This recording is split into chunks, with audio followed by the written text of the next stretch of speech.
I didn't mean to kill Austin. Ashley, I really didn't. I will murder you. I will murder you. I will murder you. I will murder you. I will murder you. What pushes a teenager to commit the unthinkable? These 82 shocking cases reveal killers whose crimes defy logic and courtroom reactions that will leave you stunned. One unforgettable story is Daniel Petric, whose obsession turned deadly. Let's begin. Just deciding in the last 15 minutes that Tyler Hadley will spend the rest of his life in prison without the possibility of parole. On the evening of July 16, 2011, 17-year-old Tyler Hadley made a choice that would shock his family, friends, and community forever. Earlier that day, he posted on his Facebook wall, "Party at my crib tonight. Maybe." It sounded like an ordinary teenage invitation, but behind those words was a dark plan he had been plotting for weeks. Tyler Hadley was a teenager struggling with serious personal challenges. His parents, Mary Jo and Blake, cared deeply for him and wanted to help. They decided that enrolling him in an inpatient program for support might give him a chance at a better future. However, Tyler felt overwhelmed and upset about this decision. He didn't know how to express his feelings and felt trapped. One evening, after taking harmful substances, Tyler's emotions took a dangerous turn. His mother, Mary Jo, was sitting in the family room working on her computer. Tyler, in a moment of anger and confusion, hurt her with a hammer he found at home. Hearing the commotion, his father, Blake, rushed into the room. Shocked by what he saw, Blake asked his son why this was happening. However, Tyler, overcome by anger and sadness, responded without thinking and made a choice that changed their family forever. Mary Jo and Blake Hadley in 2011 by their own son with a claw hammer when he was just 17. After the murders, he tried to cover up what he had done by moving their bodies to another room and cleaning the house to hide the evidence. He even placed some household items over them, as if trying to pretend nothing had happened. Instead of reflecting on his actions, Tyler decided to go ahead with a party he had been planning. Using his parents' credit cards, he withdrew money to buy snacks and supplies. That evening, around 60 people came to his house for the party. Some guests noticed an odd smell but didn't think much of it. During the party, Tyler tells his friend Michael Mandel the truth about what has happened. He even showed Michael the room where his parents were. Michael was shocked and didn't know what to do at first, but after staying for a while, he left and called the police. Early the next morning, Tyler was arrested. When the case went to court, Tyler decided not to argue against the charges and pleaded no contest to 2 counts of first-degree murder. This means he accepted the charges without admitting guilt. Because Tyler was a minor, he couldn't be sentenced to death. But the court still gave him a very harsh punishment: 2 life sentences without the chance of ever being released. It was a decision that left no room for hope or change. Hereby the judgment and sentence of the court that as to both counts 1 and 2, the defendant be sentenced to life without the possibility of parole. However, years later, laws began to change. People started to believe that young offenders, even those who committed horrible crimes, should have the chance to prove they've grown and changed. In 2018, Tyler's case was reviewed under these new laws. His sentence was changed to life in prison, but with a chance for a judge to review it someday. This means that in the future, Tyler might have a chance to show he's changed and ask for a second chance. At the time Tyler was sent to court for resentencing, he said, "I apologize for what I did and said. I still don't understand myself and the reason for my atrocious actions. I really don't know. Contrary to what anyone else may tell you, I am telling you the truth. For me to try and explain would be like making excuses, and there is no excuse." I still don't understand myself and the reasons for my atrocious actions. I really don't know, contrary to what anyone else may tell you. The story of Tyler Hadley is a heartbreaking reminder of the consequences of untreated issues and poor choices. His parents, who had desperately tried to help him, became his victims in a senseless act of violence. Meanwhile, Tyler's life, full of potential, was destroyed by his actions. After he told me, I didn't believe him because he's been my best friend forever. I would never suspect anything like this. From Tyler's shocking betrayal of trust, we move to another young life twisted by anger and fractured relationships, where a son's desperate act left his family broken forever. A man convicted of murdering his own mother, testing the patience of the judge today. In 2017, a shocking and tragic event took place in Farmington Hills, Michigan. A teenager named Muhammad Altantawi was convicted of killing his mother, Nada Hurania, when he was just 16 years old. This case gained widespread attention, especially after it was revealed that the young boy had brutally smothered his mother and then tried to cover it up. Muhammad's family had always been a bit complicated. His mother, Nada, was a fitness instructor who was very independent and strong-willed. For a long time, she felt trapped in her marriage and made the difficult decision to separate from her husband. This decision was tough for the family, and it especially upset Muhammad, who struggled with the change in their household dynamics. As time went on, the tension grew and the family's relationships became strained. On one tragic day, August 21, 2017, the situation escalated. In a moment of overwhelming anger and confusion, Mohammed took a drastic and terrible step. He smothered his mother with a cloth that had a dangerous substance on it. Afterward, he pushed her body out of the second-story window in an attempt to make her death look like an accident. Despite Mohammed's attempt to stage the scene, security cameras caught the horrifying moment when he was seen throwing his mother's lifeless body from the window. This footage was a key piece of evidence that led to his conviction. During the trial, Mohammed continued to maintain his innocence and claimed he was being discriminated against because of his background. However, the jury saw that Mohammed was put on trial for the death of his mother. Security cameras had captured a disturbing scene where he was seen throwing his mother's lifeless body from a window. This footage played a critical role in the investigation and was a key piece of evidence in the case. During the trial, Mohammed insisted that he was innocent. He argued that he was being treated unfairly because of his background. Despite his claims, the evidence was clear, and the jury carefully considered the facts. They saw through his excuses and determined that he had intentionally harmed his mother. In the end, Mohammed was convicted of first-degree premeditated murder. Mohammed Altantawi has been sentenced to 35 to 60 years in prison for the tragic murder of his mother, Nada Haranye. Homicide, murder in the first degree, premeditated, that you be sentenced to 35 years to 60 years with the Michigan Department of Corrections. Mohammed's sister, Aya Altantawi, was the one who discovered their mother's lifeless body. She has since shared her deep emotional pain and confusion about why her brother would commit such an awful act. Aya spoke of how hard it was for her to understand how someone so close to her could do something so horrible. And Aya said, "If he dies today, I will not go to the funeral. I would throw a party instead." As the legal process continues, Mohammed is still trying to appeal his conviction, hoping for a reduction in his sentence. However, despite his ongoing attempts, the family and the court have worked together to ensure that justice is done for Nada, bringing some sense of closure to her tragic loss. The case was deeply emotional for everyone involved. Aya's discovery of her mother's body and the subsequent trial shook the family and the community. The brutal nature of the crime and the fact that it was committed by a son against his mother left many people heartbroken. The case not only highlighted the tragedy of losing a loved one, but also the complex family dynamics that led to this horrific event. As Altantawi murdered his young mother, another betrayal unfolded, this time between friends, revealing how envy could escalate to a devastating crime. She had all kinds of different drawings, but they were also very dark. How dark? Very dark. Like scary monsters. She drew things that would make me, I would not want my little kids to see that. On March 8, 2015, police responded to a chilling scene in a small home in Peel, Wisconsin. Inside, they found the bodies of Jennifer Ayers and her husband, Thomas Ayers. The culprit? Their 17-year-old daughter, Ashley Martinson, who committed the murders just a day after her birthday. The case shocked the nation, drawing attention to the dark secrets that had been buried in the Martinson household. Ashley's life was anything but peaceful. She lived in fear of her stepfather, Thomas Ayers, a man with a troubled past. Ayers had a history of violence and was often harsh with Ashley, her mom, and her siblings. Sadly, Ashley also carried the weight of a dark secret. She had been hurt in the past by a former boyfriend of her mother's, leaving her with emotional scars. This was not Ashley's biological father. Correct. Life at home was hard, with constant arguments and fear. Ashley struggled with feelings of sadness and anxiety, making her feel stuck in a tough situation. Things got worse when her mom and stepfather discovered her secret friendship with a 22-year-old named Ryan Sisko. Furious, they took away her car and phone, cutting her off from Ryan completely. That evening, overwhelmed by anger and pain, Ashley expressed her frustration online. She wrote a chilling message on her Facebook, filled with emotion she couldn't hold back. A week ago, she writes in graphic detail about killing people, but investigators won't say if the killings described in the blog post are similar to the way in which her mother and stepfather were killed. One morning, an argument broke out between Ashley's stepdad, Mr. Ayers, and her mom, Jennifer.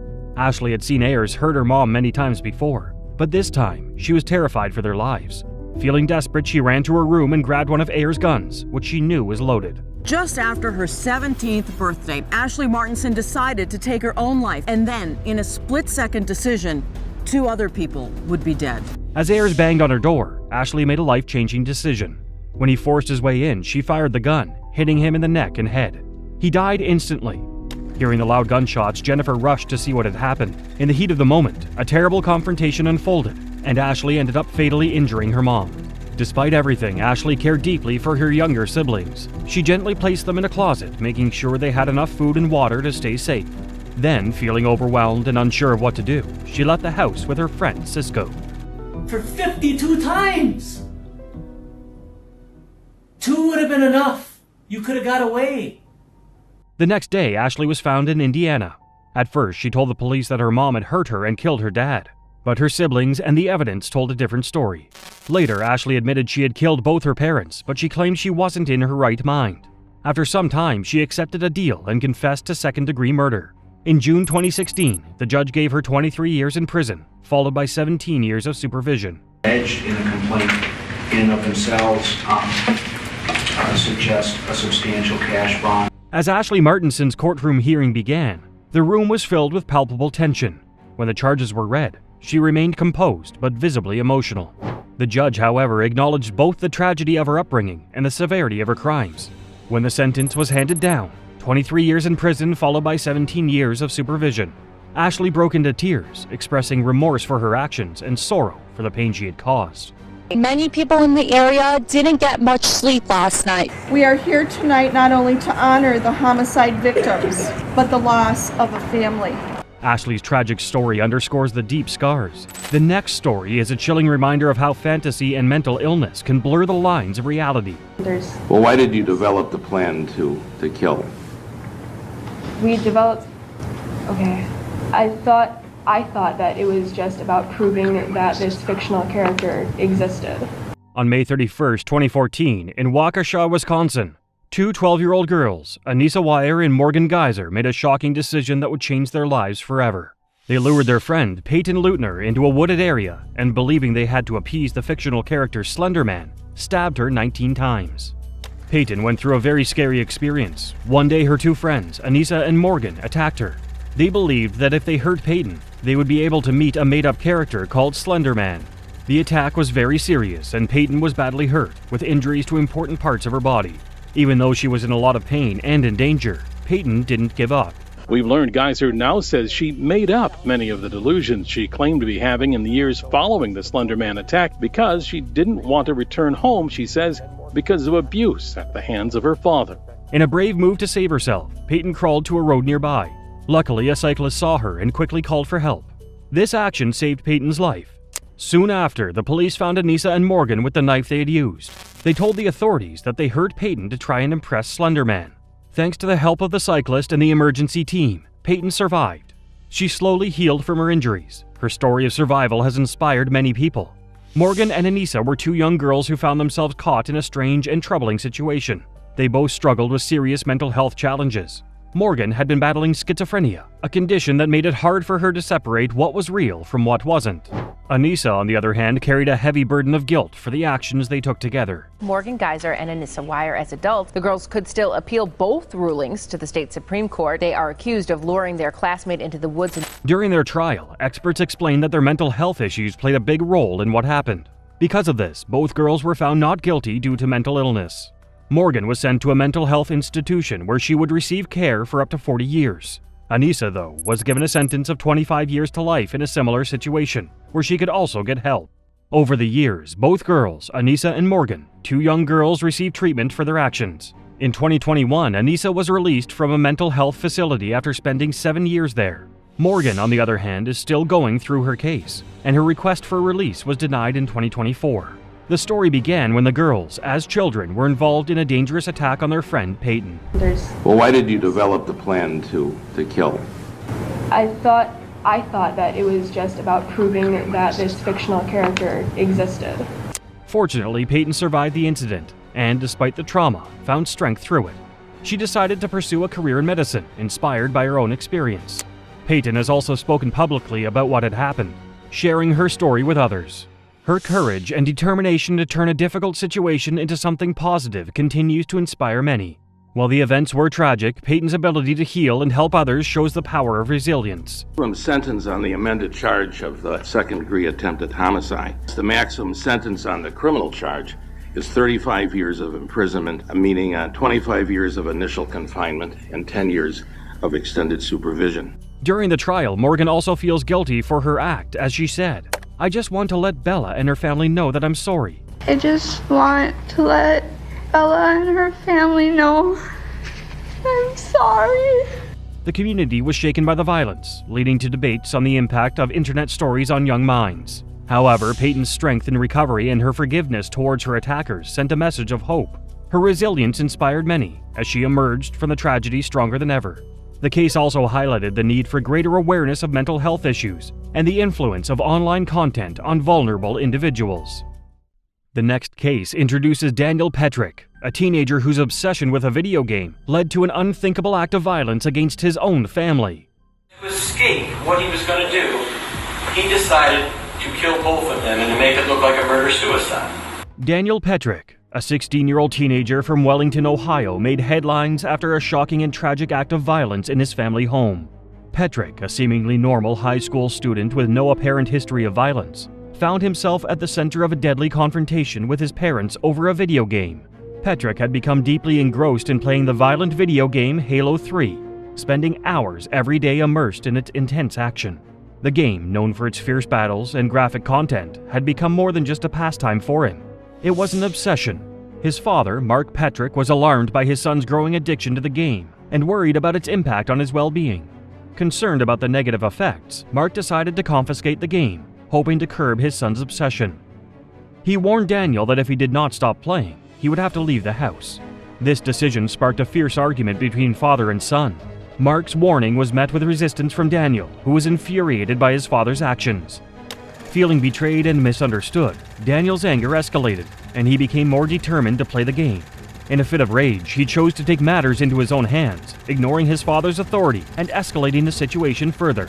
The tension between them grew as the conflict deepened, marking a turning point in their relationship and highlighting the destructive potential of excessive gaming and unresolved family issues. At your mom first? No, it was at my dad first. Do you remember that look on her face? I do. On the evening of October 20th, 2007, a tragic event unfolded in a quiet household. Petric, a young man, had a plan in mind that would change his life and his family's forever. Disgruntled with his parents, he decided to steal his father's gun and a video game, intending to confront them in a violent manner.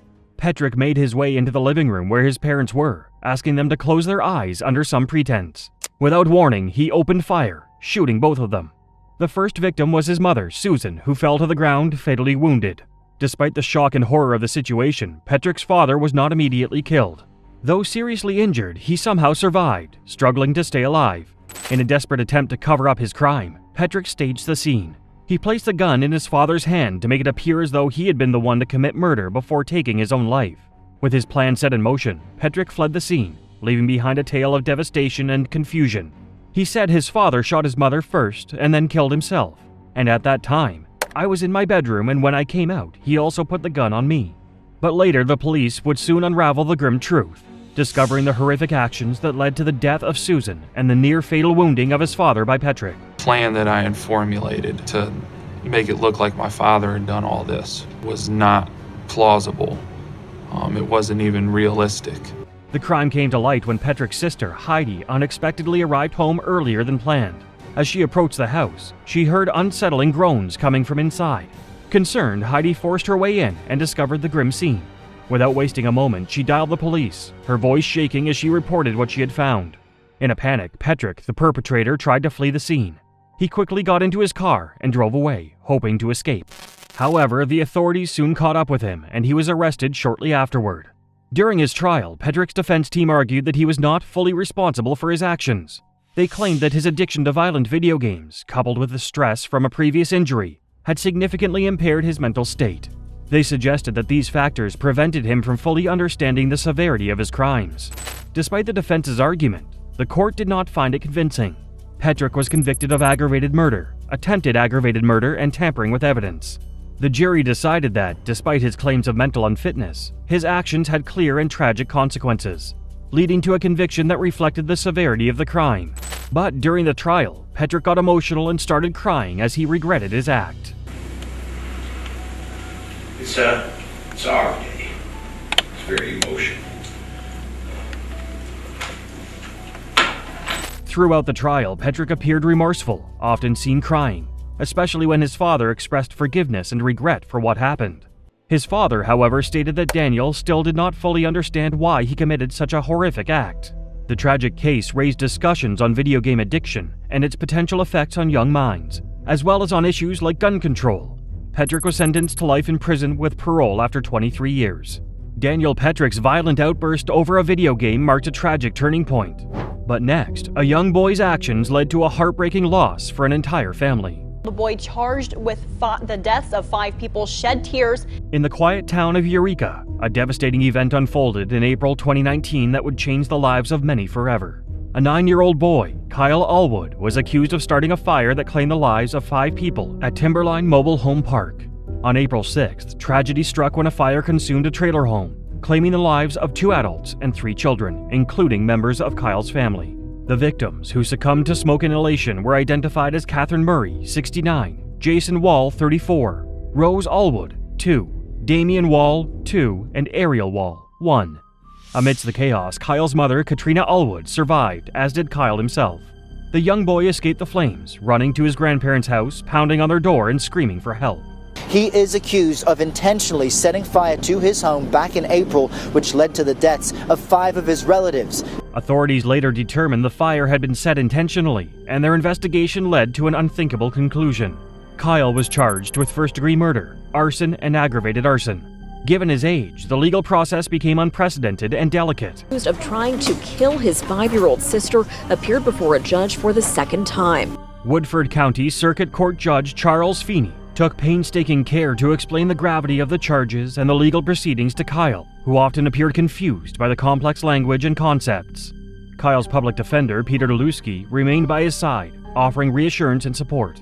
The courtroom was somber as the reality of the situation weighed on everyone present. A child navigating a system designed for adults, accused of a crime that defied comprehension. During the 33-minute arraignment, 9-year-old Kyle sat quietly, his demeanor calm despite the gravity of the situation. As the hearing neared its conclusion, however, the weight of the accusation seemed to overwhelm him. Tears welled up in his eyes, and he began to sob softly, his emotions breaking through. His paternal grandparents were at his side, offering gentle comfort as they led him out of the courtroom. Katrina had suffered an unimaginable tragedy, losing her fiancé, her children, and her grandmother in the devastating fire. Yet she characterized the incident not as a crime, but as a heartbreaking mistake. In an emotional appeal, she called for understanding and compassion, urging others to see Kyle's humanity in the face of an unfathomable situation. During the legal proceedings, Katrina Allwood, Kyle's biological mother, stood firm in her public support for her son. Kyle's mother said, "People make mistakes. It's a horrible tragedy, but it is still not something to throw his life away over." People make mistakes, and that's what this is. Yes, it was a horrible tragedy, but it's still not something to throw his life away over. The case took another turn when the Illinois Department of Children and Family Services petitioned the court for a gag order. Their request was granted, effectively silencing all parties involved from discussing the case publicly outside the courtroom.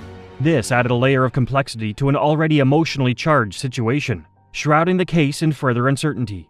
Although Kyle could not be incarcerated due to his age, a conviction might result in probation lasting until he turned 21, along with therapy, counseling, and psychological evaluation. The legal process was set to continue, with the next hearing scheduled for November 22nd. Kyle's fate now rested in the hands of the court, guided by the complexities of juvenile justice and the emotional weight of the tragedy. The case left the community grappling with conflicting emotions. For some, Kyle's actions seemed monstrous. For others, they reflected the mistakes of a child who could not fully comprehend the consequences of his actions. Katrina Allwood urged people to see beyond the tragedy, reminding them that her son was not a monster, but a child who made a grave error. One of the victim's mothers said, "I lost my daughter, and she was just amazing. She got me out of bed." She was just amazing. She got me out of bed. She made my days better. And it hurts her not being here. The case highlighted the fragile line between justice and compassion, leaving a lingering impact on all who followed its heartbreaking developments. Kyle Allwood's tragic mistake caused a devastating fire. Next, a violent act fueled by obsession erupts in a family, changing their lives forever. In 2007, Alec Kreider, a 16-year-old high school student, was arrested for the murders of Thomas and Lisa Haynes and their son Kevin, a friend of Alec's. On May 12, 2007, a horrifying event unfolded in Manheim Township, Pennsylvania, when 16-year-old Alec Kreider brutally murdered his friend and classmate Kevin Haynes, along with Kevin's parents, Thomas and Lisa Haynes. This tragic case shocked the quiet community and left unanswered questions about Alec's motive. The Haynes family's peaceful night turned into a nightmare when their home became the scene of a horrific act. In the dead of night, Alec entered the house without any sign of forced entry. Quietly, he made his way to the parents' bedroom, where he viciously stabbed Thomas and Lisa. Thomas died instantly, while Lisa was left gravely wounded. Alec then moved to Kevin's room. Awakened by the intruder, Kevin fought back, but Alec's strength overwhelmed him, and Kevin was fatally stabbed. Not done with his rampage, Alec returned to the parents' room, ending Lisa's life by slitting her throat before fleeing into the night.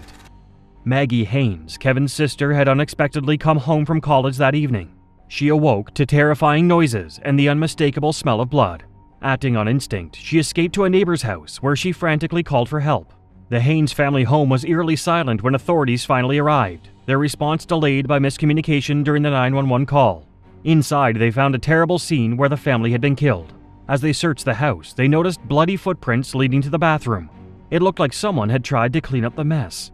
The police soon discovered that the person was Alec Kreider. Although Alec ran away that night, the clues began to point straight to him. A month later, the case took a shocking turn. Alec's father went to the police, upset, and told him his son had confessed to the murders. Alec was arrested on June 16, 2007. No one could clearly explain why Alec did it, but in his journal, investigators discovered strange and unusual words. Alec wrote in his journal about hating happy people. It seemed his dark thoughts had led to this heartbreaking crime. His motive was unclear, according to judges. We had the unique ability to look at his journals that he had prepared both for and after the crime. Alec pleaded guilty to 3 counts of first-degree murder and was sentenced to 3 consecutive life sentences without parole. His sentencing reflected the severity of his crimes, though his age prevented the possibility of a death penalty. In 2012, the U.S. Supreme Court ruled in Miller v. Alabama that mandatory life sentences without parole for juveniles were unconstitutional. This decision made Alec eligible for a resentencing hearing. However, on January 20th, 2017, before the hearing could occur, Alec died by suicide in his prison cell. The tragedy shook the community, leaving friends and family heartbroken over the loss of the Haynes family, who were known for their kindness and close relationships. The crime felt even more painful because no one understood why Alec did it. Alec's father expressed his sorrow in his book Refuse to Drown, stating, "He is not a monster, but what he did was monstrous." He goes on to say, he was not the monster so many want to simply write him off as. He did something monstrous, but that is only part of Alec. His words reflected the community's grief as they tried to find comfort and make sense of such a terrible loss. Alec's death in prison brought a complicated end to a dark chapter. While justice was served, the case remains a haunting reminder of a family lost and a young man's inexplicable descent into violence. Alec Kreider's brutal crime shocked the community, but next, a young boy's actions led to a heartbreaking loss for an entire family. Stand currently is Alex King. He is one of the young men accused of actually brutally beating or helping to beat his father to death. On November 26, 2001 in Cantonment, Florida, Terry Lee King, a 40-year-old father, was bludgeoned to death by his 2 sons, 13-year-old Derek and 12-year-old Alex King. The boys committed the murder and then set fire to their family's home to hide their crime. Derek and Alex, 2 young brothers, lived in fear of their father, whom they claimed subjected them to relentless mental mistreatment. The boys said their father would often stare them down and punish them with harsh spankings, leaving deep emotional scars. Eventually, this mistreatment pushed them to a breaking point, leading to a horrific act, the murder of their father. In the beginning, the brothers insisted they acted alone, driven by years of torment. But as the investigation progressed, their story began to shift, becoming more complicated with each retelling. Were influenced by another man named Ricky Chavez. They soon accused Ricky Chavez, a family friend, of manipulating them into committing the crime. According to Derek and Alex, Chavez had convinced them to take such drastic measures and even suggested that he, not they, was responsible for their father's death. To further complicate the case, Chavez faced accusations of molesting Alex, though he was acquitted in a separate trial. The brothers' changing accounts and the dark secrets of their family made the case all the more tragic, leaving a community grappling with questions about the depths of the boys' suffering and the truth behind the murder they committed. After the tragic murder, the King brothers found themselves in the spotlight of a highly publicized trial. In a twist of legal proceedings, the court made the unusual decision to try both Chavez and the King brothers together. As the trial unfolded, Chavez was acquitted, but the King brothers faced a much harsher fate. Initially, they were convicted of second-degree murder, their fate seemingly sealed. Older brother Derek is now 14. Alex, just a year younger, turned 13 last month. Despite their youth, the boys will be tried as adults for their father's murder. However, a surprising turn of events occurred when the judge determined that their due process rights had been violated, a ruling that led to their conviction being overturned. This unexpected development set the stage for a significant shift in the legal battle. Instead of a lengthy retrial, the King brothers entered into mediation. After much deliberation, they decided to plead guilty to a lesser charge of third-degree murder. The decision came in November 2002, marking the conclusion of a long and tumultuous legal journey. Though the brothers faced the consequences of their actions, the process was far from straightforward, leaving behind a complex story of justice, legal action, and the pursuit of fairness in the courtroom. Derek and Alex King were both sentenced to prison. Derek received 8 years, and Alex was given 7 years. In 2008, Alex was released after serving 6 years, and Derek was released in 2009 after serving 7 years. Both men walked out of prison, each carrying the weight of their past, but hopeful for a second chance at life. We did make a mistake. However, there are a select few individuals who decide to have faith and just blindly hope in. The case drew widespread attention, sparking debates about whether the brothers were truly victims of mistreatment or if they had acted out of anger. A book was published claiming the boys were innocent, while others believed the truth was more complicated. The emotional aftermath of the case continues to fuel controversy and mixed opinions, especially regarding the boys' motives and the justice they received. Next up is Matthew Borges, who committed a brutal act of violence. Go chill with him at his crib alone, drink, smoke, and play it off. Kill him. Bring duffel bag, wear gloves, clean up mess, wear bags on shoes. In November 2016, the body of 16-year-old Lee Manuel Viloria Polino was found by a dog walker along the banks of a river in Massachusetts. His head and his hands had been completely severed from his body. He was also found with more than 70 stabs in his body. His body was in such bad shape that medical examiners could not tell whether these stabs and the beheading had occurred before or after he was murdered. 15-year-old Matthew Borges was one of Viloria Polino's friends. He was soon questioned about his role in the murder. Overwhelming evidence led him to be arrested and charged with the first-degree murder of the 16-year-old. According to the investigation, the reason this gruesome murder occurred was jealousy. According to classmates, even though Borges was a quiet kid, he had a short fuse and got into a lot of fights, probably because of his troubled family life. In school, Borges dated a girl named Leilani de Jesus, who described him as possessive in the 9 months they were together. The two of them were friends with Viloria Polino. One day, Borges saw de Jesus and Viloria Polino having lunch together and got jealous. He caused a scene and had to be removed from the hall. Because of this, Borges accused de Jesus of cheating, even though she did nothing of the sort. In their second year of high school, it seemed that Borges had moved on because he started talking to a girl named Stephanie Soriano. She was also friends with Viloria Polino. This made him even more jealous, and he threatened to kill any guy who got close to Soriano. In a text, Borges told her, "I think of killing someone and I smirk. I like the sound of it, the idea of causing pain." Soriano tried to prevent him from doing anything crazy. However, this wouldn't last long because of the horrible incident that would happen. A month before Viloria Polino went missing, Borges threatened murder in a Facebook post. He wrote, "Guys, I'm gonna kill someone on Halloween. I'm not lying. So if you hear someone dead on the news, we know I just want to say that y'all expletives gonna look at me differently." On November 18, 2016, Viloria Polino went missing and his body was found in a gruesome state 2 weeks later. According to testimony, Borges lured Viloria Polino out of the house while his 4 other friends robbed his home of electronics and clothes. One of Borges' collaborators said that Borges told him that he stabbed Viloria Polino and beheaded him. When Matthew Borges expressed no emotion that Viloria Polino was missing, the people around him became suspicious. After a few days, Borges texted Soriano and told her to delete all their conversations. This would later be used as evidence against him in court. When Borges was asked if he killed Viloria Polino, Borges lied and said no. But because of the witness testimony, Borges was charged with his murder.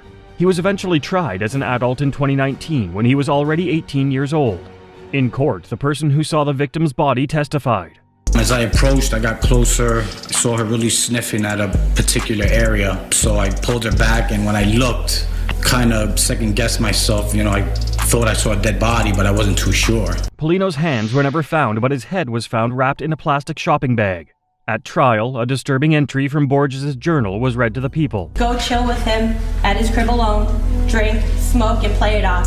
Kill him. Bring duffel bag, wear gloves, clean up mess, wear bags on shoes. During the court proceedings, Matthew Borges showed no emotion.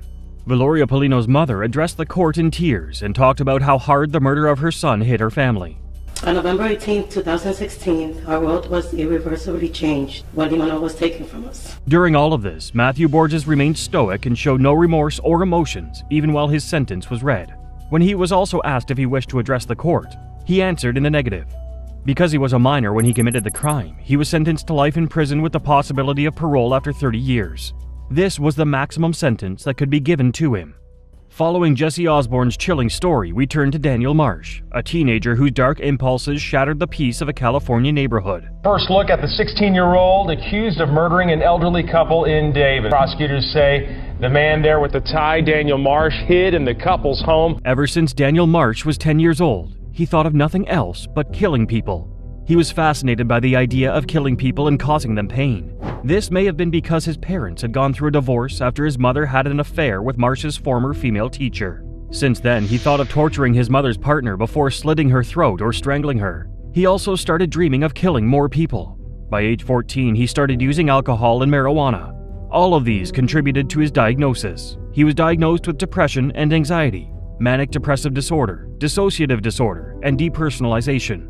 By the time he was 15, he had committed arson and killed at least 3 animals. This wasn't enough for him. He wanted to be a serial killer. By April 2013, Marsh was 15 years old and he decided to bring his homicidal ideas to life. His victims were 87-year-old Oliver Northup and his wife, 76-year-old Claudia Maupin. On April 13, 2013, Marsh, who was now 15 years old, set out to find his victims. He had planned the murders extensively. He taped the bottom of his shoes so that he would not leave behind footprints, and he wore gloves to avoid leaving fingerprints or DNA. He also wore all black clothing and a black face mask and armed himself with a 6-inch buck knife. In the early mornings of April 14th, Marsh went out and checked between 40 to 50 homes for any open doors or windows. According to his confession, he finally found Maupin and Northup's condo. They had an open window and he sliced the screen to enter the house. According to him, he saw the couple sleeping and stood over them for about 10 minutes, deciding how he would kill them. It was there that Maupin woke up, saw Marsh, and started screaming. Marsh stabbed her in the torso repeatedly. As she was being stabbed to death, Maupin was begging Marsh to stop, but that motivated him even more. He stabbed her 67 times before stabbing Northup 61 times from his head to his legs. Marsh continued to stab the couple long after they were dead. He then brutally mutilated their body. He disemboweled the 2 of them, tried to take Maupin's eye out, and pulled fat out of her leg and torso. He cut open Northup's forehead and put a drinking glass in his stomach and a cell phone in Maupin's stomach. After he was done, he left the home with a baseball bat looking for his next victim. He never found one. Northup and Maupin were discovered by their daughter and the police after they were absent from church. Marsh's DNA was not at the murder scene as well. Marsh was only arrested after a friend he bragged to went to the police about what he heard. He said that Marsh showed him the souvenirs he kept from the murders. I just know that somebody broke into this old couple's house and stabbed them, killed them. Why are you ruining my life? Why should I? I'm not ruining your life. I'm trying to solve a homicide, a double homicide. On June 17th, Marsh was brought in for questioning, and after 3 hours and 30 minutes of denying his crimes, he confessed to what he did. That night, I couldn't take it anymore. I had to do it. I lost control. He also described to the investigator how he would have killed him if he was his victim. I feel empathy for them, and whether I like that or not, it's just like, I want to hurt people. I want to kill people, but I don't want that. I wish it wasn't that way. Marsh was charged with 2 counts of first-degree murder with special enhancements. These included intentionally killing more than one person, demonstrating exceptional depravity in the killings, and inflicting torture in the commission of murders. His trial began when he was 17 years old, and he was tried as an adult. Marsh smirked and laughed at some point during his first appearance in court. Because his attorneys argued that he was not guilty by reason of insanity, a series of psychological tests were taken. One of them was the psychopathy checklist. Marsh scored 35.8 out of 40, which was higher than Jeffrey Dahmer, Ted Bundy, and John Wayne Gacy, 3 of the most prolific serial killers in America. The trial lasted 5 weeks, and at the end of it, Marsh was found guilty on all charges and sentenced to 52 years to life in prison. In 2021, his parole was denied because he wasn't rehabilitated, and mostly because the depravity of his crimes meant that society was in danger if he was ever let out. Where Daniel Marsh acted on his own accord, the same cannot be said for Conrad Schaefer, who would do anything to feel like he was cool, including killing people.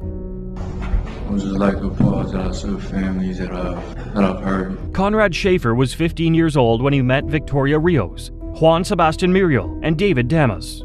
This friendship would turn into something that would terrorize Osceola County for 2 weeks. A few months after the group met, Conrad Schaefer's father had given him a firearm, even though he wasn't old enough to legally own one. For some reason, he thought this was a pass to commit gruesome crimes in the community. In 2013, Schaefer and his friends went on a shooting spree that lasted over 2 weeks. For those weeks, Schaefer shot up more than 20 homes, leaving multiple people paralyzed and traumatized with his actions. Many of the homes carried memories of the shootings with bullet holes in walls and doors. 2 homes were particularly devastated because of the actions of Schaefer and his friends. On June 26, 2013, Schaefer was driving down the street in his father's car looking for someone to attack. Armed with the firearm, he saw 17-year-old David Guerrero walking to the bus stop on the way to work around 6 a.m. He then shot Guerrero because he thought it would be fun to kill a person for no apparent reason. On June 6th, Schaefer and his friends planned to kill another victim. 22-year-old Eric Rupnerine was in his home that night when Victoria Rios, the female of the group, showed up at his door and offered him sex for $300. She lured him to the door, and that was when Damas rushed into the home and robbed Rupnerine. It looks like this was the only intention until Schaefer shot him in the face and stabbed him multiple times while he was still breathing. They left him dead with a butcher knife on his body. They stole an Xbox, a TV, and $300 and left the home.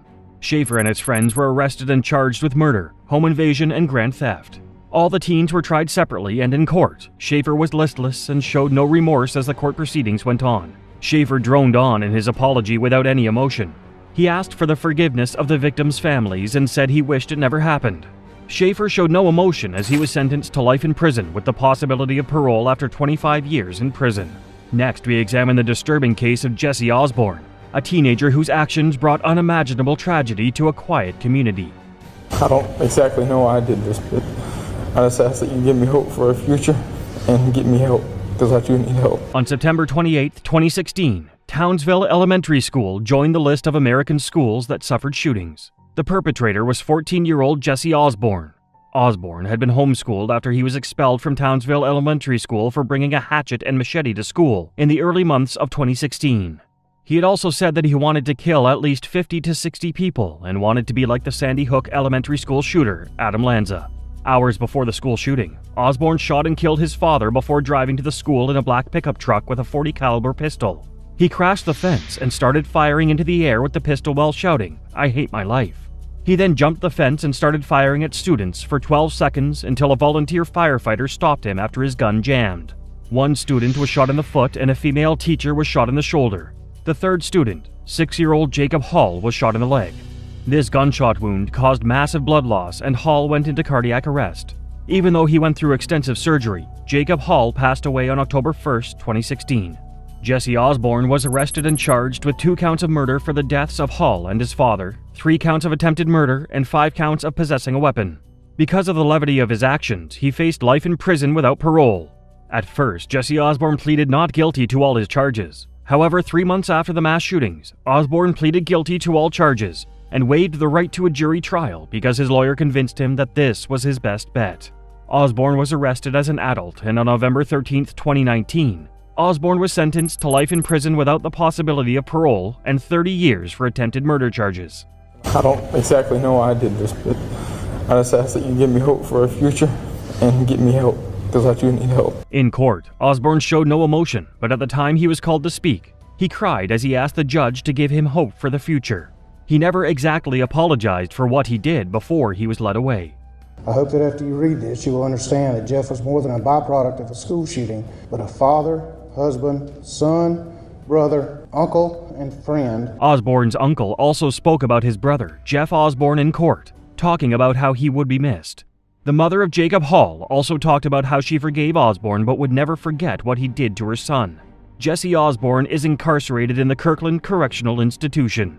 From one chilling case to another, we turn to John Tothrow, a man whose actions defied comprehension and revealed a sinister side of humanity. In May 2022, police officers were called to a home in York County, South Carolina, because they believed an armed intruder was present. The house belonged to Kenny and Alethea Tothrow and their 14-year-old son, John Tothrow. On the unfortunate day, Kenny kissed his wife and son goodbye, not knowing that this was the last day anything would be peaceful in his life again. He had checked in with his wife around lunch and told her he would see her later. In a later interview, he said, "Little did I know all hell would break loose in my home." When Kenny was on his way back home, he was horrified to see that a SWAT team had shut down his entire street. To make matters worse, he was informed that his home was why this happened. What he was told completely turned his life upside down. His wife, Alethea, had been shot 12 times and had died from those wounds. What made this even worse was that his son, 14-year-old John, was the one who killed his wife. Finding out that his son had murdered his mother changed his life completely. John himself was charged with murder and arrested as a juvenile.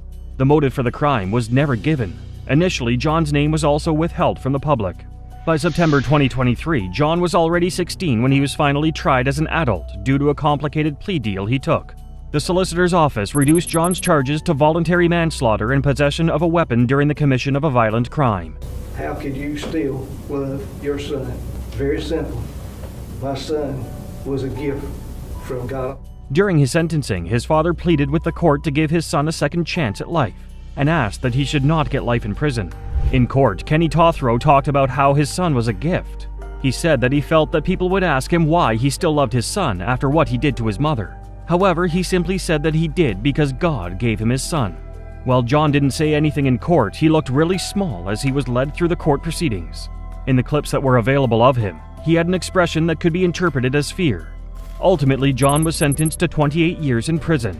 According to the judge, he could only be released before his sentence is up if he served up to 85%. His father expressed the pain of knowing that he'll never be able to go to a game with his son or even see him outside again since he was almost 60 at the time of his son's sentencing. Kenny hugged his son tightly before he was led away.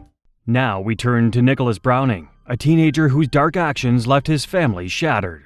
A familiar face urged forgiveness for the 15-year-old accused of murdering his parents and younger brothers. 6 years after he methodically moved through his Cockeysville home, murdering his parents and 2 younger brothers, Nicholas Browning made a bid to get his multiple life sentences. Nicholas Browning was born in Cockeysville, Maryland, a suburb of Baltimore. He was raised in a loving household with his parents, John and Tamara, and his younger brothers, Gregory and Benjamin. Tamara was a stay-at-home mom, while John was an attorney. The Browning family seemed to embody the American dream to the outside world. His attempt to show remorse any more than the judge who denied his motion. Coffin says he planned the murders like a professional hitman. Growing up, Nicholas was an honor student and Boy Scout. He excelled in academics and extracurricular activities, playing varsity golf and lacrosse at Delaney High School. But as time went on, dark clouds began to form behind his seemingly perfect facade. The sight drove home the loss of 11-year-old Ben Browning and his 14-year-old brother Greg. Police say older brother Nick killed both boys in their Cockeysville home Friday night. On February 1, 2008, 1 week before Nicholas turned 16, tragedy struck. Nicholas was supposed to be sleeping over at a friend's house, but instead, he snuck out of the house in the middle of the night. Little did he know he was about to embark on a horrifying journey that would forever change his life. Why would I jeopardize? You put money into it. I have a very large, or had to have whatever, inheritance coming to me, regardless if there's insurance money involved or not. Upon returning home, Nicholas used one of his father's guns to carry out a heinous crime. Without hesitation, he shot and killed his mother, father, and 2 brothers. 2 days later, Nicholas confessed to the horrific crimes. He was arrested and charged with 4 counts of first-degree murder, denying him bail. The details of his confession painted a disturbing picture of a family plagued by abuse and violence. Nicholas claimed that his father, John, had physically and sexually abused him for years, leaving him emotionally and physically scarred. They arrived on scene and located all 4 members of the family inside the home. Nicholas's father and prominent real estate lawyer of the firm Royston, Mueller, McLean, and Reed. However, the prosecution had a different theory. The prosecution alleged that Nicholas committed these murders to gain control over his life and exert dominance over his family. They argued that Nicholas killed his parents because he didn't want anyone telling him what to do, and that his decision to shoot his brothers was motivated by his desire to secure the entire inheritance for himself. The same teen who murdered his entire family. One would need to look, of course, at the person, what he was then and what he's become now. As the trial unfolded, several members of Nicholas's loved ones, including his grandfather, pleaded for leniency. The family claimed that Nicholas was the victim of physical and mental abuse and that his actions were a result of years of suffering. They argued that Nicholas should be given a chance to reform and rehabilitate rather than face the harshest possible punishment. Why would I jeopardize? You put money into it. I have a very large, or had to have whatever, inheritance coming to me, regardless if there's insurance money involved or not. After intense negotiations, the prosecution and defense teams finally reached a plea deal. In January 2009, Nicholas pleaded guilty to 4 counts of first-degree murder and was sentenced to 4 life terms in prison, with 2 life terms to be served consecutively. Under the terms of the agreement, Nicholas would be eligible for parole in 2031 after serving 23 years of his sentence. Then fly it over prison fences and into the prison yard where it would be collected by another inmate. Despite his guilty plea, Nicholas attempted to appeal for a sentence reduction in 2014. However, the courts denied his request. Today, Nicholas is serving his sentence at Cumberland, Maryland's Western Correctional Institution. Next, we examine the chilling case of Caden Smith, a teen killer who unleashed a wave of violence, leaving devastation in his path. Detectives also obtained this photo from early November of what police say appears to be Smith holding a handgun and a GPS monitor around his ankle. Charges in the shooting on the south side of Indianapolis. A Metro police officer found the bodies of 3 men in October of 2021, including Michael James Jr., who you see right here in these pictures. On October 21, 2018, 18-year-old Joseph Thomas, 22-year-old Michael James, and 17-year-old Abdullah Mubarak were found shot dead inside a vehicle in a grassy area near I-465. This triple homicide sent shockwaves through the city, with fears that a serial killer was on the loose. However, these theories were quickly debunked, and the prime suspect in the investigation became 16-year-old Caden Smith, a friend of the deceased young man. That this is a dangerous individual and he belongs in jail. As she prepares for another holiday without her son, she's hoping this time Smith will remain in jail. Joseph Thomas's mother told police investigators that her son had mentioned plans to meet with his friend Caden before he left home. This revelation sparked suspicion and led the investigators to focus on Caden as a potential suspect. Upon examining Caden's electronic devices, a search on his cell phone for homicide attorney cost was discovered. The searches raised even more red flags about Caden. An arrest Smith in the weeks after the killing was faulty, and the evidence has been tossed out, much to the dismay of the families of Joseph Thomas and Michael James. Through meticulous investigation, it was evident that Caden Smith had planned this heinous crime meticulously. He lured his victims to a secluded area near the interstate, promising to show them a gun conversion device known as a Glock switch. Little did they know, Caden had sinister intentions. Shootings happened along a path near Meridian Street and 465 on the south side. They say victims after showing them how to use a gun. Caden took the 3 men there under the pretense that he was going to demonstrate this lock switch, which he claimed would enable a semi-automatic to fire like a machine gun. However, what unfolded that night was cold-blooded murder. Despite the setbacks, the investigation ultimately leads to Caden Smith's arrest. When taken into custody, police found a Glock in his possession. After conducting a thorough examination, it was determined to be the murder weapon. The evidence was undeniable. Charged with killing 3 people found near Southern Plaza a year ago is on electronic monitoring tonight at home. A judge ordered Caden Smith to be released on bond. His defense team managed to persuade a judge to throw out crucial evidence, including cell phones and drugs. They argued that the search warrant was invalid and yielded little to no evidence connecting him to the triple homicide. Caden Smith killed Michael James, Abdullah Mubarak, and Joseph Thomas. They say he was 16 years old at the time he was charged as an adult. The trial finally began on August 19, 2024, more than 3 years after Caden's initial arrest. After a grueling 5-day trial, Caden was found guilty of 3 counts of murder, 2 counts of felony murder, 2 counts of robbery, and multiple drug and gun-related offenses. On September 17, 2024, 1 month after the trial, Caden was sentenced to 189 years in prison by a Marion County judge. Prosecutor Ryan Mears, speaking on behalf of the prosecution, stated that justice had been served for the 3 victims. Mears emphasized the significant sentence imposed by the judge, calling it a testament to holding violent individuals accountable for their actions. Caden Smith's tragic and violent actions shocked those who knew him, but the next case takes us into the chilling world of a young mind gone dangerously astray. Michael Hernandez, a teenager whose brutal crime against his best friend revealed a darkness lurking beneath the surface. Was being treated for bipolar disorder and schizophrenia. And I wanted to apologize to his family, to his mother and his father, because I didn't always feel this way. I'm sorry for what I did to him, and it hurts me how senseless it was, because he was always such a good friend to me. And I wanted to apologize to his family. 14-year-old Michael Hernandez had a passion for heavy metal music and horror movies, which, while not uncommon among teenagers, was where the similarities between him and countless others ended. What Michael confessed to his childhood best friend, 13-year-old Andre Martin, in the summer of 2003 was disturbing. He shared with Andre his desire to become a serial killer, stating that he was studying murderers' mental illnesses.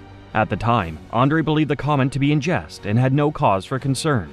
Little did he know that Michael was planning a deadly assault against him and their other friend, 13-year-old Jaime Goff.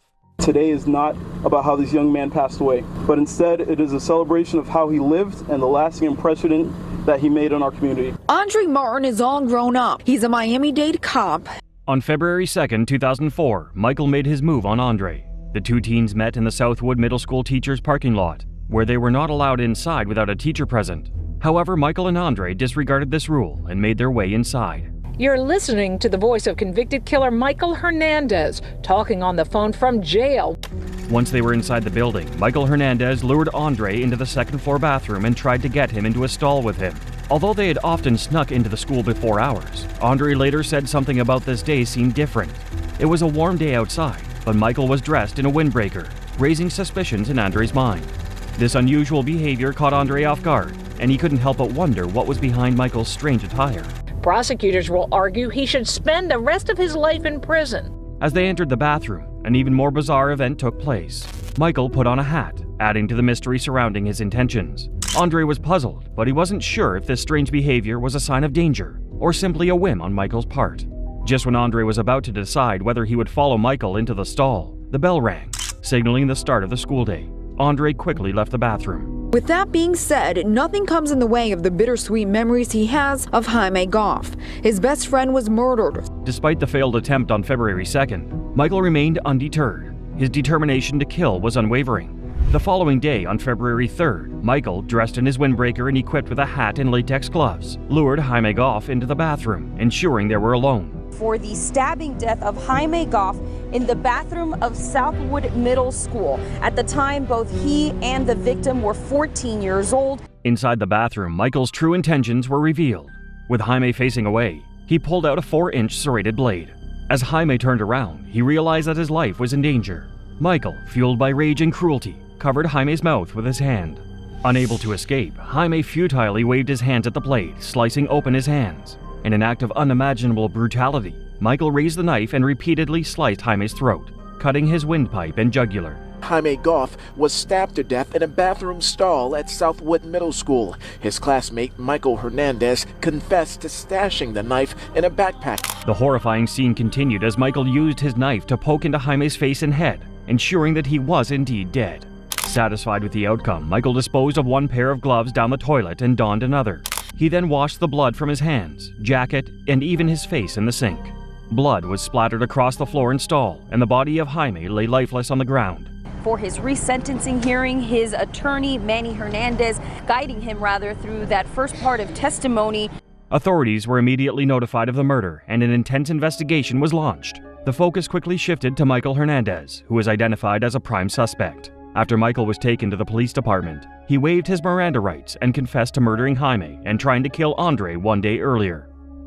From his father today, also several jailhouse calls made between he and his father, where his father actually plays music that he requests for him. Michael was charged with 2 counts of first-degree murder, one for the brutal killing of Jaime and the other for attempting to take the life of Andre just one day earlier. One of the key aspects of Michael's case was the conflicting expert opinions surrounding his competency to stand trial. A court-appointed expert testified that Michael did not have a mental illness that should impact his competency. However, the defense hired a psych who claimed that Michael did have symptoms that indicated he had paranoid schizophrenia. As Jaime Goff's family and also to another friend of his who he had planned to kill the day before Goff died. During the trial, the defense did their best to prove Michael's insanity at the time of the crime. They presented evidence, including witness testimony and medical records, to support their claim that Michael was mentally unstable at the time of the offenses. However, despite their efforts, the jurors ultimately found Michael guilty of murder and attempted murder. Yes, sir. I mean, you talk about serial killers? Yes, sir. You talk about violence? Yes, sir. Why? Miami-Dade Circuit Judge John Schlesinger delivered the final judgment, sentencing Michael to life in prison without parole, the maximum punishment available. Judge Schlesinger also imposed an additional 30 years for the attempted murder of Andre Martin. bringing the total sentence to a staggering 30 years to life. A female over the phone. So I didn't know what to talk about. My life as being, incarcerated, it's very mundane. So I tried to think about. By taking the life of a close friend and leaving Jaime alone to die, Michael shattered the lives of not only his own family, but the entire Goff family as well. Jorge Goff, Jaime's father, expressed deep sorrow and confusion regarding Michael's actions. While Jorge and his loved ones have forgiven Michael, they still have countless questions. How could someone so young commit such a heinous crime? What led Michael down this path? These questions continue to haunt Jorge, leaving him with a heavy heart. Did you ever see this list before? Yes. That's the hit list. That's disturbing, isn't it? It is disturbing. Michael declined to speak during the court proceedings when asked if he wanted to address the court. His mother, Kathy Hernandez, however, expressed her remorse and acknowledged her son's mental illness. She emphasized the need for understanding and support, stating that her son did not deserve the unforgiving sentence of life in prison without parole. The center in his prison jumpsuit, he does say in that profile that he's been locked up age 14. Despite her plea, Michael's sentence of life imprisonment without parole remained unchanged. He appealed this decision, arguing that it is unconstitutional for a juvenile to receive such a harsh punishment. His defense said Michael basically had the juvenile death penalty and that he was locked away to die as a child. Oh, why don't you practice your weekend learning how to cry? Oh my God. In 2016, the United States Supreme Court ruled that juveniles could no longer be automatically sentenced to life without the possibility of parole. This decision paved the way for a retrial in the case of Michael Hernandez. However, during Michael's retrial in 2016, which lasted 3 days, it became clear that during his years behind bars for murdering his best friend, he had not changed. The prosecution presented phone calls Michael made from prison where he spoke about his admiration for serial killers like Jeffrey Dahmer and mass shooters like Dylan Klebold and Eric Harris, who committed the infamous Columbine massacre. How'd you muster up those tears? I feel horrible about what I did. Yeah, so horrible to say, I may have to stab myself. Michael was sentenced to life in prison without parole again. Although he faced the prospect of spending the rest of his life behind bars, his life wouldn't last much longer. In August 2021, at the age of 31, Michael passed away in prison due to a heart condition and natural causes. According to the autopsy report, Michael was morbidly obese at the time of his death. At just 5'10" and 285 pounds, he exhibited severe cardiac dysrhythmia. Many people, that is a vitamin for me, a vitamin for my soul, a vitamin to be strong and continuing work for. Jaime's parents, Jorge and Maria Goff, sat with 7 News to share their thoughts and feelings about Michael's passing. Maria, overcome with emotion, admitted that she couldn't stop crying upon hearing the news. Jorge, on the other hand, was shocked by the revelation, expressing disbelief and sorrow over their son's murderer's death. So amazing. Now there's a fresh look at the sign out there. Despite the tragic circumstances, Jamie's parents demonstrated remarkable grace and composure throughout the interview. They acknowledged that Michael's death was saddening, even as they expressed their disappointment that he had passed away despite all they had been through. As parents themselves, they knew the pain and loss that the family was experiencing. God made us here, and we're not supposed to be killing each other. Now at 6:30, the parents of Jaime Goff, who was killed in 2004 by a fellow classmate. The news of Michael's death prompted Jorge and Maria to contemplate what Jaime's life could have been like had he still been alive. Jorge expressed his hope that Jaime would have pursued a successful career, married and formed a loving family. Maria, too, thought of her son every day and expressed her desire to reunite with her son one day. Michael Hernandez's shocking betrayal and brutal crime stunned everyone who knew him. But the next case takes us to an even more devastating act of violence within a family.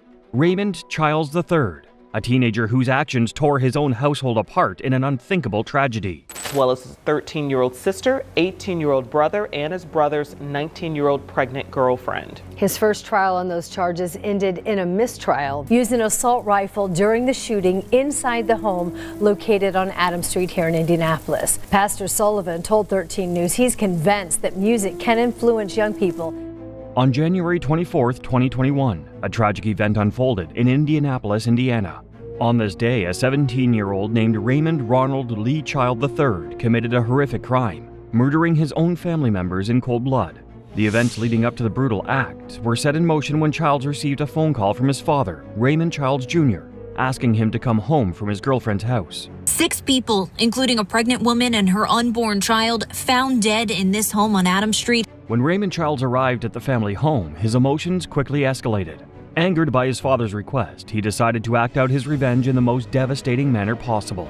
With a gun in hand, Raymond embarked on a mission of destruction, systematically eliminating every member of his family. Kezzy Childs, Raymond's 42-year-old mother, was his first victim.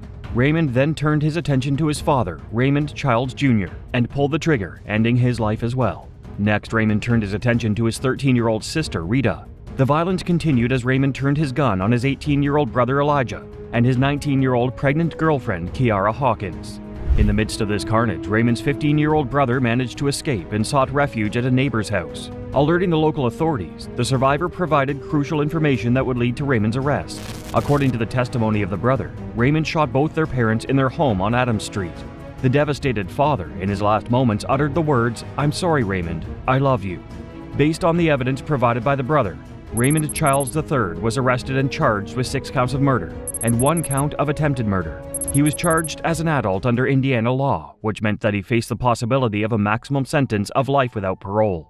In July 2024, Raymond Childs III finally went on trial for his crimes. However, the trial ended in a mistrial when a witness addressed Raymond from the stand, asking why he had committed the murders. This unexpected turn of events caused a mistrial, leaving Raymond's fate hanging in the balance. On October 24, 2024, the court proceedings surrounding Raymond's retrial came to a conclusion. After a 5-day trial, Raymond was found guilty of murder, attempted murder, and a misdemeanor charge of carrying a handgun without a license. Prosecutor Ryan Mears delivered a powerful statement following the verdict, expressing his utmost satisfaction. Mears stated that what happened on Adams Street in January 2021 was unfathomable, and he believed that the jury's verdict brought justice to the victims and the survivor of a horrific crime. Raymond's sentencing is scheduled for January 7, 2025. Next, we present to you the case of James Fairweather, a notorious murderer from the UK who committed a series of random acts of violence.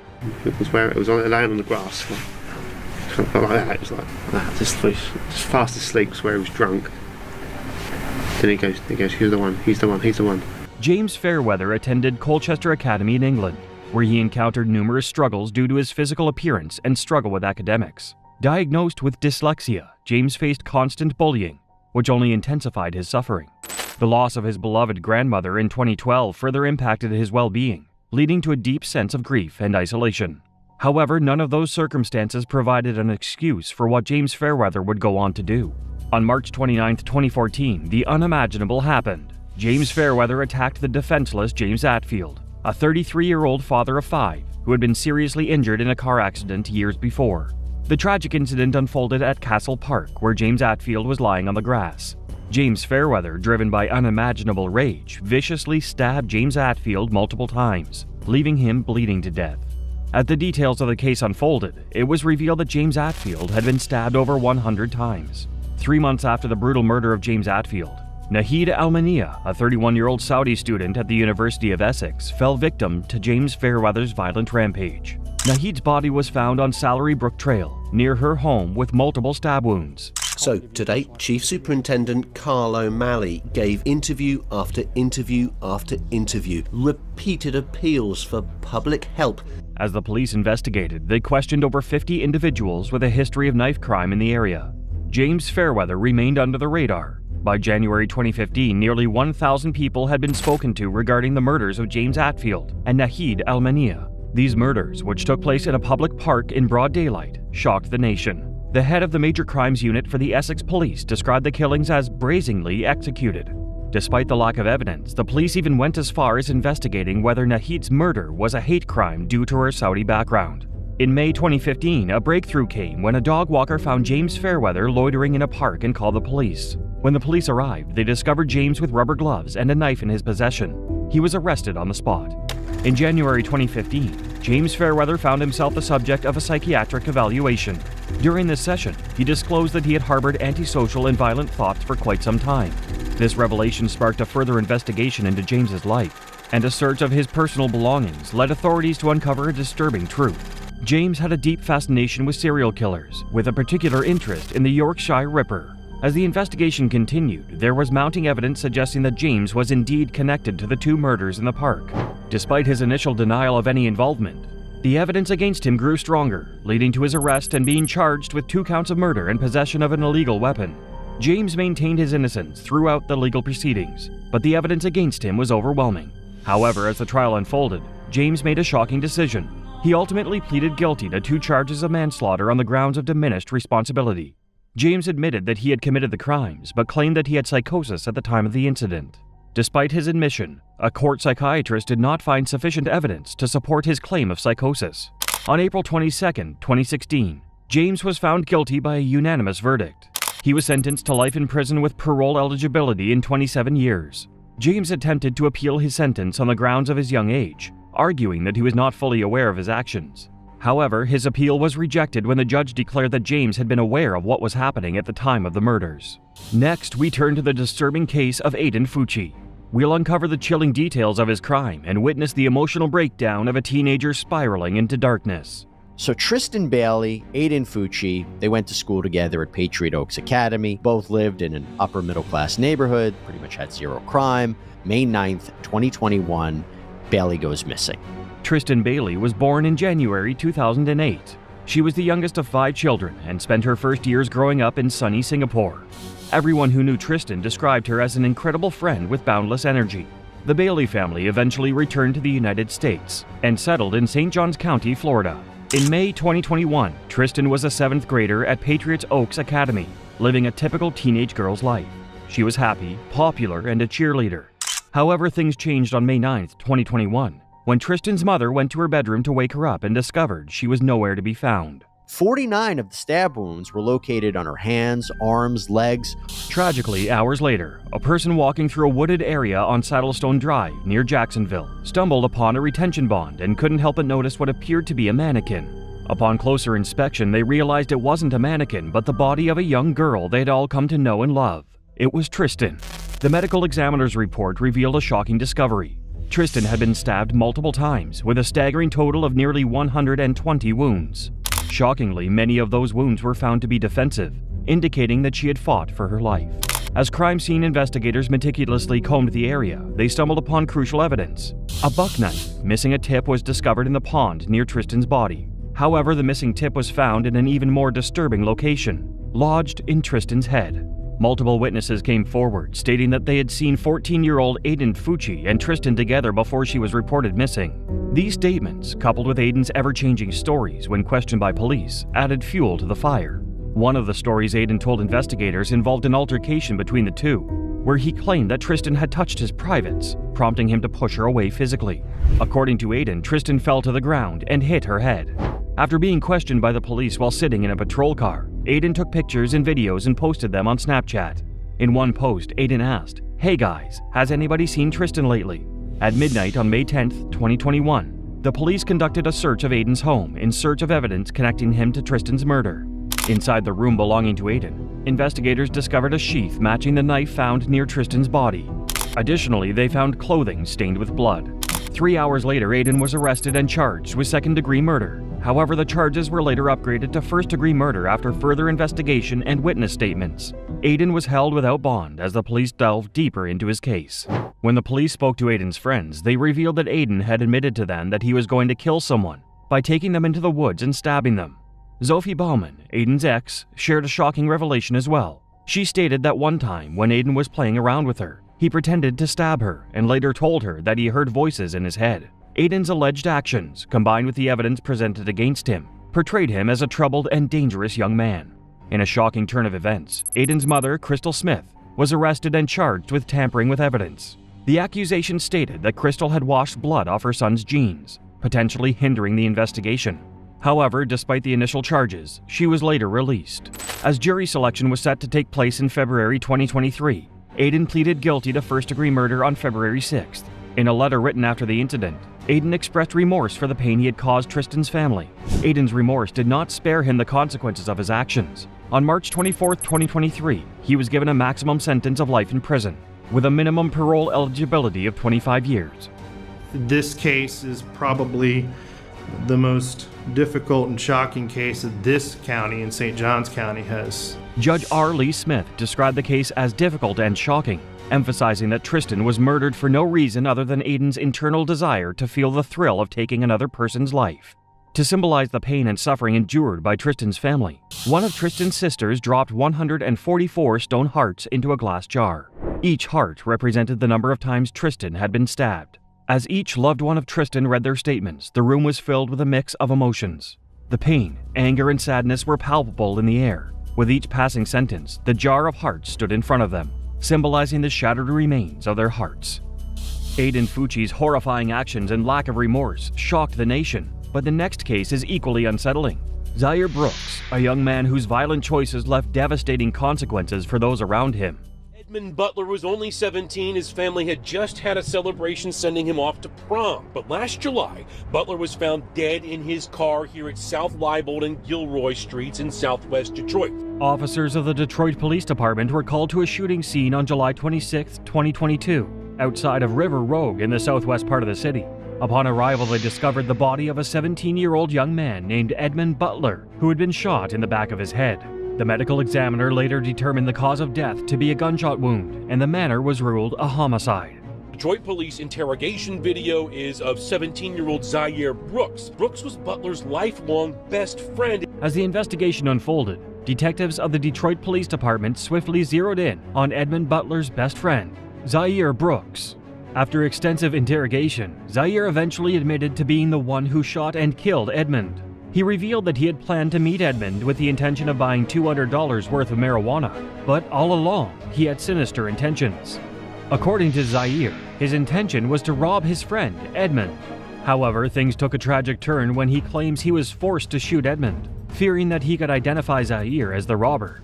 On August 31, 2022, Zaire was arrested and charged with first-degree murder, felony murder, carrying a concealed weapon, and other felony charges related to firearms. Due to the severity of his actions, Zaire was charged as an adult even though he was 17 years old. Wayne County Prosecutor Kim Worthy issued a statement emphasizing that the prosecutor's office takes any decision to waive juveniles as adults extremely seriously. She called the case truly tragic, affecting all parties involved. In June 2023, Zaire Brooks and the prosecution finally reached a plea agreement.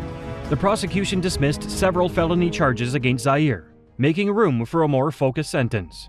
Wayne County Circuit Judge Sharice Anderson ultimately sentenced Zaire to 23 to 40 years in prison for second-degree murder and 2 years for a weapons felony firearm charge. Next, we turn to the shocking case of teen killer Ethan Couch, whose defense argued he was too wealthy to face the consequences of his crimes. His insane sentence left the courtroom stunned and sparked intense debate. Couch was 16, crashing into a group of people who were helping 24-year-old Brianna Mitchell, who had broken down on the side of the road. Mitchell, Holly Boyles, her daughter Shelby Boyles, and youth pastor Brian Jennings. Ethan Couch was born into an upper-middle-class family in Burleson, Texas. When he was 13 years old, he began attending Anderson Private School, a prestigious institution known for its high standards and academic excellence. However, Ethan's journey at Anderson Private School was short-lived. After the principal raised concerns about Ethan's behavior, his father, Fred, and his mother, Tanya, decided to pull him out of school. Instead of attending a traditional school, Ethan was enrolled in a co-op in Watauga. Things seemed to be looking up for Ethan at the age of 15. He had enrolled at community college and was seemingly on a path to success. However, fate had other plans in store for him. One day, Ethan found himself in a parked pickup truck with a naked, unconscious 14-year-old girl. The authorities were called to the scene, and Ethan was charged with minor consumption and possession of alcohol. Ethan decided to plead guilty. He was sentenced to probation, an alcohol awareness course, and community service. It seemed like this was an opportunity for Ethan to turn his life around. Unfortunately, Ethan's troubles with the law were far from over. Despite his efforts to stay out of trouble, he ended up making headlines for all the wrong reasons. On the night of June 15, 2013, Ethan Couch, accompanied by a group of friends, embarked on an ill-fated journey that would change their lives forever. Armed with 2 cases of beer he had stolen from Walmart, Ethan decided to drive his father's 2012 red Ford pickup truck with 7 passengers inside. As Ethan recklessly sped down the road, oblivious to the speed limit and warning signs, tragedy unfolded. 24-year-old Brianna Mitchell's SUV had stalled, and she pulled over to seek assistance. Brianna had no idea fate would bring her face-to-face with Ethan and his irresponsible actions. Holly Boyles and her daughter Shelby, who were living nearby, happened to be passing by. Holly, a 52-year-old woman, and her 21-year-old daughter Shelby, who was home visiting from university, decided to lend a helping hand to Brianna. In the meantime, Brian Jennings, a youth minister and father of 3, had also stopped to assist Brianna. As Ethan's truck barreled down the road, it swerved into Brianna's vehicle and crashed into Brian's parked car. The collision caused Brian's car to strike an oncoming vehicle, and in an instant, the scene turned into a chaotic disaster. Ethan's truck flipped over, ramming into a tree. Tragically, Brianna Mitchell, Holly and Shelby Boyles, and Brian Jennings all lost their lives in the incident. Sergio Molina, a passenger in Ethan Couch's vehicle, survived the horrific crash, but was left paralyzed from the neck down. The other passengers in Ethan's vehicle, as well as Ethan himself, were taken to the hospital, but miraculously they suffered no serious injuries. However, 3 hours after the incident, it was discovered that Ethan's blood alcohol level was a staggering 0.24%, 3 times over the legal limit. As if that weren't enough, he also tested positive for marijuana and diazepam. After the medical staff cleared Ethan at the hospital, he was arrested and charged with 4 counts of intoxication manslaughter and 2 counts of intoxication assault. He pleaded not guilty. As the story unfolded, the media soon discovered that Ethan's parents, Fred and Tanya, had been in trouble with the law. Fred had previously been charged with evading arrest, theft by check, and assault on Tanya. To add insult to injury, he was also convicted of misdemeanor assault in 2000. While these charges were shocking, Tanya's past truly raised eyebrows. In 2013, the same year as the fatal accident involving her son, Tanya was sentenced to a $500 fine and community service for reckless driving. It was a disturbing revelation that hinted at a disregard for the law and the consequences of their actions. It was obvious from the beginning that the Couch family was used to some sort of privilege. This mindset became even more apparent when G. Dick Miller, a defense-hired psych, testified during Ethan's trial. Miller claimed that Ethan suffered from affluenza and couldn't link his actions with consequences because his mother and father taught him that money, privilege, and power were connected. The affluenza defense, a term coined by the Couch family's legal team, gained international attention for its outrageous claims. The defense argued that Ethan's privileged upbringing had prevented him from understanding the consequences of his actions. They argued that Ethan's wealth had shielded him from reality and distorted his moral compass. Did not have the authority to do so. The High Court disagreed. You'll remember Couch unsuccessfully used that privileged upbringing affluenza defense and received 10 years probation. However, many people found the affluenza defense ludicrous and offensive. Critics argued that it perpetuated the idea that the wealthy are exempt from responsibility and blame. It sparked debates about the role of privilege in society and the responsibility of parents in raising their children. As Ethan Couch faced the consequences of his actions, his family's reactions were mixed. Tanya Couch expressed remorse for her son's actions, but defended the use of the affluenza defense. On the other hand, Fred Couch remained unrepentant and blamed the media for his son's fate. The reactions from the Couch family further fueled public outrage and discussions about the severity of Ethan's sentence. Many believed that his punishment did not fit the crime, while others argued that it was necessary to hold him accountable. Ethan was sentenced to attend an upscale rehab center that costs approximately $500,000 a year. In addition to his rehab requirement, Ethan was ordered on probation for 10 years and was given additional restrictions. He was required to wear an ankle monitor, submit to drug testing, and abide by a 9 p.m. curfew. The judge also ordered Ethan to install a video interlocking ignition device on his car. Eric Boyles, Holly's husband and Shelby's father, told the media in 2014 that he felt Ethan's sentence was too lenient. He argued that the outcome might have been different if Ethan hadn't had the money to afford a top-notch defense. This statement sparked controversy and debate, with several people questioning the severity of the punishment. In the midst of all the controversy, 6 civil lawsuits were filed by the victims' and survivors' families against Ethan and his family. These lawsuits sought justice and compensation for the pain and suffering caused. However, all the suits were eventually settled out of court, allowing the parties involved to move on from this chapter. Despite going to rehab and being on probation, Ethan's actions continued to defy the legal system. In December 2015, police were alerted to a tweet that alleged Ethan was playing beer pong at a party and drinking alcohol. This blatant violation of his probation sparked an investigation, issuing a warrant for his arrest. However, Ethan managed to elude authorities, with his probation officer failing to make contact with his mother, Tanya. U.S. Marshals and the FBI joined the effort as the search for Ethan intensified. By the end of December, Ethan and Tanya were finally located in Mexico and extradited to the U.S. Ethan was taken into custody and faced the consequences of his actions. On April 13, 2016, Ethan was finally sentenced by a district judge named Wayne Salvant. Ethan received 4 consecutive terms of 180 days, extending his probation to longer. Just when it seemed Ethan had learned his lesson, he once again found himself in hot water. In January 2020, Ethan was accused of violating his probation when he tested positive for THC.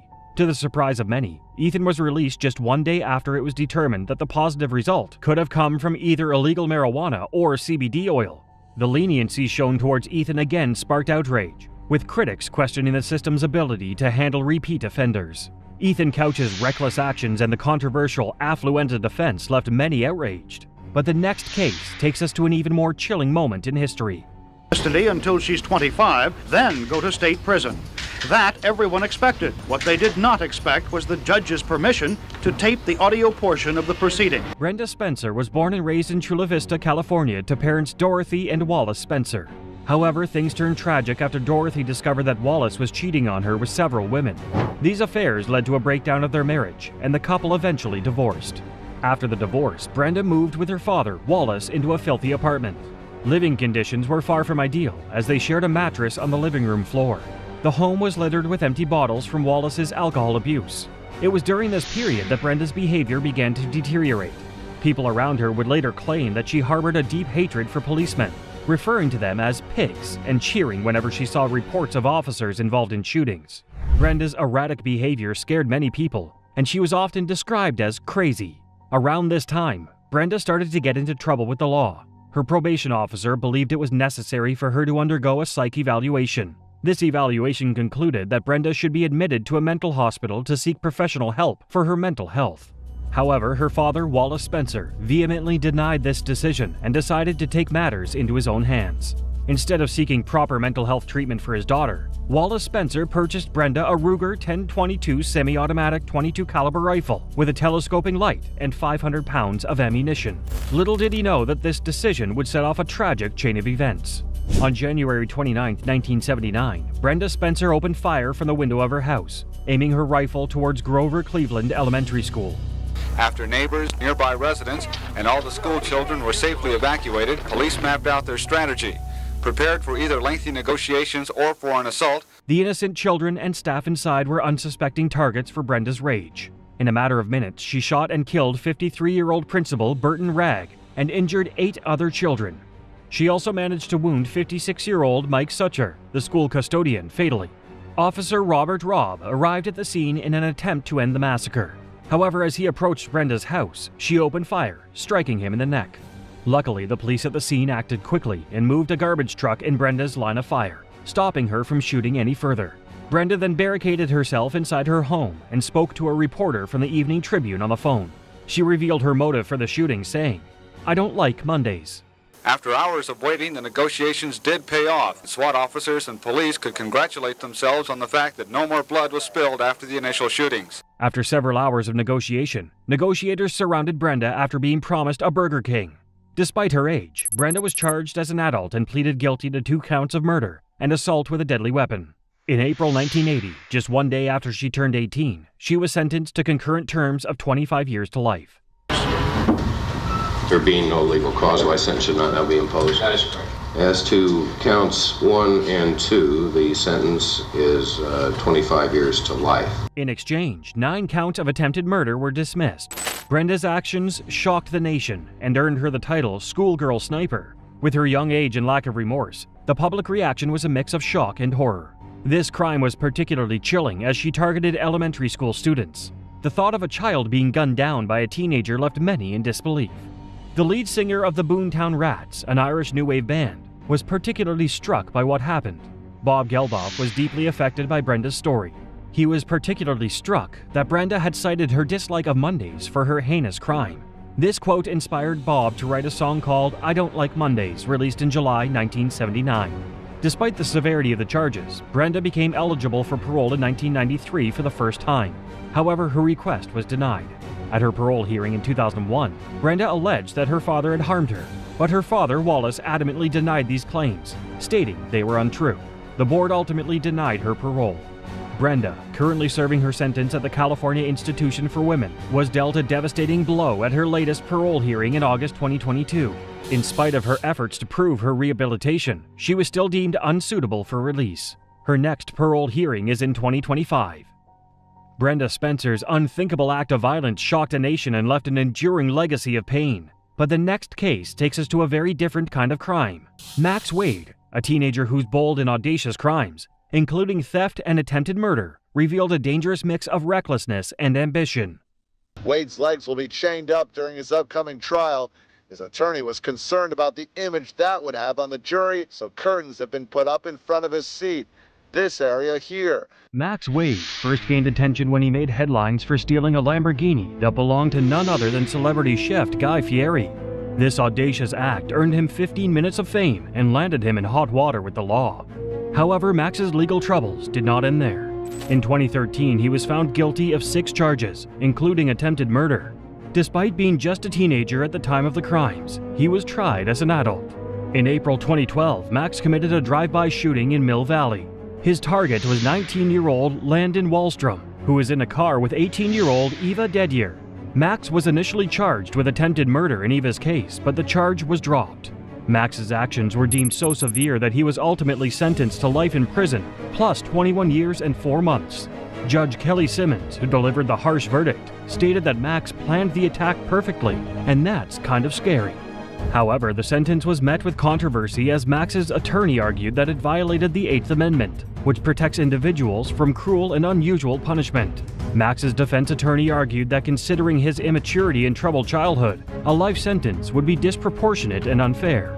They argued that Max's young age and troubled upbringing should have been taken into account by the judge, considering Max's lack of criminal experience and background. The prosecution sought to counter these claims by highlighting Max's dangerous nature and intentions. They argued that Max had planned to carry out a violent burglary at a high-end San Francisco jewelry store, valued at over $6 million. This planned heist involved the use of a bomb, fake police uniforms, and a chopper. Despite reviewing the evidence, Judge Simmons denied the prosecution's request to introduce this evidence, stating that the plans were unrelated to Max's current case. This decision caused an uproar among some who believed Max's intentions should have been considered in sentencing. While some argued that he deserves a life sentence for his crimes, others believe that his age and troubled background should have been taken into account. One of the detectives who worked on the case and had helped identify Max as a suspect expressed his satisfaction with the guilty verdict. He was quoted as saying, "I wouldn't want my mother or girlfriend to be on the same streets as Max Wade." In a shocking turn of events, in 2021, Max's sentence was significantly reduced by 10 years, which increased his parole eligibility by 7 years. During Max's parole hearing, he shocked everyone with his remarkable transformation. He claimed that he had changed significantly while in prison, stating that the death of a close friend had had a profound impact on him. Max elaborated on how this experience had opened his eyes and made him realize the error of his ways. Max went on to tell the parole board that he had earned his GED and was now studying computer science. He expressed a desire to work in cybersecurity. The state parole board, impressed by Max's good behavior and assessed him as a low to moderate risk, decided to grant him parole. This decision was met with objections from the Marin District Attorney's Office, which argued that Max was merely a wolf in sheep's clothing. Despite their concerns, the parole board stood by their decision, citing Max's impressive progress and willingness to change. The parole decision, made on July 20th, will be reviewed by the board's legal division and California Governor Gavin Newsom. This process can take upwards of 3 months as both parties carefully examine the details of the case and weigh the potential consequences. It is crucial to note that the governor, who holds the ultimate authority in such cases, makes the final determination of Max's parolees.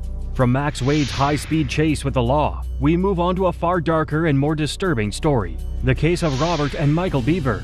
These teenage brothers took sibling rivalry to a horrifying level, committing unthinkable acts against their own family. Broken Arrow, Oklahoma has 1, maybe 2 murders a year, but tonight this community is reeling from 5, the worst crime anyone here can remember. In 2015, the quiet town of Broken Arrow, Oklahoma was rocked by a shocking crime involving the Beaver family. Daniel and April Beaver were a seemingly ordinary couple, raising their 5 children in a modest home. But beneath this facade, a darker truth lurked. The Beavers were a close-knit unit, with Robert, Michael, Crystal, Daniel, Christopher, Victoria, and Autumn making up their brood. Those who knew the family described them as quiet and withdrawn, preferring to keep to themselves. The children, homeschooled by their parents, were rarely seen interacting with other children in the neighborhood. Despite their seemingly innocent exterior, rumors about the Beaver brothers, Robert and Michael, began to circulate. There was something unsettling about them, but no one could put their finger on it. Police don't yet have a motive, one calling this the worst single criminal event in this town's history. On July 21, 2015, Robert and Michael Beaver collected body armor and knives, hatching a plan to carry out a horrific act of violence. These two brothers were plotting to murder their family the very next day. Around 11:30 p.m., Robert and Michael enacted their deadly plan, starting with a horrifying act of violence. They slit their 13-year-old sister Crystal's throat, leaving her fighting for her life. Crystal fought against her brothers, escaping the bedroom and running for the front door, but her siblings were not about to let her escape. They dragged her back inside the house and unleashed an even more brutal assault on her. The extent of Crystal's injuries were horrifying, with her internal organs almost spilling out. Incredibly, she survived this brutal assault, but the rest of the family was not so lucky. Robert and Michael went on a rampage, brutally murdering their parents and siblings. Robert, in a fit of rage, fatally stabbed his mother, April, a staggering 48 times. While Christopher and Victoria Beaver were hiding in the bathroom during the assault, using a clever ruse, Michael pretended to be scared and a victim, knocking on the door and pleading for help. Christopher decided to open the door and allow Michael inside, thinking it was a matter of safety. Instead of seeking safety, Michael turned on his unsuspecting siblings, fatally stabbing each of them over 20 times. With his bloodlust seemingly sated, Michael turned to his father's home office, where his younger brother Daniel was hiding. Once again, he employed the same ruse, pretending to be a victim chased by Robert. Daniel opened the door, allowing Michael to enter. As Michael stepped into his father's office, he turned towards Robert, their other brother, and uttered chilling words. "He's all yours." In a moment of pure madness, Robert turned his knife on his younger brother Daniel and stabbed him in the stomach, chest, head, and back. Daniel Beaver woke up and found himself face to face with his son, Robert. In a matter of seconds, he lunged at his father's throat and stabbed his father repeatedly, 28 times, leaving him lifeless. After committing these heinous crimes, Robert and his brother Michael fled the scene, fleeing out the back door and into the woods that surrounded the house. They knew that the authorities would soon be on their trail, and they had no intentions of getting caught. Daniel Beaver, as he died, called 911. As police officers walked towards the front door, they noticed a pool of blood on the porch. With their hearts pounding, they knocked repeatedly on the door, calling out for any survivors. After an eternity, the officers heard a faint voice calling for help. Breaking down the door, they entered to find 13-year-old Crystal lying in a puddle of her blood. She was rushed to the nearest hospital, where doctors worked frantically to save her life. When Crystal was stable, she identified her brothers as the assailants. In addition to Crystal, only 2-year-old Autumn managed to escape the relentless violence, miraculously escaping with her life. But the rest of the family was gone, their lives ripped away in the most horrific way imaginable. Robert and Michael were arrested at 12:18 a.m. Officers apprehended the brothers using a K-9 unit after they were discovered hiding in a bush. They had each been charged with 5 counts of first-degree murder and 1 count of assault and battery with intent to kill. Michael, at 16, was tried as an adult, a decision that sparked controversy among legal professionals. His attorney argued that charging him as an adult was unconstitutional, stating that if convicted, he would be doomed to die in prison. Such an outcome, the attorney claimed, was effectively the same as a death sentence. The attorney contended that there was abuse in the Beaver household. However, no concrete evidence was provided to show that there was abuse within the Beaver household. Initially, Robert and Michael pleaded not guilty, maintaining their innocence in the face of overwhelming odds. While incarcerated, Robert dared to take his own life. However, fate intervened when a guard stumbled upon him in the nick of time. Robert pleaded guilty to all charges and was given 5 life sentences without parole, as well as an additional life term. Michael's trial began in April 2018. After 1 month of deliberation, the jury found him guilty and sentenced him to 5 life sentences with parole. Robert, who should have been safely locked away behind bars, attempted to attack 2 prison officers in the day room in 2019. This incident resulted in him receiving 3 more life terms, bringing his total amount of life sentences to 9. Robert and Michael are serving their sentences at the Joseph Harp Correctional Center and the Lexington Correctional Center, respectively, in Lexington, Oklahoma. After the chilling case of Robert and Michael Beaver, where sibling violence shattered an entire family, we now turn to the story of Kieran Currington. Her name is Lelia King, and she was 30 years old. Police tell us she was caught in the crossfire of 2 groups shooting at each other. In July 2022, police in Columbus, Ohio initiated a large-scale search for 16-year-old Kieran Currington. This search began after police were summoned to a shooting incident on July 16th. Upon their arrival, they discovered the body of Lelia King, a 30-year-old mother who had been tragically shot. Lelia had found herself trapped in the middle of a shootout between 2 groups in a convenience store parking lot. Unfortunately, she succumbed to her injuries at Mount Carmel East Hospital less than 3 hours later. And police just sent us these photos of 3 people they think may have played a role in this homicide. After conducting a thorough investigation, detectives obtained surveillance footage that led them to identify Kieran Currington as a person of interest in the case. After reviewing the footage, they realized that Kieran was directly involved in the tragic incident that resulted in Lilia's death. 1 month after the tragic incident involving Lilia King, the prime suspect in her shooting death was finally apprehended. Kieran Currington was arrested and faced charges for his involvement in the heinous crime. The charges brought against him included reckless homicide, among other offenses. However, Kieran maintained his innocence and pleaded not guilty to all charges.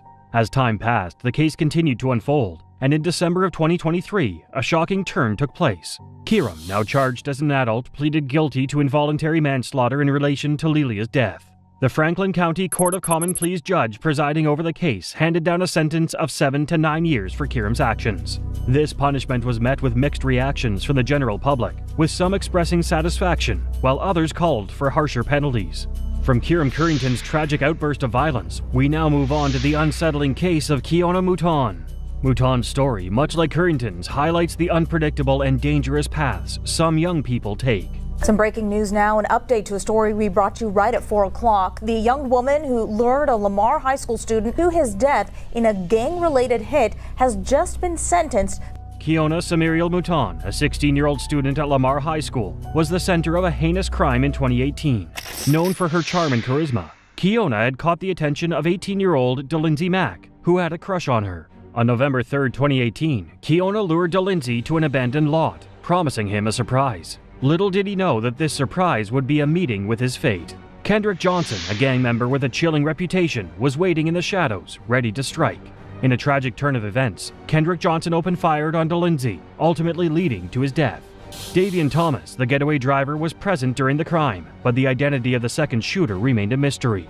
The Houston Police Department and the prosecution are urging the public to provide any information regarding his identity.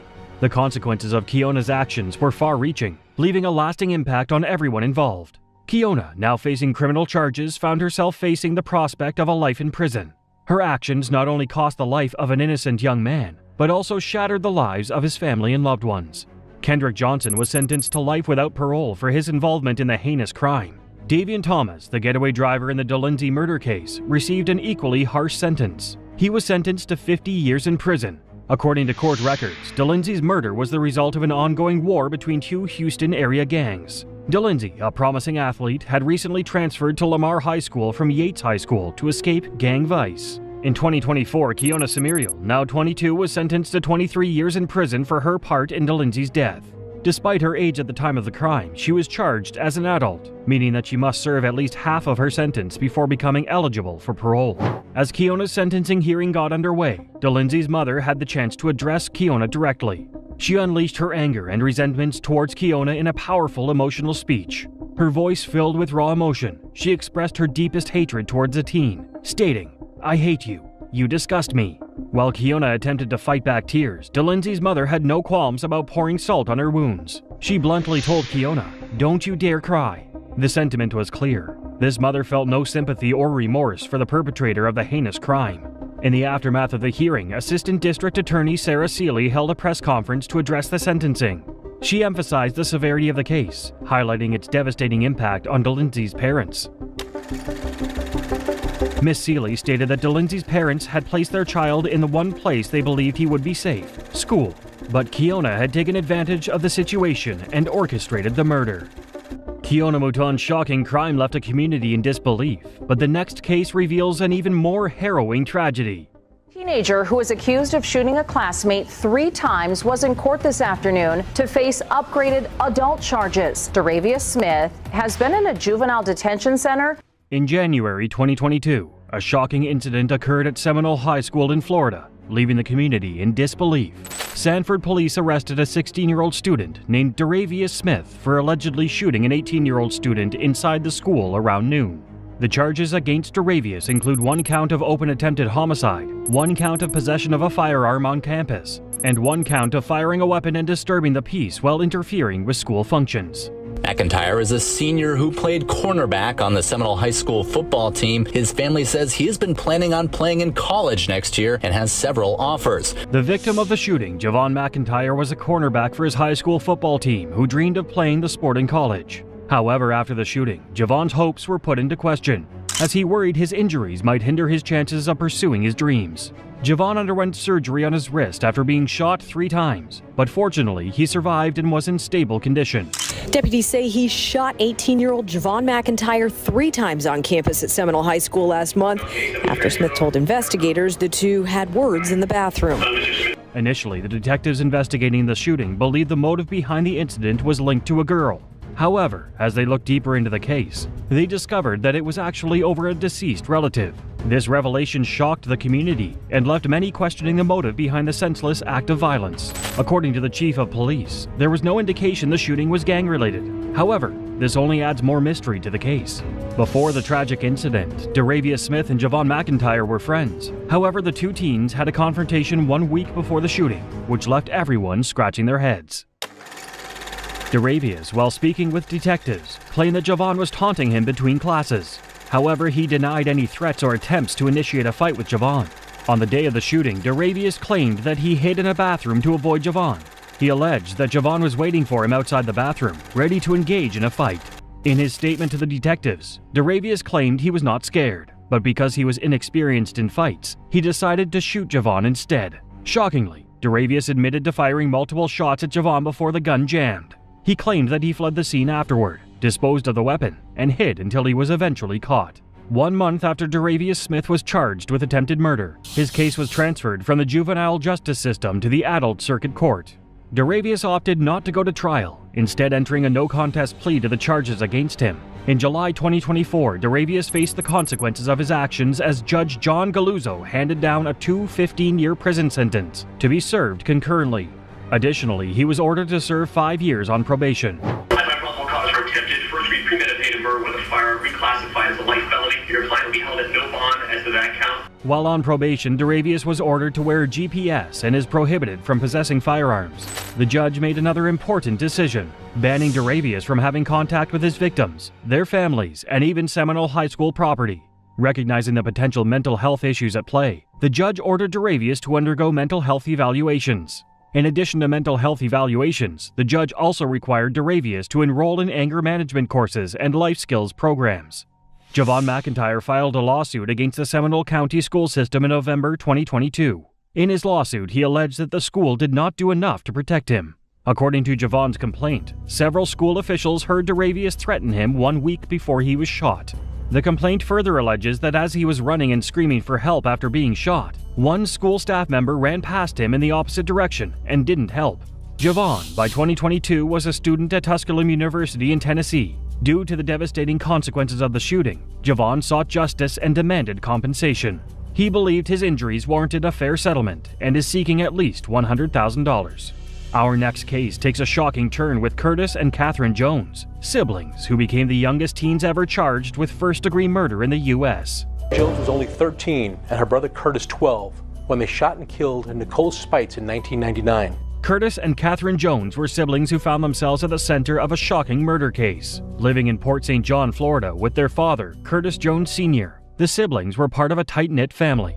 However, things took a turn when Curtis Sr. began a relationship with Nicole Spites, a 29-year-old woman with 2 daughters. The brother and sister, the youngest at the time to be charged as adults with murder in the country, pled out and were sentenced to 18 years in prison. For a few months in late 1998 and early 1999, the Jones family, Nicole and her daughters, had lived together. However, on January 6, 1999, a horrific event unfolded that would change their lives forever. As Nicole sat working on a 500-piece puzzle at the dining room table, Catherine approached her, holding her father's 9mm handgun.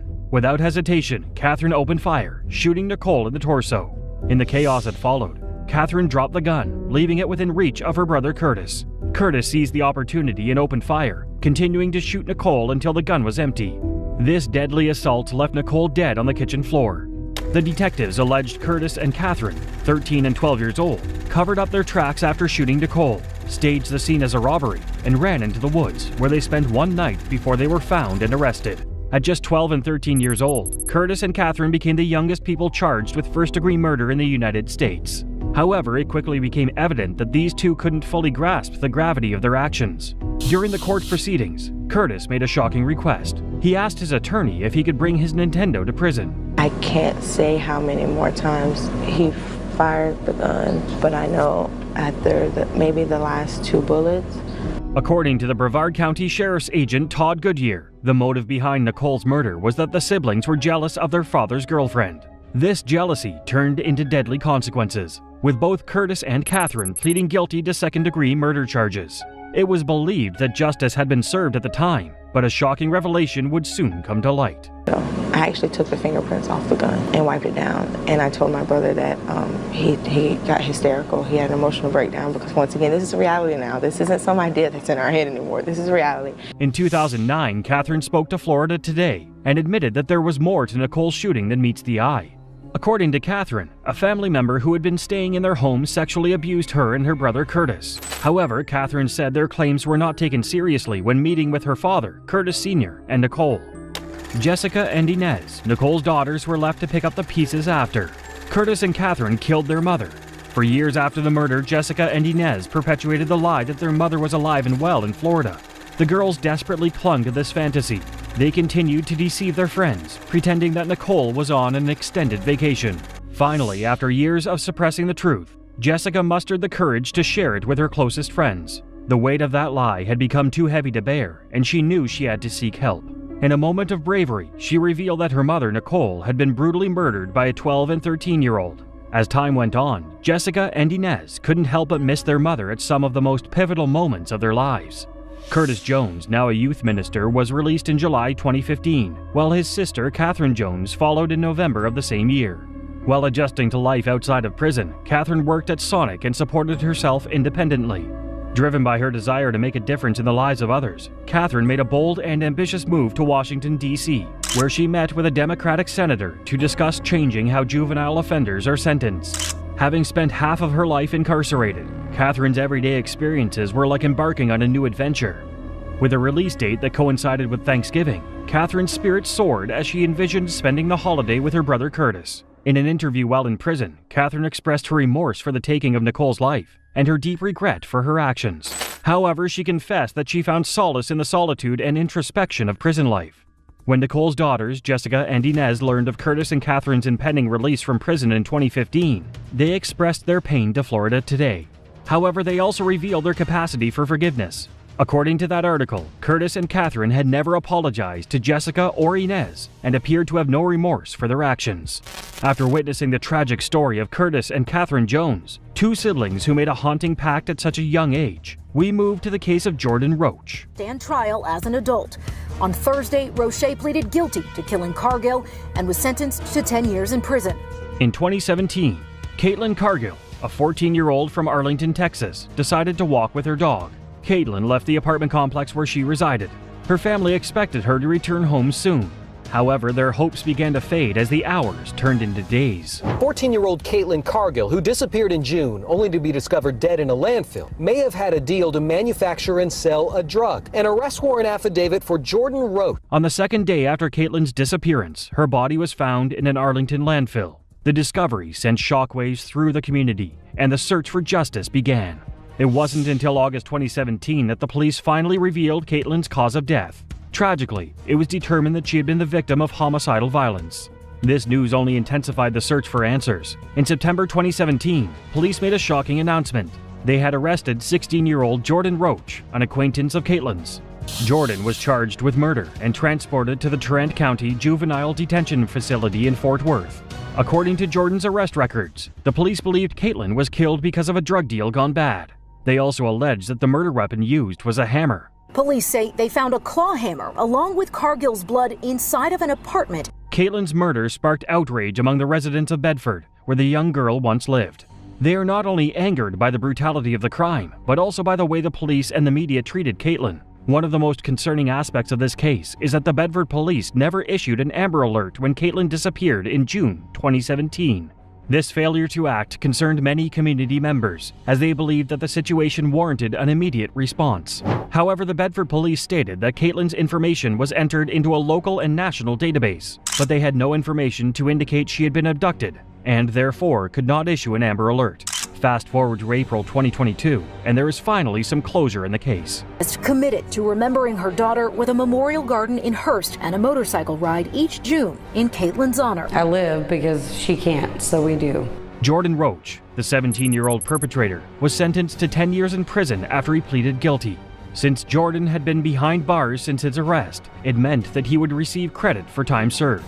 Trisha West, Caitlin's mother, expressed her outrage and disbelief at her daughter's murder during Jordan's sentencing hearing.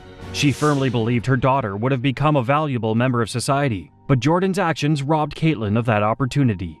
The only thing I can say is that you somehow have to find peace. Trisha addressed Jordan directly, telling him that he had stolen Caitlin's life and her dreams. She expressed her deep regret at not being able to witness her daughter's bright future unfold. Through tears, she made it clear that Jordan had not only taken Caitlin's life, but also robbed her of the chance to make a positive impact on the lives of others. Continuing the theme of parental anguish, Bo Cargill, Caitlin's father, wrote a powerful statement that was read aloud during the sentencing hearing. In his letter, Bo expressed the daily torment he endured, haunted by what his daughter had to go through in her final moments.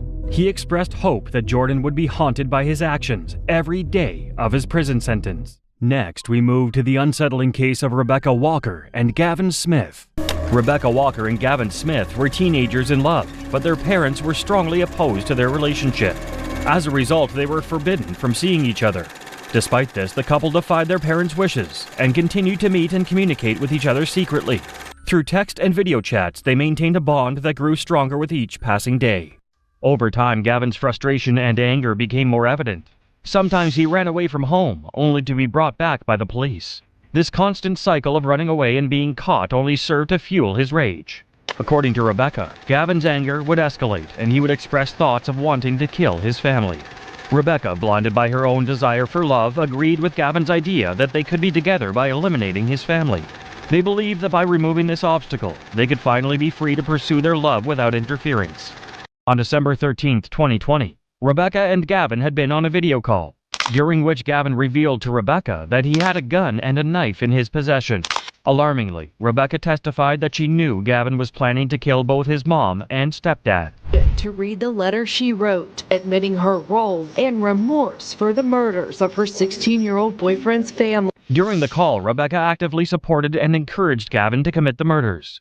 In a shocking turn of events, Rebecca admitted to sending text messages to Gavin while he was on the video chat with her, telling him to hurry up and do it. Eventually, both Gavin Smith and Rebecca Walker were arrested in relation to the death of Gavin's stepfather, Dale Long, 37 years old, his mother, Risa Saunders, 39 years old, and his younger half-brothers, Gage Rippler, 12 years old, and Jameson Long, 3 years old. Her attorney trying to explain how the 17-year-old who had recently lost her mother was manipulated by the boy, whose first-degree murder case is still in juvenile court. Rebecca Walker pled guilty to 4 counts of accessory after the fact of first-degree murder as part of a plea agreement. In exchange, she received a 10-year sentence. To secure her testimony against Gavin, the prosecution dropped the murder charges against her.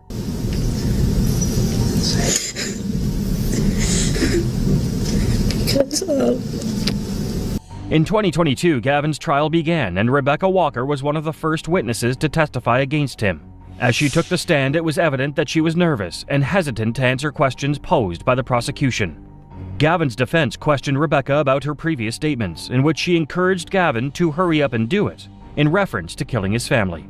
However, Rebecca was quick to clarify that she was not physically present when the crime was committed. Instead, she claimed to have been on video chat at the time of the murder. In January 2023, Gavin was sentenced to 3 life sentences with mercy for the first-degree murder, 40 years for the second-degree murder, and 10 years for the firearm charge. Rebecca Walker and Gavin Smith's chilling crime was a disturbing act of betrayal. But the next case is even darker. Brian Lee Draper, a teenager inspired by horror movies, who turned fiction into a terrifying reality. Our first victim is going to be Cassie Stoddard. She's going to be alone in a big, dark house out in the middle of nowhere. How perfect can you get? Brian Lee Draper attended Pocatello High School and bonded closely with his best friend, Troy Adamczyk. Brian and Troy shared a passion for movies and aspirations of pursuing careers in the film industry. This common interest brought them closer, and they often collaborated on creating their videos. On September 22, 2006, Cassie Stoddart, a classmate and friend of Brian and Tony, was house-sitting for her aunt and uncle. With their permission, she invited her boyfriend, Matt Beckham, to hang out that night. Brian and Troy arrived at Cassie's aunt and uncle's house as the night progressed. However, Brian and Troy got up unexpectedly and left, telling Cassie and Matt they were heading to the movie theater. Hello, Cassie. I'm getting you on tape, okay? Say hi, please. Hi. Okay, see ya. Little did Cassie know that Brian and Troy, her two supposedly trusted friends, had sinister plans in mind. Before they left, Brian, unbeknownst to Cassie, unlocked the basement door, setting the scene for a horrifying turn of events. Brian and Troy parked their car down the street dressed in dark clothes, gloves, and scary masks, and returned to Cassie's aunt and uncle's house. After Matt left Cassie's aunt and uncle's house, Brian and Troy seized the opportunity. They turned the circuit breaker off, hoping Cassie would come downstairs and flip the switch, leading her into a trap. However, Cassie remained upstairs. As Cassie remained upstairs, unaware of the danger awaiting her, Brian and Troy silently made their way up the creaking basement stairs. Armed with a dagger and hunting knife, they confronted Cassie in the living room. Brian and Troy stabbed her over 30 times. The investigation into Cassie's murder quickly focused on Brian and Troy, and as investigators gathered evidence, they discovered a partially burned VHS tape. Upon closer examination, it revealed that Brian and Troy had meticulously documented their plans to murder Cassie. Good luck. Hopefully you don't have to get through 8 or 9 failures like we have. Yeah, we probably tried maybe 10 times. Brian and Troy were charged with first-degree murder and conspiracy to commit first-degree murder for Cassie's murder. In 2007, Brian and Troy went on trial for their heinous crime. According to the prosecution, Brian was deeply influenced by the infamous Columbine shooters, Dylan Klebold and Eric Harris. The prosecution argued that Troy murdered Cassie because he was obsessed with the horror movie Scream. From the gruesome depiction of the stab wounds inflicted upon her to the disturbing footage of their well-planned and executed murder, every detail presented at the trials painted a chilling picture of their sadistic nature. The medical examiner's testimony revealed the extent of the brutality inflicted upon Cassie Stoddart. He described multiple stab wounds, including deep lacerations to her neck, chest, and abdomen. Throughout the trial, Brian and Troy sat silently, in stark contrast to the boisterous demeanor they had displayed in their videos, where they excitedly talked about Cassie's murder. Their once cocky smiles were replaced by anxious glances and shifting in their seats. It was evident that they were deeply scared of the potential consequences they faced. The change in their behavior was striking. They seemed like completely different individuals, a far cry from the boisterous teenagers who had bragged about their exploits in the video. Their body language and demeanor betrayed their true selves, scared little boys who were now facing the consequences of their actions. Despite their efforts, Brian and Troy were found guilty and sentenced to life in prison without the possibility of parole. Brian Lee Draper's twisted, premeditated crime was chilling, but the next case reveals a shocking act of violence driven by jealousy and revenge. Joshua Coleman, a young man whose actions left lives shattered and a community in disbelief.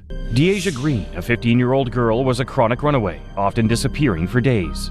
However, when her parents reported her missing in early January 2013, the police knew something was different this time. Her parents gave the authorities detailed information, hoping to bring her home safely. Last year, Toledo police found the 15-year-old girl dead in an alley in the 1300 block of Page. Just 6 days after she was reported missing, Deasia's lifeless body was found in an alley. She had been shot once in the head. The police were immediately called to investigate, and a crime scene was quickly established. Through their investigation, the police obtained a crucial eyewitness account. This witness claimed a 15-year-old boy named Joshua Coleman was the one who fatally shot Deasia. As Green's mother asked him why he killed her daughter. Why would Joshua do this to her? She didn't deserve it. She was a social butterfly. She didn't deserve it. 4 days after the discovery of Deasia's body, Joshua was arrested and charged with murder and felonious assault. He was swiftly indicted as an adult, a decision that shocked many given the age of both victim and perpetrator. According to sources, Deasia and Joshua had been dating shortly before her death. Joshua Coleman's attorneys and prosecutors eventually reached an agreement. The prosecution agreed to drop the charges of felonious assault and the gun specifications in exchange for Joshua receiving a life sentence, but being eligible for parole in 2039.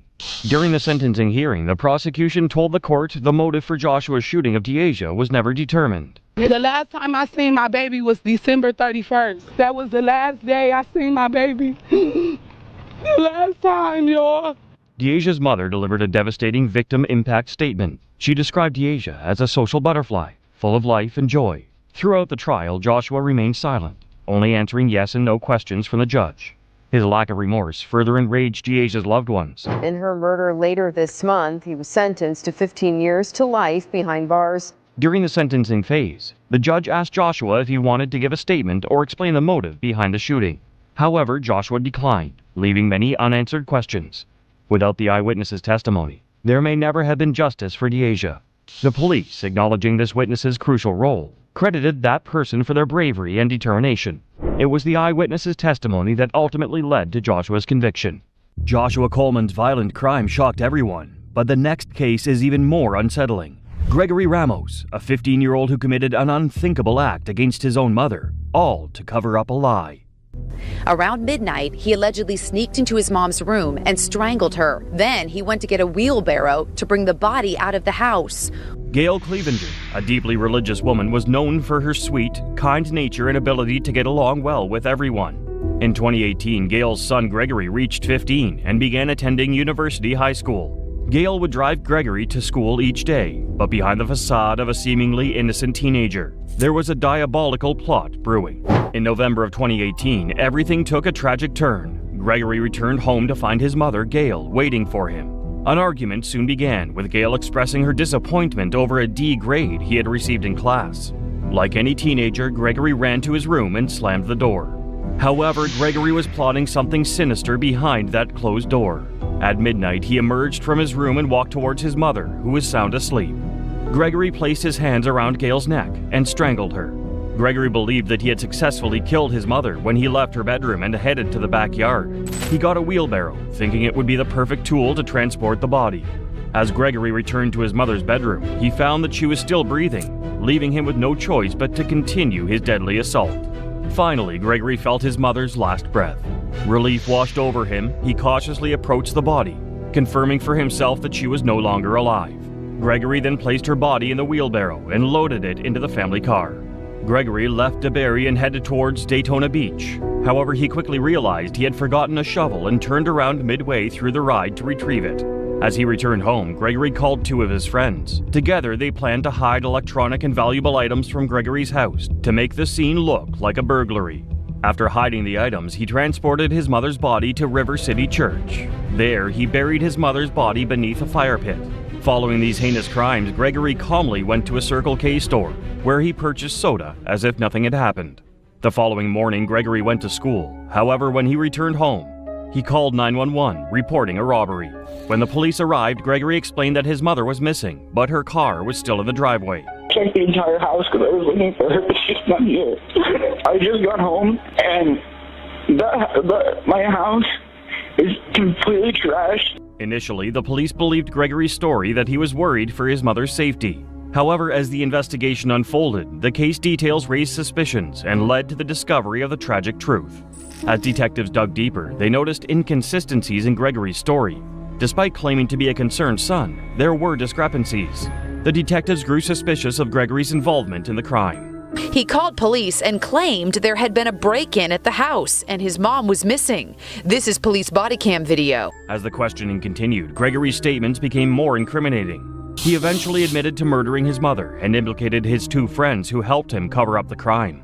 Gregory revealed that he had planned and executed the murder with the help of his friends on May 31st, 2019. After Gregory admitted to killing his mother and disposing of her body at the church, investigators headed there, where they uncovered Gail's remains.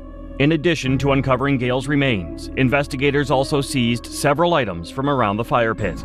A shovel and broom, seemingly used to assist in burying the body, were carefully collected as evidence. Following Gregory's confession and the successful recovery of Gale's remains, the Volusia County Sheriff's Office swiftly moved to bring charges against him. Gregory was arrested and charged with first-degree murder, abuse of a dead body, and tampering with evidence. Despite being 15, Gregory was charged as an adult due to the severity of his crimes. It's the murder case shocking America. A 15-year-old confesses to strangling his mom over a bad grade. Do you solemnly swear or affirm to tell the truth, whole truth, and nothing but the truth, so help you God? I do. Volusia County Sheriff Mike Chitwood addressed the media, expressing his outrage at Gregory's heinous crime. Sheriff Chitwood called Gregory a soulless individual who believed himself to be the smartest person in the room.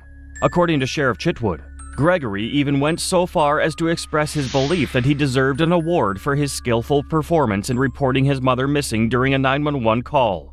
In January 2021, Gregory accepted a plea deal and was sentenced to 45 years in prison. During the sentencing hearing, the judge granted Gregory an opportunity for parole after he served 25 years in prison. His attorney expressed hope that Gregory would use his time in prison to reflect upon his actions and work towards becoming a productive citizen. A Volusia County teen accused of murdering his mother, Gregory Ramos, has pleaded guilty more than 2 years after detectives say the then 15-year-old strangled his mother to death over a fight. One of the most poignant moments of the hearing came when Gregory's 84-year-old grandmother, who was also the victim's mother, was granted the opportunity to confront him face to face. This moment was a bittersweet reunion, as the older woman expressed her unwavering support for her grandson, despite her deep sense of loss. Even though she lost her daughter, she expressed her hope for Gregory's future, and assured him that she would always be there for him. Gregory expressed remorse for his actions and apologized to his family. However, his words did little to alleviate the pain and loss felt by his family. He acknowledged the severity of his actions and admitted that he was not making excuses for himself. Gregory Ramos's chilling betrayal of his own family was haunting, but the next case is even more brutal. Thane Ormsby, a young man whose senseless and violent rampage claimed 3 innocent lives. 3 people are dead, including a 10-year-old boy, and state police are calling their deaths a homicide. Investigators say a relative found the bodies last night in a mobile home. Whether you ask people in the tiny Aroostook County town of Amity or state police around here, the answer is the same. They don't think there's ever been a triple homicide in this area. On June 22, 2010, Thane Ormsby, a teenage student from Ellsworth High School, carried out a gruesome attack in Amity, Maine. At around 5:30 p.m., he entered the home of 55-year-old Jeffrey Ryan and began a rampage that resulted in the senseless murder of Jeffrey, his 10-year-old son Jesse, and a family friend, Jason Dehan, who was 30 years old. Jason and Jesse ran into the back room. So I chased Jesse, and he was the quickest. Following the stabbing, Thane fled the scene, triggering a search that lasted several months. In July 2010, he was arrested on a fugitive from justice charge in Dover, New Hampshire. After months of searching, the police finally tracked him down and brought him to justice. Thane was extradited from New Hampshire to Maine, where he was placed at the Aroostook County Jail. According to Thane, he killed Jeffrey Ryan because he was convinced that the man was selling drugs. He also revealed that he killed Jason Dehan and Jeffrey's young son because they were witnesses to the crime. Wearing a pinstripe suit, Ormsby had to wipe the tears from his eyes as his mother described the long way she says he has come after a childhood of abuse and neglect. Thane was charged with 3 counts of murder and 1 count of arson. He pleaded not guilty at his arraignment. However, several months later, he entered a second plea, not guilty by reason of insanity. His 10-year-old son Jesse and Jason Dehan, Ormsby did not shed a single tear. For the murder of Jeffrey Ryan, it is my sad and solemn duty. In 2012, Thane, now 21, found himself on trial at the Holton Superior Court. The charges were serious, 3 counts of murder and 1 count of arson. However, Thane's defense team argued that he was insane at the time of the triple homicide. Jurors ultimately rejected this defense and sentenced him to 3 life sentences and a sentence of 15 years for the arson conviction.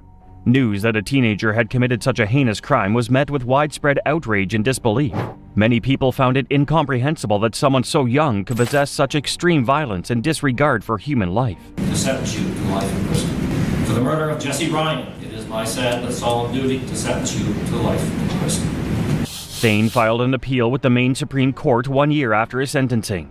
One of his primary claims was that the police violated his Fifth Amendment rights when they interviewed him in July 2010 following the murders. However, in a unanimous ruling, the Supreme Court dismissed his appeal, stating that no mistakes were made in allowing Thane's statements to be used during his trial and sentencing hearing. Thane Ormsby's senseless rampage was horrifying, but the next case reveals a different kind of darkness. Janine Gonzalez, a woman whose involvement in a brutal and calculated crime shocked everyone who knew her. On August 11, 2022, a tragic incident occurred in Gwinnett County, Georgia, when 30-year-old Ashley Bocanegra was rushed to the hospital. According to her sister, when Ashley arrived, she was experiencing difficulty breathing and was airlifted to another facility for emergency surgery. Unfortunately, she didn't make it, succumbing to her injuries. An investigation ensued, and detectives discovered that Ashley had been the victim of a brutal assault that led to severe injuries. Her ribs were fractured and her liver was damaged, ultimately leading to her death. The detectives' investigation led them to an apartment complex in Beaufort, Georgia, where they apprehended two suspects: 27-year-old Antonetta Stevens from Beaufort and 17-year-old Janine Gonzalez from New York. We just got another call about it. So I guess the girl went to the hospital and she died. She died? She's dead.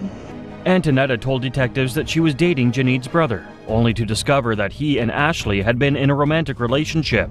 And not only had her boyfriend been cheating on her, but he had a 7-year-old child with Ashley. According to Antonetta and Janine, an altercation began when Ashley arrived at the apartment complex looking for Janine's brother. However, when the detectives review Antonetta and Janine's cell phones, the images, videos, and text messages tell a different story. The evidence suggests that Ashley's killing was far more deliberate than the two initially claimed. Yep, this is what we do. If I get mad and he knows I'm leaving, he feels sad. He says, I'll let you her up. That's what I'm doing. You up. All right, tell me everything. Hey, you got it. Get off. Nope. The text messages on Antonetta and Janine's phones shed light on their planning and orchestration of the crime. It became clear that they had lured Ashley to their apartment under the pretext of meeting Janine's brother. Once Ashley arrived, Antonetta and Janine confronted her and secretly recorded the entire incident. No, you ain't got. You don't get to say so. My man, right? You want to be in front of my man, right? Right? You his manager? I'm getting you fired. That's bias. Okay, yep, that's a conflict of interest. Captured by the girl's cell phone, the video begins with Janine being filmed as Antonetta advances towards Ashley. With brutal force, Antonetta grabs hold of Ashley's hair and forcibly pushes her down. As Ashley struggles to regain her bearings, Antonetta repeatedly punches her in the face, causing her to cry out in pain. You're f***ing my while he's on the clock. My going there trying to ruin his family. He has a whole son. You're mad for him? Okay. Janine is then seen joining in on the violence, delivering a series of kicks to Ashley's side. Throughout the ordeal, Janine can be heard taunting Ashley, threatening to kill her no fewer than 5 times. Are you sure? You know? Yeah. So Antoinette just sent the message I'm first? positive myself. I'm positive. But yeah, I don't know if there's any messages sent to that lady. Janine Gonzalez and Antonetta Stevens were charged with robbery, battery, and felony murder. When the detectives confronted Janine, despite her being only 17 years old, she displayed a cold and callous demeanor. She laughed even though an innocent woman was dead and her nephew, only 7 years old, was left without a mother. Janine Gonzalez started her court appearance in tears before a Gwinnett County police officer laid out the murder charge against her. During one of Janine's pretrial hearings, she was visibly distressed as the judge laid the case against her. The evidence against her was overwhelming, and the prosecution was determined to prove that Janine was not only an accomplice but also a willing participant in the murder of Ashley. Janine's defense attorneys argued that she was a bystander, but the clear imagery on the video contradicted these claims. The footage clearly showed Janine actively participating in the assault, leaving no room for doubt as to her involvement. Gonzalez's attorney argued that she was practically a bystander. Given that, I think the case ought to be bound over as involuntary manslaughter and not as felony murder. Janine's defense team also argued that she should be tried for involuntary manslaughter rather than felony murder.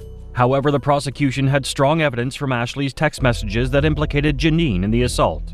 In a message to her boyfriend, Janine's brother, Ashley wrote, "I was fine until your sister kicked me in the chest and back area." The message provided a crucial link between Janine and the injuries sustained by Ashley. Despite the efforts of Janine's attorneys, she was eventually convicted of voluntary manslaughter and robbery by force. Alongside Antonetta, Janine was sentenced to serve a 20-year sentence in Arundel State Prison.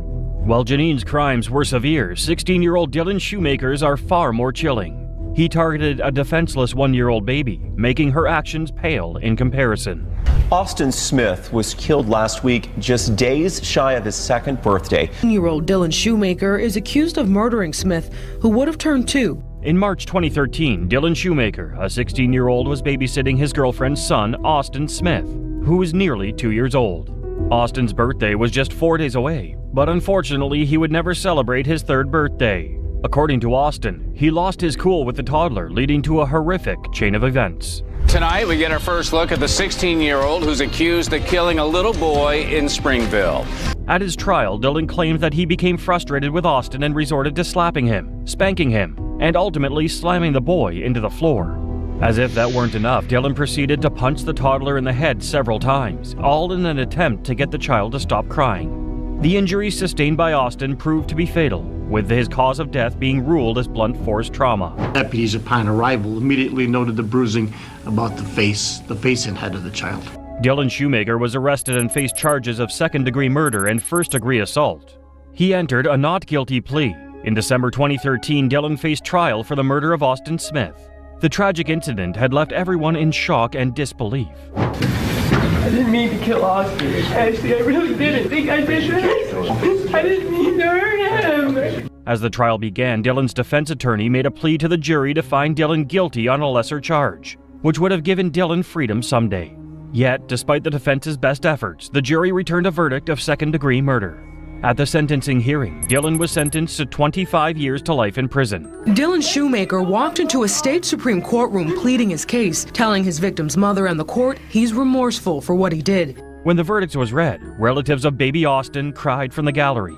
Austin Smith's grandmother even expressed sympathy for Dylan, saying he was only 16 and his life was now over before it even started. Shoemaker and his defense attorney fought for the minimum sentence, 15 years to life. I can't take back what was done.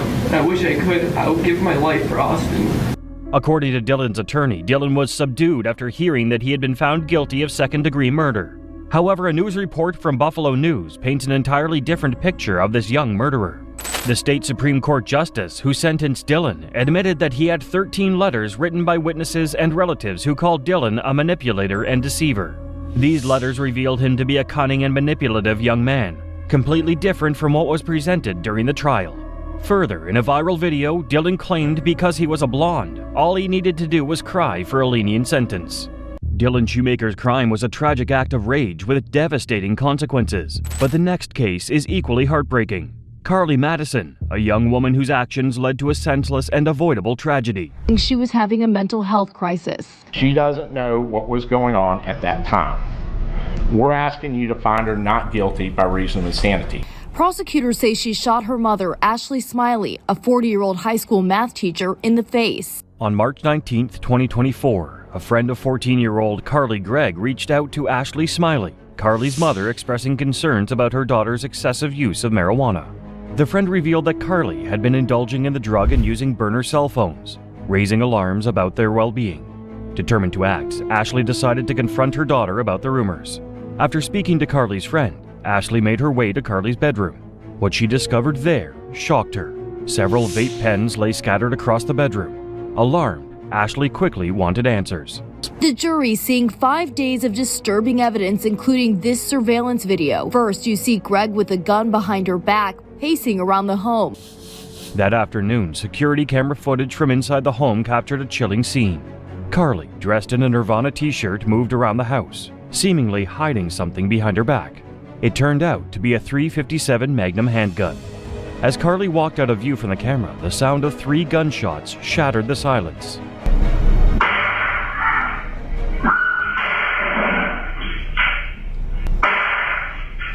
The footage then showed Carly rushing back to the kitchen, where she sat calmly on the stool at the counter. She took out her phone and texted a friend, asking them to come over because there was an emergency. When Carly's friends arrived at the house, Carly asked them if they had ever seen a dead body. Without further explanation, Carly took them into her mother's bedroom, where Ashley lay lifeless, her face soaked in blood. According to this friend, Carly confessed that her stepfather, Heath Smiley, was next on her list. Using her dead mother's phone, Carly, pretending to be her mother, sent a message to Heath. The message read, "When will you be home, honey?" Little did Heath know that this message was a carefully crafted trap. Her stepfather, Heath Smiley, coming home moments later, Greg also shooting him.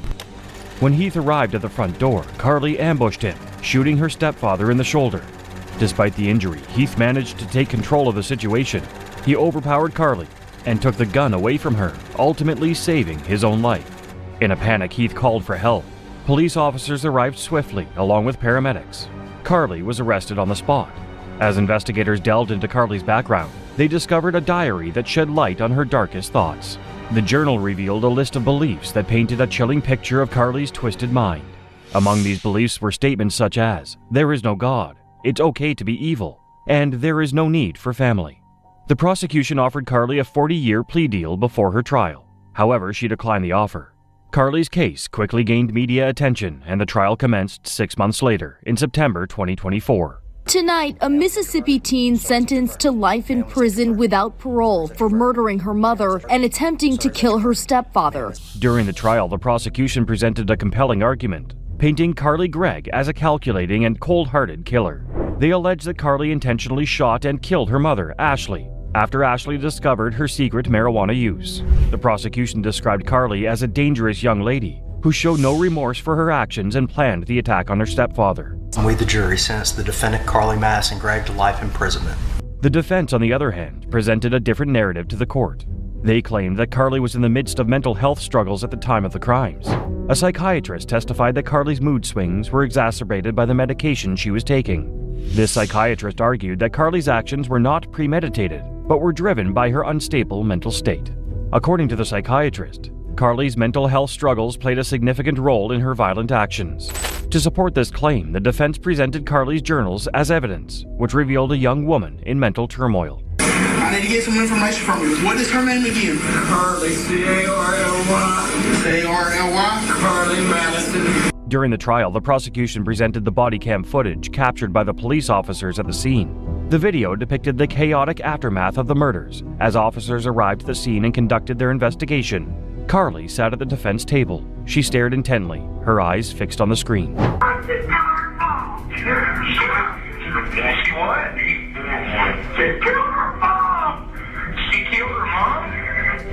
As Carly watched the footage, tears welled up in her eyes. The once composed and confident teenager was overcome with emotion. One of the key witnesses in Carly's trial was her stepfather, Heath. Went off in my face before the door was, 3 or 4 inches wide open. Heath testified about the tragic events that led to his wife's murder. He stated that despite Carly's actions, he still had a good relationship with her. This statement shocked the public, as it seemed incomprehensible that he could maintain a bond with someone who had shot him and taken the life of his wife. In their closing argument, the prosecution reminded the jury that Carly knew the difference between right and wrong when she committed the murder. After careful consideration, the jury deliberated for less than 2 hours before delivering their verdict. They returned a guilty verdict, finding Carly guilty beyond a reasonable doubt. Carly, who was only 15 years old, was found guilty of first-degree murder. Speaking to WLBT in an exclusive interview, Kevin Gregg, Carly's biological father, said he was embarrassed, angry, upset, and very sad about his daughter's actions. Currently, Carly is being held in the Youthful Offender Unit at the Central Mississippi Correctional Facility. The defense attorneys have indicated that they plan to appeal Carly's conviction. However, given the severity of her crime and the public outcry, it seems unlikely that the appeal will successfully overturn the verdict. Carly Madison's tragic actions left a community reeling, but the next case is even more chilling. Michael Swanson, a young man whose brutal actions were driven by rage and a complete lack of remorse. It's cold-blooded murder. Cold-blooded murder, young man. It's not uncommon to see a teenager commit a robbery, but 17-year-old Michael Swanson would take it too far when he not only robbed 2 convenience stores, but ended up gruesomely murdering the attendants. His reaction to being sentenced for these crimes sent shockwaves down the spine of everyone in court. On Monday, the 15th of November, 2010, at the age of 17, Michael Swanson allegedly stole his mother's car and his grandfather's .40 caliber handgun and drove to northern Iowa in search of a thrill. Just after 9 p.m. that day, a young man wearing a ski mask walked into a Crossroads gas station in Algona, Iowa, where he demanded cash and cigarettes from the clerk, 47-year-old Vicky Bowman Hall. Despite complying with his request, the young man chose to shoot her anyway, leaving her for dead as he fled the scene in a Jeep Grand Cherokee. About an hour later, the same young man appeared at a come-and-go convenience store in Humboldt, about 30 miles south of Algona, where he once again demanded cash from the clerk, this time 61-year-old Sheila Myers. Despite Myers handing him the cash he'd asked for, he had already made up his mind just like the prior incident and shot her anyway, in the face, from only 2 feet away. She died instantly and he quickly fled the scene once again. That young man turned out to be 17-year-old Michael Swanson. Before committing those murders, Swanson had driven from St. Louis Park to northern Minnesota to Iowa in a car he had stolen from his mother, Kathleen, along with her debit cards earlier that morning. This wasn't the first time he had stolen his mother's car. His mother, Kathleen, testifying that he'd had violent and sometimes criminal tendencies since he was a toddler. When he was only 11, she was told by a psychiatrist that he was a lost cause when she reported to them that he was a threat to their family members. Swanson had been clinically diagnosed with a host of mental disorders, including ADHD and bipolar disorder, amongst others. One time in 2006 for assembling and storing dangerous weapons, which his aunt discovered in a car trunk after she demanded the money he had stolen from her nonprofit organization where he was doing community service. These dangerous behaviors were a well-known ticking time bomb that would eventually lead Swanson to his downfall. During the second murder, police had received reports of the first from witnesses and began tracing the trail to Swanson. Swanson had managed to get to a McDonald's in Webster City, about 60 miles from Algona, before he was caught and arrested. The police officers also recovered the stolen money and cigarettes, as well as the handgun he used in perpetrating the murders. When interrogated over the murders, Swanson told the police that he shot them so they wouldn't be able to call police or identify him. During his prosecution, Swanson showed no remorse over his actions, as he confessed there was a deliberate attempt to murder Myers. Swanson was eventually charged with 2 counts of first-degree murder and 2 counts of robbery. At his first hearing over the murder of Myers in June 2011, the jury reached a quick verdict and Swanson was found guilty of both charges, after which he flipped off the TV cameras. At his second trial that July, he was also found guilty of the robbery and murder of Bowman Hall. For his role in the murders of Myers and Bowman Hall, a then 18-year-old Swanson was handed 2 life sentences without the eligibility of parole. During his sentencing, Swanson could be seen smiling and laughing as his verdict was read. Blooded murder, young man. And your counsel wants us to believe that you lack the capacity, that you were insane. Jillian, the daughter of Bowman Hall, confronted Swanson in an emotional statement, calling him a weak coward. My mom was not only completely 100% innocent, but she was also a defenseless woman when you came in with that gun. Johnson reportedly told a psychiatrist that he had been fascinated by murder and committing acts of violence since he was 13, and intended to wait until he was 18 so he could kill his parents, who he had planned to be his first victims. In 2013, Swanson's sentence was revised to 60 years before parole eligibility by the governor of Iowa, Terry Branstad, who decided to commute the life sentences of 38 Iowa inmates who had been convicted as juveniles. In November 2014, Swanson was charged with attempted murder while in prison for attacking a fellow inmate with a knife. He was convicted of this charge in 2015 and sentenced to an additional 25 years in prison. He will be eligible for parole in 2089 at the age of 96. Michael Swanson's chilling crime shocked many, but the next case is just as unsettling. William Riley Gall, a young man whose jealousy turned deadly, leading to a brutal and senseless murder.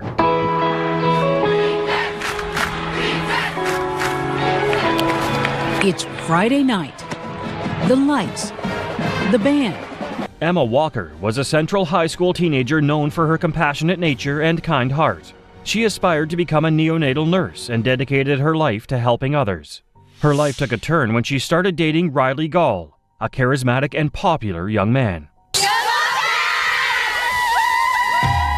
And in the fall of 2014, there was a new girl whose spirit was sparkling, 14-year-old freshman Emma Walker.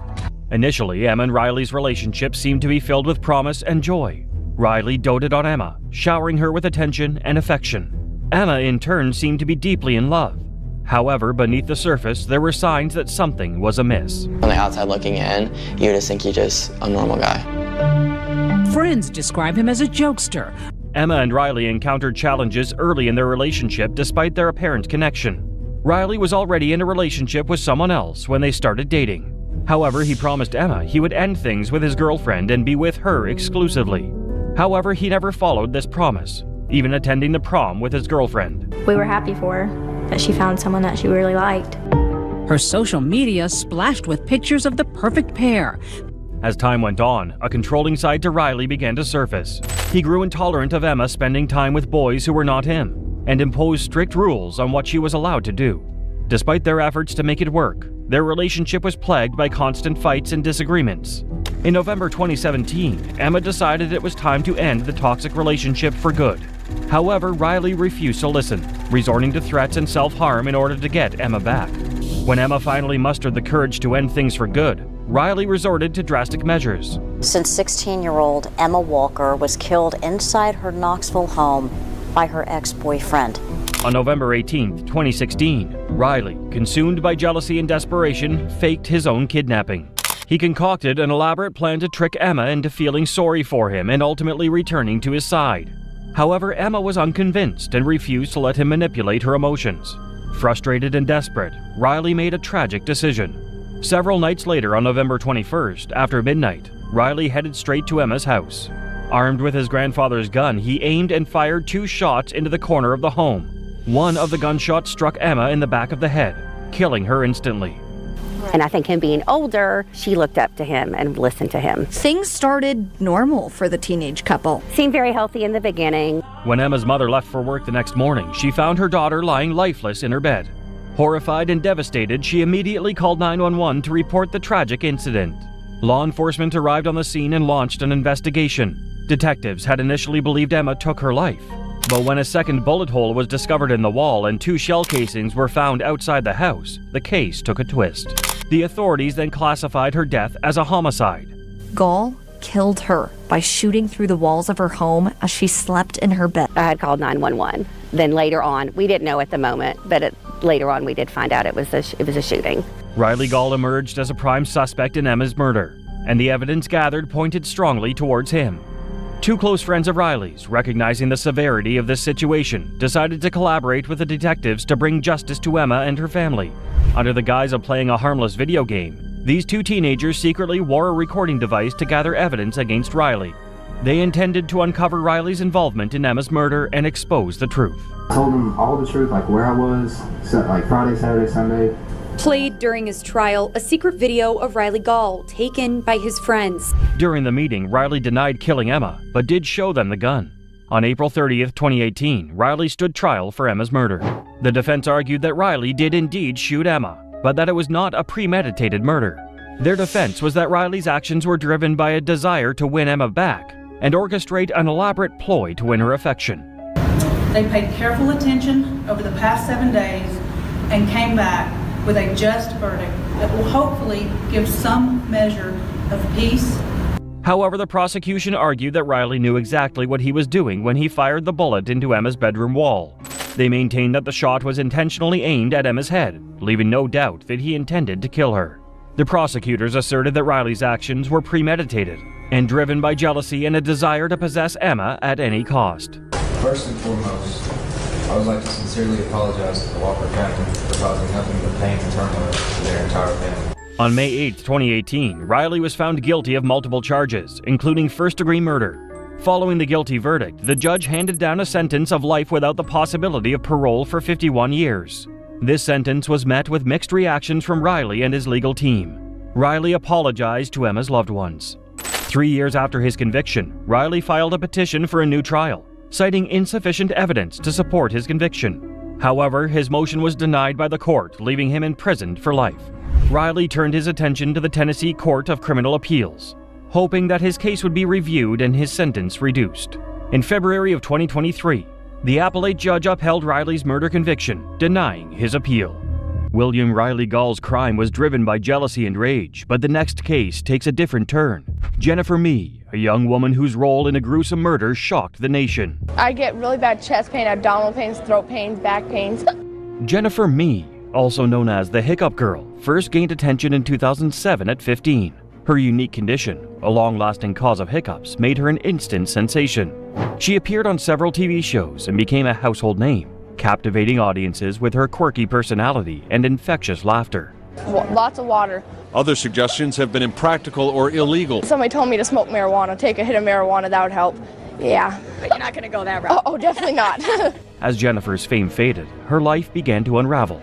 She met her boyfriend, Lamont Williams, and together they embarked on a dangerous path that led to murder and a lifelong sentence. After her boyfriend, LaRon Rayford, caught the two in the act, but that didn't come out in court today. Were you faithful to LaRon? Yes. Jennifer and Lamont began searching for victims online, targeting vulnerable or unsuspecting individuals. They would befriend these individuals, gaining their trust, and then lure them to vacant homes under the pretense of a meeting or business opportunity. Once inside, Jennifer and Lamont would rob their victims at gunpoint. Jennifer Mee appeared on closed-circuit TV for less than 30 seconds. By probable cause, your bond is currently 0. Can you afford a lawyer to help you? However, on October 8, 2010, their plans went tragically awry. Jennifer, Lamont, and their accomplice, Lauren Rayford, lured 22-year-old Shannon Griffin to a vacant house in Tampa, Florida. Once inside, the 3 teenagers robbed Shannon, and he was fatally shot 4 times with a .38 caliber handgun. Through meticulous detective work, police were able to uncover incriminating evidence, leading to the arrest of Jennifer, Lamont, and Lauren. All 3 confessed to their involvement in the crime and were charged with murder. I heard 2.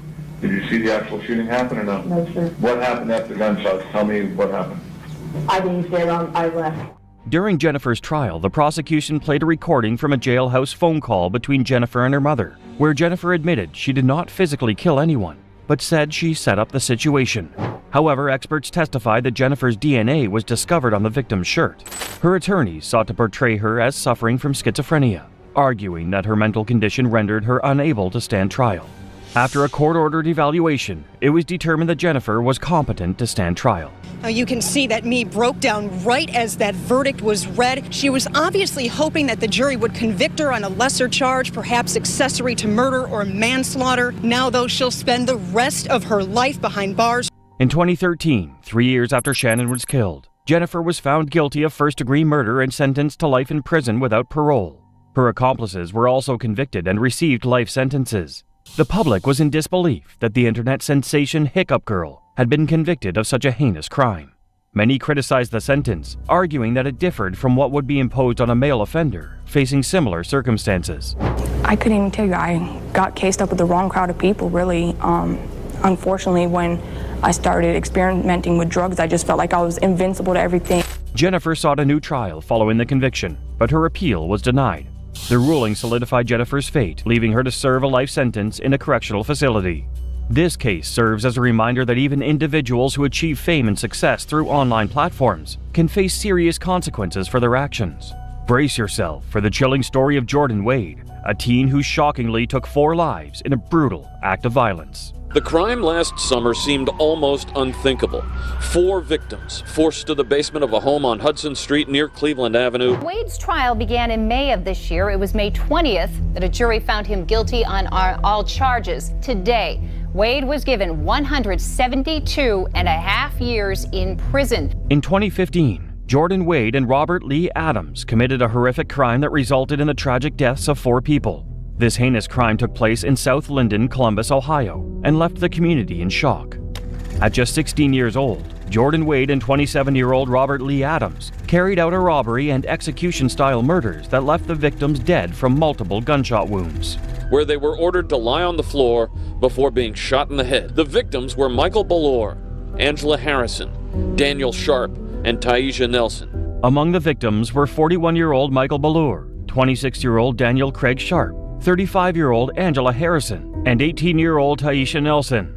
These individuals were senselessly gunned down by Jordan and Robert, leaving behind grieving families and friends. A 15-year-old girl who miraculously escaped with her life after being grazed in the head by a bullet was also present during the shooting. Police say Wade and Robert Lee Adams were at the home of Michael Baller. They say Adams shot Baller and 4 other people in the basement. Terrified that Jordan and Robert might finish her off, the teenage girl took drastic measures to save her own life. She pretended to be dead, lying motionless among the bodies. After the duo fled the scene, the teenager managed to stumble out of the basement where she had been shot, seeking assistance. Miraculously, the teenager survived and eventually recovered from the incident. Once in stable condition, she provided crucial information to the police, helping them locate Jordan and Robert, which led to their arrests. The gunman, 28-year-old Robert Lee Adams, he's set to go to trial in January. He faces the death penalty if convicted. During their trial, the prosecution alleged that Jordan and Robert had robbed the victims, ordered them down to the basement, and that Robert was the one who fired the weapon that killed them.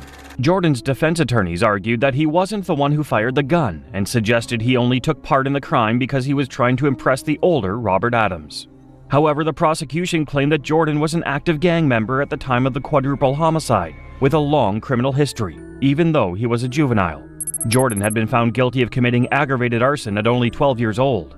The prosecutor alleged that Jordan had never taken responsibility for the murders and had the audacity to claim it was a cover-up. Wade's trial began in May of this year. It was May 20th that a jury found him guilty on all charges. When the judge handed down the life sentences, Jordan reacted with shock and disbelief. He appeared stunned, unable to comprehend the magnitude of his actions and the life-altering consequences he faced. His defense attorneys argued that Jordan was young and impulsive and deserved a chance at rehabilitation. Still, the prosecution maintained that the gravity of the crimes warranted the harshest punishment possible. Wade was not the gunman, but prosecutors say he helped Robert Lee Adams rob and trap the victims in the basement. Wade was a juvenile at the time. In a letter read to the court, the surviving teenager shed light on Jordan's devastation and expressed her hatred for him. The letter painted a chilling picture of Jordan as a manipulative and ruthless individual.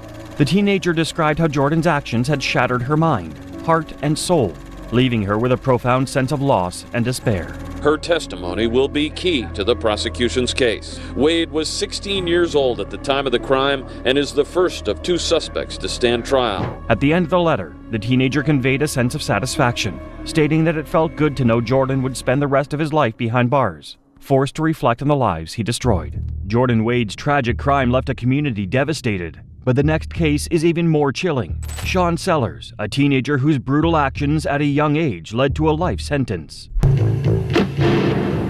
I walked into their bedroom wearing just a pair of black underwear after doing a ritual that night, and I shot them both in the head as they slept. In March 1986, a heinous crime shook the Oklahoma City community when 2 people were killed in their own homes.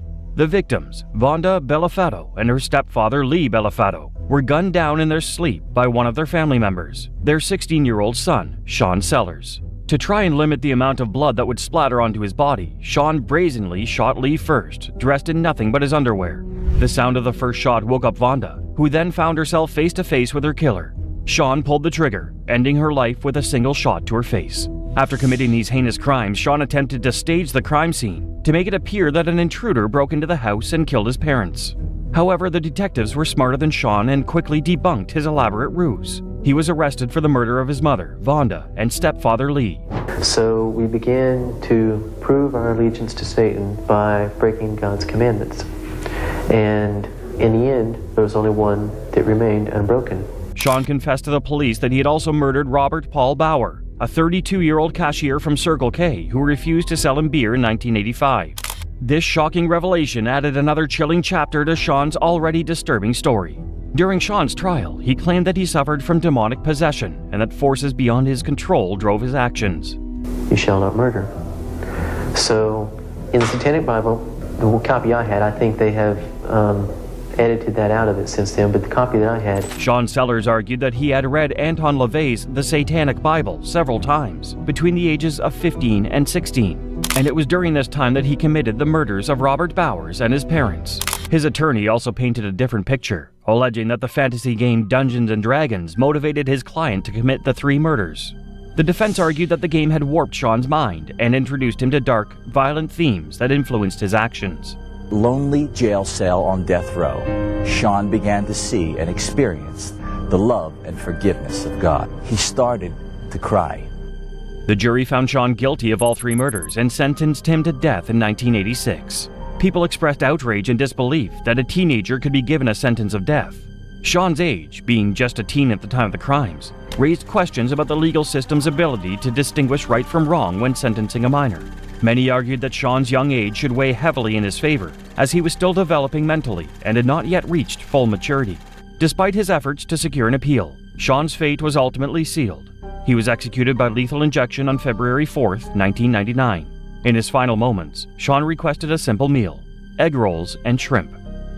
Next, we move to the tragic story of Austin Myers and Justin Back, a case that starts with a simple robbery plan but escalates into a horrifying murder. The sentence of death shall be imposed upon Austin Gregory Myers on the charge of aggravated murder. Myers once again showed no emotion. On the 28th of January 2014, Justin Back, an 18-year-old, was murdered in Waynesville, Warren County, Ohio, by 2 young men who had broken into his family home to steal a safe from the house. Those 2 men were Timothy Mosley, and 19-year-old Austin Myers, whose evil plans ruined not just the life of an innocent boy and his family, but also theirs.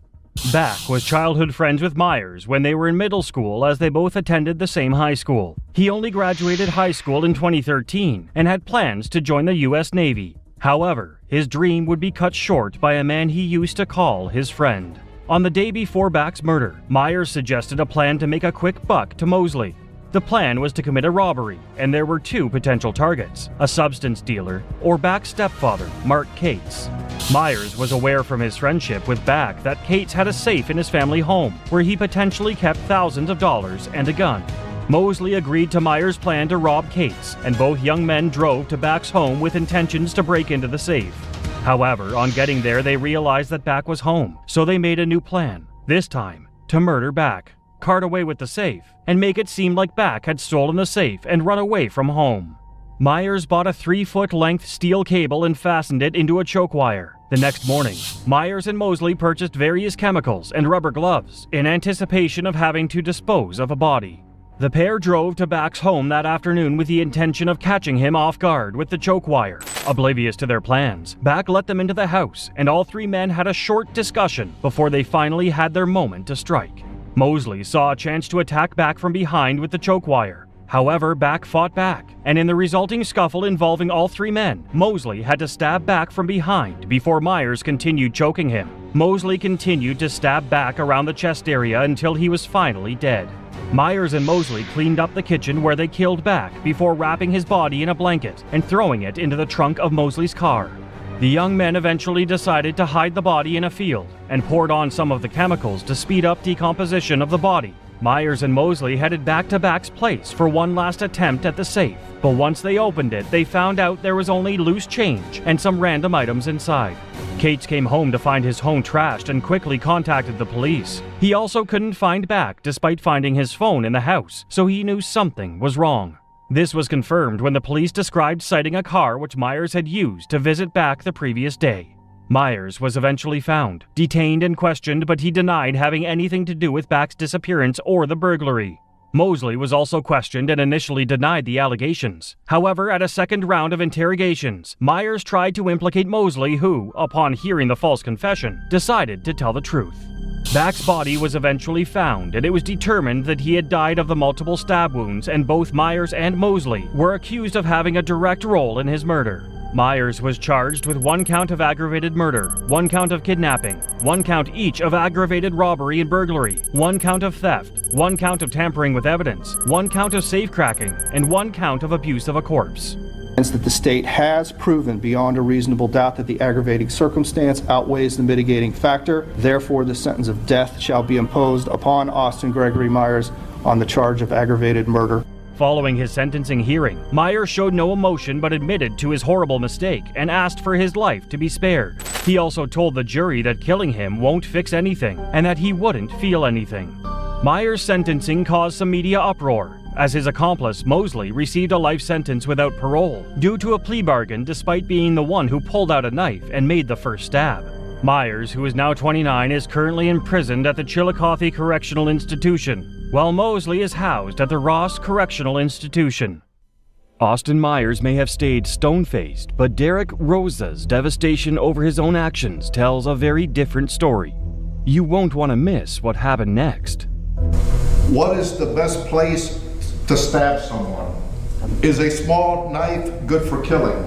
The case of Derek Rosa is a bizarre one, not just because of his age, but also the circumstances surrounding it and the manner in which he perpetrated the crime. Why a 13-year-old 8th grader would murder his own mother so gruesomely is up for debate, but his reaction in court was heartbreaking to say the least. On the night of Thursday the 12th of October 2023, 39-year-old Irina Garcia was asleep at her Hiley apartment complex at 211 West 79th Place, Florida, when she was suddenly attacked by her son, Derek, who stabbed her multiple dozen times with a small knife. Shortly after committing the murder, Rosa surprisingly called 911 to inform them of what he had done, and police officers arrived moments later to find the dead body of his mother in her bedroom next to the crib where her 14-day-old baby lay unharmed. Rosa, who had reportedly contemplated committing suicide, was swiftly arrested and taken into custody for questioning. Rosa's actions were shocking, to say the least. He had previously shown no real signs of mental illness and was said to be an honor roll student at school. When the news spread of his actions, no one could understand what could have been the motive behind it. Rosa also didn't stop at the brutal murder of his own mother. He went one step further and called an online friend to show them what he had done. He sent them 3 photos, including one where he was standing over his mother's corpse, and another of a pink-handed kitchen knife with blood on it, as well as a selfie of himself. Rosa was said to have also made several online searches to know how best to commit the stabbings. This was further evidence that the murder of his mom was premeditated. Following his arrest, Rosa was interrogated by detectives and confessed to killing his mother. 46 times he reportedly stabbed her, which meant he had continued to stab her even after she was probably dead. Video footage from the doorbell camera of the apartment also surfaced and showed events from a few hours before the murder was committed. That moment right before and after he is accused of stabbing his mother to death. At a pre-trial hearing in December 2023, Rosa, who had dozens of supporters in court including his maternal grandmother and his father, was questioned over his actions following his confession. Rosa was absent at his next court hearing on April 3, 2024, but he was represented by his family and tens of supporters who crowded the entrance to the court. Another hearing was set for May 2024. During his December 2023 court interrogation, Rosa became emotional as his confession to the investigators was being played in court. The chilling interrogation video played in court. 13-year-old Derek Rosa allegedly confessing to brutally stabbing his mother, Irina Garcia, to death. He put his head down as he appeared to begin crying, feeling devastated as the true extent of his actions dawned upon him. In reaction to the horrific confession, the judge ordered that he be held at an adult jail. Rosa pled not guilty to the charges, as he is set to be charged with first-degree murder as an adult and awaits trial for his verdict. Depending on how he is tried, he could face anywhere between 20 years and life imprisonment for his actions. Rosa, still only 14, is currently being held at the Metro West Detention Center, but his attorneys are reportedly pushing to have him moved back to a juvenile detention center, as they continue to push against the prosecutor's wishes to charge him as an adult. Investigations are still ongoing, so the fate of Rosa is left to be unknown. While Rosa killed his own mother, Sky Boucher had a plan for his devastating school shooting.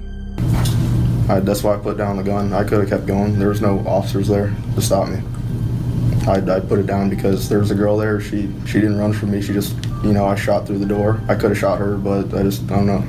Before embarking on his deadly mission, Sky Boucher meticulously planned every detail. Sky placed his shotgun into his guitar case. He then took 2 Phenibut, a psychoactive substance banned in the United States but available online. Additionally, Sky placed a tactical vest in his backpack and approached Forest High School. When Sky arrived at Forest High School, he saw a teenage girl walking by.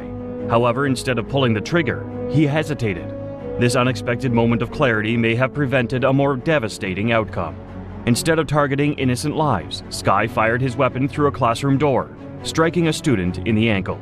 Minutes after firing the shotgun, Sky was arrested by a school resource officer. As the police approached, Sky had his hands up and surrendered, claiming he had a mental illness. Sky's motive behind the chilling act was to inflict fear in students, according to his statements. He claimed that he never intended to kill anyone, but rather wanted to terrorize the school population. Watch your back. Did you intend on shooting anybody else? Why today? According to Sky, he had nightmares that prompted him to plan and perform the shooting. These disturbing dreams fueled his desire to take action and carry out a violent act. Sky admitted that he wanted to go to jail. He believed that being incarcerated would prevent him from committing another shooting in the future, fearing that he could be a danger to himself or others. I put it in a guitar case, and I also had a tactical vest filled with shotgun slug rounds. Sky admitted that he purchased the gun 1 week after the Marjorie Stoneman High School shooting in Parkland. This private cash sale did not require a background check. He was charged with terrorism, aggravated assault with a firearm, carrying a concealed weapon, and armed trespass on school property. What do you have to say to people who are out there who are scared because of what you did today? I don't know if it's going to make it any better. I could say sorry all I want, but it doesn't matter now. Faced with the possibility of a lengthy prison sentence, Sky decided to plead no contest, resulting in a 30-year sentence with an additional 30 years of probation. During the sentencing hearing, Sky's grandmother, Linda Costello, was allowed to make a statement on his behalf. Speaking via Zoom, she described her grandson as a nice person and expressed her remorse for his actions. According to Linda, Sky had expressed a desire to make a positive impact in the community by sharing his story and urging other teenagers to stay away from illegal substances purchased over the internet. Sky Boucher's shocking crime was devastating, but the next case is even more heartbreaking. Jasmia and Tasmia Whitehead, two sisters whose brutal actions against their own mother left everyone in disbelief. Twins share everything. Birthdays, clothing, even DNA. But Jasmia and Tasmia Whitehead also share a dark past. Jasmia and Tasmia Whitehead are identical twins to Jarmeka Yvonne Nikki Whitehead. Due to their mother's absence, these twins were raised by their great-grandmother. Despite the lack of parental guidance, Jasmia and Tasmia were academically successful, being honor roll students and Girl Scouts. However, their harmonious upbringing was disrupted when their mother sought custody in 2007. The relationship between Nikki and her twin daughters turned sour as conflicts arose over Nikki's attempts to assert control in their lives. The twins, feeling resentment towards their mother, expressed their dissatisfaction through physical confrontations. As a result, they found themselves seeking counseling together as a family. Eventually, the court intervened, granting custody of the twins back to their great-grandmother. However, this temporary arrangement only lasted a few weeks, as the court decided to hand custody back to Nikki on a 2-week trial basis. On January 13, 2010, several days after Jasmia and Tasmia returned to Nikki's care, the girls called 911 and reported they found their mother dead. Nikki had been beaten with a vase and stabbed several times. Initially, the police treated Jasmia and Tasmia as victims. The medical examiner called Nikki's murder a crime of passion due to how brutal it was and felt whoever killed her was not a stranger. After Nikki's murder, the detectives investigated her boyfriend as a suspect. However, he was ultimately cleared through DNA testing. It wasn't long into the investigation of Nikki's murder that Jasmia and Tasmia's lie unraveled. Bite marks and other injuries on the girls' bodies implicated them in their mother's murder. The twins began to tell the truth and said their mother, Nikki, threatened them with a pot on the stove, and a fight ensued. Jasmia admitted to breaking a vase over her mother's head, while Tasmia said she used the pot to attack her mother. They explained that their mother, who had a knife, started to stab them. As the assault on Nikki continued, her twin daughters overpowered her and dragged her to the bathtub, where she ultimately died. On May 21, 2010, Jasmia and Tasmia were charged with murder. Everyone was shocked that such innocent-looking twin teenage girls could commit a crime as horrific as what happened, especially to their mother. The type of murder that the twins committed is called matricide. Matricide refers to the act of murdering one's mother. It is a particularly heinous crime. In 2014, Tasmia pleaded guilty to voluntary manslaughter, making false statements and possession of a knife during a crime. The judge sentenced Tasmia to 30 years in prison and is currently serving her sentence in Arundel State Prison. 1 month later, Jasmia pleaded guilty to the same charges as her twin sister, and she is also serving her 30-year sentence in Pulaski State Prison. Jasmia and Tasmia sealed their mother's fate, while Dexter Johnson and his friends turned a simple robbery into a deadly murder. Dexter Darnell Johnson, the jury has found you guilty of capital murder. In accordance with the laws of the state of Texas, this court hereby assesses your punishment of death. Ladies and gentlemen of the jury, this is going to complete your jury service. I'm going to meet you in the jury room.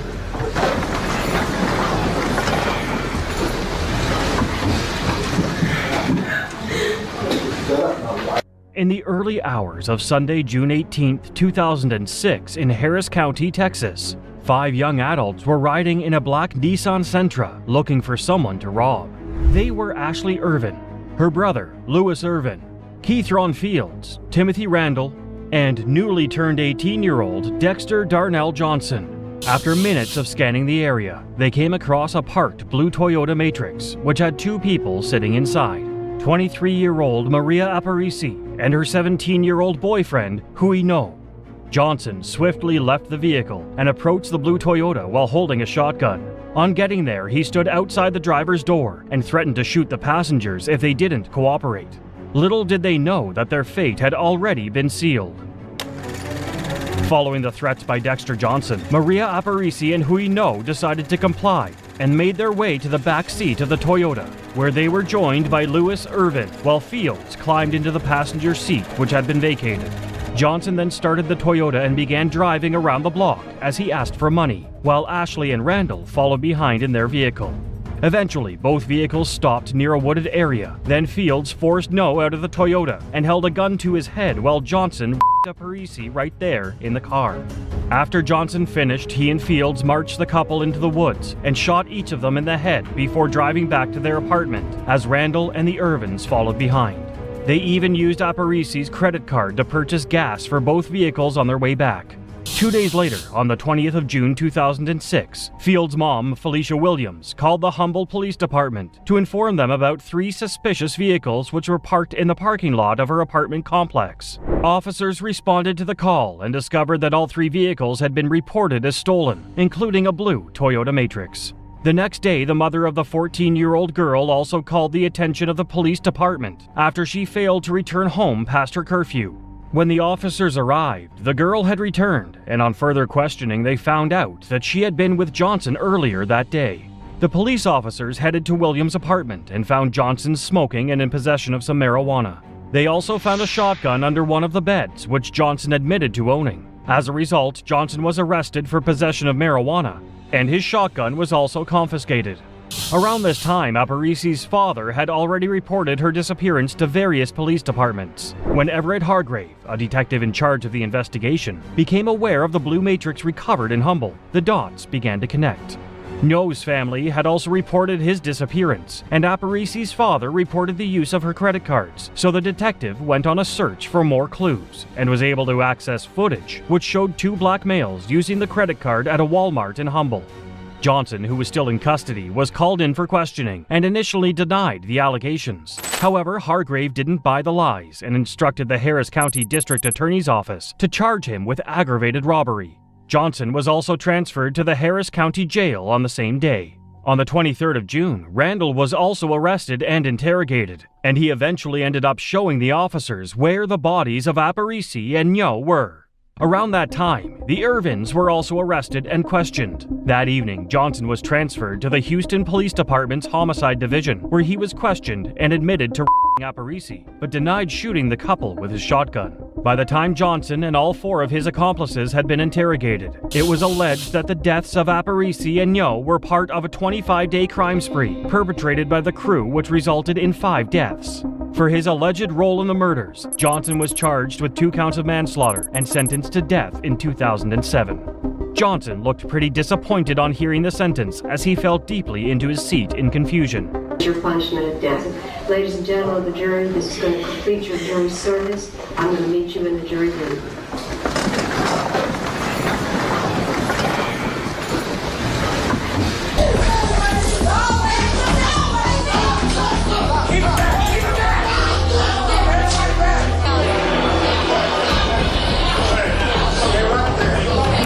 Following over a decade on death row, his execution was initially set for the 2nd of May 2019, but it was postponed 90 days to the 15th of August due to issues with his lawyers. However, a day before the new execution date, the Court of Appeal decided to stay the execution with a ruling that permitted Johnson to litigate his claim that he was ineligible for the death penalty due to an intellectual disability, as he had been diagnosed with schizophrenia. Today, Johnson, who is now 36, remains in custody and awaits a final verdict on his case. Our next case takes a dark turn, where Michael Bargo's jealousy escalated into cold-blooded murder. Shane Bargo Jr. should be sentenced to death, yes. Michael Bargo holds his head after hearing he is sentenced to death for the 2nd time on Tuesday. On the night of April 17, 2011, 18-year-old Michael Shane Bargo and 4 of his friends, Amber Wright, Kyle Hooper, Charlie Ellie, and Justin Soto, schemed in the gruesome murder of 15-year-old Seth Jackson. The motive? A toxic mix of youthful recklessness, jealousy, and spite. Seth Jackson had dated Amber Wright for just over 3 months before the couple had a bitter breakup in March 2011. After the breakup, Wright became romantically involved with Michael Bargo, but continued to send text messages to Jackson. This obviously made Bargo jealous when he found out. For weeks leading up to his murder, Jackson was repeatedly threatened by Bargo, including cases at Wright's home and one at his own home, with his mother reportedly once hearing Bargo tell her son that he had a bullet with his name on it. During that same period, Ellie, who lived in a 2-bedroom home in Summerfield, Florida, had allowed some of her friends, including Bargo and Hooper, to move in with her. On the day of the murder, Bargo assembled his roommates, first informing Hooper, who had apparently lost a love interest to Jackson, that he wanted to make a plan to murder Jackson. Later that afternoon, Bargo got Wright to use text messages to lure Jackson over to Ellie's home, with the plan being to ambush him once he got into the apartment. Jackson was initially skeptical about Wright's texts, but decided to go visit anyway, despite the warnings of his close friend, William Samalot. After arriving at Ellie's home, Jackson sat down waiting to speak with Wright before Hooper, who was in one of the rooms, grabbed a wooden object, then ran into the living room, where he delivered a blow to the blindsided Jackson. Bargo, who followed closely behind, then shot at Jackson, who managed to survive the initial rain of bullets, and ran out the door. However, Jackson didn't make it very far before he was tackled by Soto and shot at by Bargo once again. The two boys then beat him up further before his almost lifeless body was carried back into the apartment and put in a bathtub. Bargo's plan was to make sure that the last face Jackson would ever see before his death would be his, and he made sure of this by delivering the final shot to Jackson's face. Bargo and Soto disposed of Jackson's lifeless body, putting it into a sleeping bag and burning it in Ellie's fire pit. The following morning, Wright's stepdad, James Havens, arrived at Ellie's home to help dispose of Jackson's remains, which he dumped at a remote water-filled rock quarry. The following day, police arrived in the neighborhood to investigate the reported disappearance of Jackson. Bargo had to stay away, and Havens tried to help by sending him to stay with the family of his girlfriend, Kristen Williams. However, despite not knowing the Williams, Bargo told basically everyone that cared to listen what he had done, with subtle twists to the story. On the 19th of April 2011, law enforcement finally arrived at the Williams home and took Bargo into custody. Even after his arrest, Bargo continued to tell on himself, informing a fellow inmate of what he had done. After the police obtained multiple search warrants, his revolver was also found in Ellie's home, with the box found in his grandmother's home. The fire pit in Ellie's home was also discovered to contain possible human remains. Jackson's remains were eventually found underwater beneath the Ocala quarry, and his DNA was strongly matched to that of the missing person they were looking for. Despite all of his prior comments linking himself to the murder, Bargo initially denied his involvement when interrogated in court, claiming that he had only participated in disposing of Jackson's body and suggesting that Hooper may have done the deed and implicating the rest of his friend group. Despite his attempts to retell the story during his trial, Bargo was eventually charged with first-degree murder with a firearm and was found guilty in August 2013 by a jury who overwhelmingly recommended that he be sentenced to death, despite family and friends testifying in his favor. The defendant is guilty of murder of the first degree with a firearm, as charged in the indictment. So say we all, dated this 20th day of August 2015. Bargo's attorneys appealed the verdict, claiming that there was insufficient evidence and that Bargo had been deprived of a fair trial amongst other arguments in his case. The Florida Supreme Court eventually ordered a new sentencing hearing because the jury recommendation wasn't unanimous, being a 10-2 verdict. However, it eventually became unanimous in the resentencing on September 12, 2019, and Bargo was set to face the death penalty. Should be sentenced to death, yes. Michael Bargo holds his head after hearing he is sentenced to death for the second time on Tuesday. Now 31, Bargo is currently spending his last days at the Union Correctional Institution. In the next case, Rachel Schoaf and Sheila Eddy made the chilling decision to kill their friend, Skylar Neese. I'm so sorry. I don't know if there's a proper way to make this apology because there are not even words to describe the guilt and remorse that I feel each day for what I've done. This is Rachel Schoaf, and she's charged with the murder of Skylar Neese when she was only 16 years old. On July 6, 2012, 16-year-old Skylar Neese disappeared from her home in Star City, West Virginia, and was not found until January 16, 2013. Unfortunately, only Neese's body was found with the help of one of the murderers, Rachel Schoaf. The other person who was charged with the murder of Neese was Sheila Eddy. Schoaf and Eddy were friends with Neese until their friendship turned sour. According to Schoaf's confessions, the motive for murdering Neese was that they didn't like her and didn't want to be friends with her anymore. The surveillance of the apartment where Neese lived showed that Neese left her home at 12:30 a.m. through her window and entered into a sedan with Schoaf and Eddy. That was the last time anyone besides Schoaf and Eddy saw Neese alive. Because of this, Neese was first treated as a runaway until the police discovered that the sedan on the surveillance belonged to Eddy. Rachel and Sheila drove around Star City and in the area, preparing themselves. They had concealed knives on their bodies that had been wrapped in towels by Sheila Eddy, and they took that shovel with them, and they arrived at Skylar's home and told her they were waiting for her. They were waiting to kill her. When Shof and Eddy were questioned, they said they had hung out with Niece but dropped her off at home an hour after they left. At this point, Niece hadn't been found. However, on January 3, 2013, Rachel Shof suddenly admitted that she and Eddy had plotted to kill Niece. She also led them to where they left Niece. Skylar Niece had been stabbed to death almost 30 miles away from her home before Shof and Eddy dumped her body and covered it up with branches. It was not until years later that Shof finally gave the real motive behind the murder. According to her, she and Eddy had been in a romantic relationship and Niece caused tension between the couple, leading them to get rid of her. I'm so sorry. I don't know if there's a proper way to make this apology because there are not even words to describe the guilt and remorse that I feel each day for what I've done. Shof pled guilty to second-degree murder in exchange for cooperating with the authorities to find her victim. In court, she apologized for her actions and showed remorse for what she did. She was teary as she apologized to Niece's family and her parents. Eventually, it was time for sentencing. It is a sentence of the court that you be imprisoned in the West Virginia State Penitentiary for a period of 30 years. Rachel Shof was sentenced to 30 years in prison with the possibility of parole after 10 years. On May 9, 2023, Shof became eligible for parole and bid for it. She was denied parole and remains in custody. Shof and Eddy murdered Niece because of romantic tension. But how does it compare to murdering one's grandparents for no apparent reason, as Johnny Ryder and Cassandra Bjork did? All right, Ms. Bjork, you are charged with 2 felony warrants for murder, 2 felony warrants for aggravated assault. On April 8, 2017, Gwinnett County, Georgia experienced the shocking and brutal double murders of 63-year-old Randall and Wendy Bjork. The two were grandparents to 17-year-old Cassandra Bjork. They had gotten legal custody because she had issues with her parents.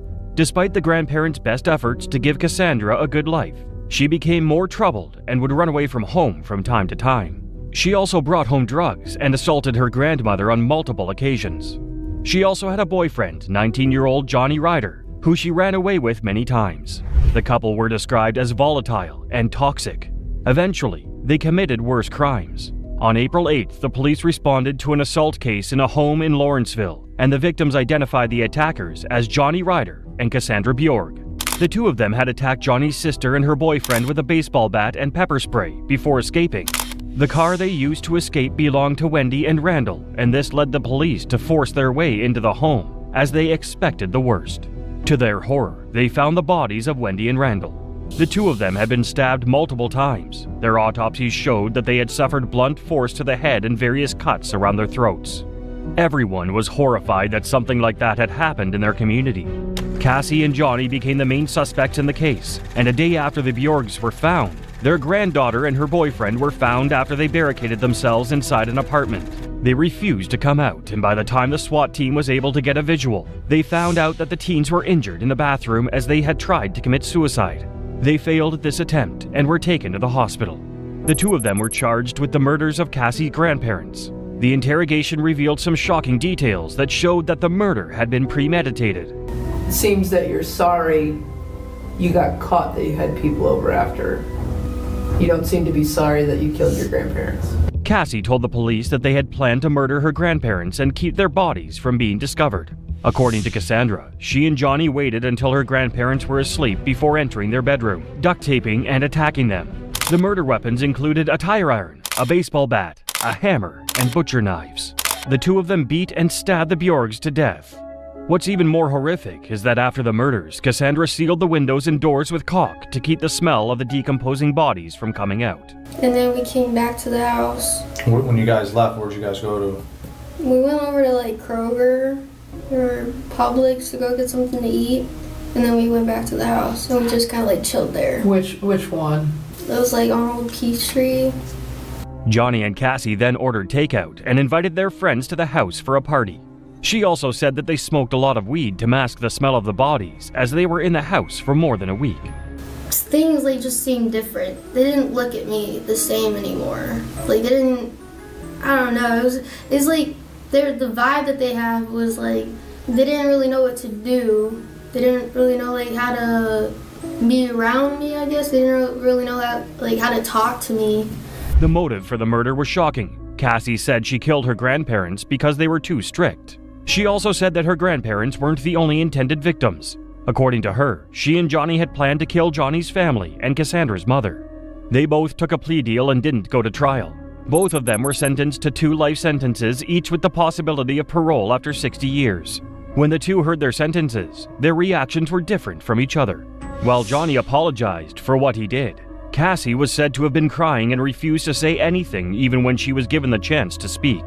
The two would be eligible for parole in 2077. This case bears some semblance to the next one, but what do we say of an adult helping a minor to kill her father, like Ellen Fryer? I've seen all different kinds of people, and now see humanity from a new, compassionate perspective. This is Ellen Fryer, and she is being charged with a felony of conspiring to murder her father with the help of her 19-year-old boyfriend in 2017. On October 2nd, 2017, 50-year-old Aaron Fryer and 15-year-old Ellen Fryer were reported missing by Aaron's girlfriend after Aaron's younger daughters had found blood in their home. Aaron's 11-year-old daughter said she heard her father yelling in the morning but didn't come down until later. Then she recalled hearing the voice of Gavin McFarlane, Ellen's 19-year-old boyfriend.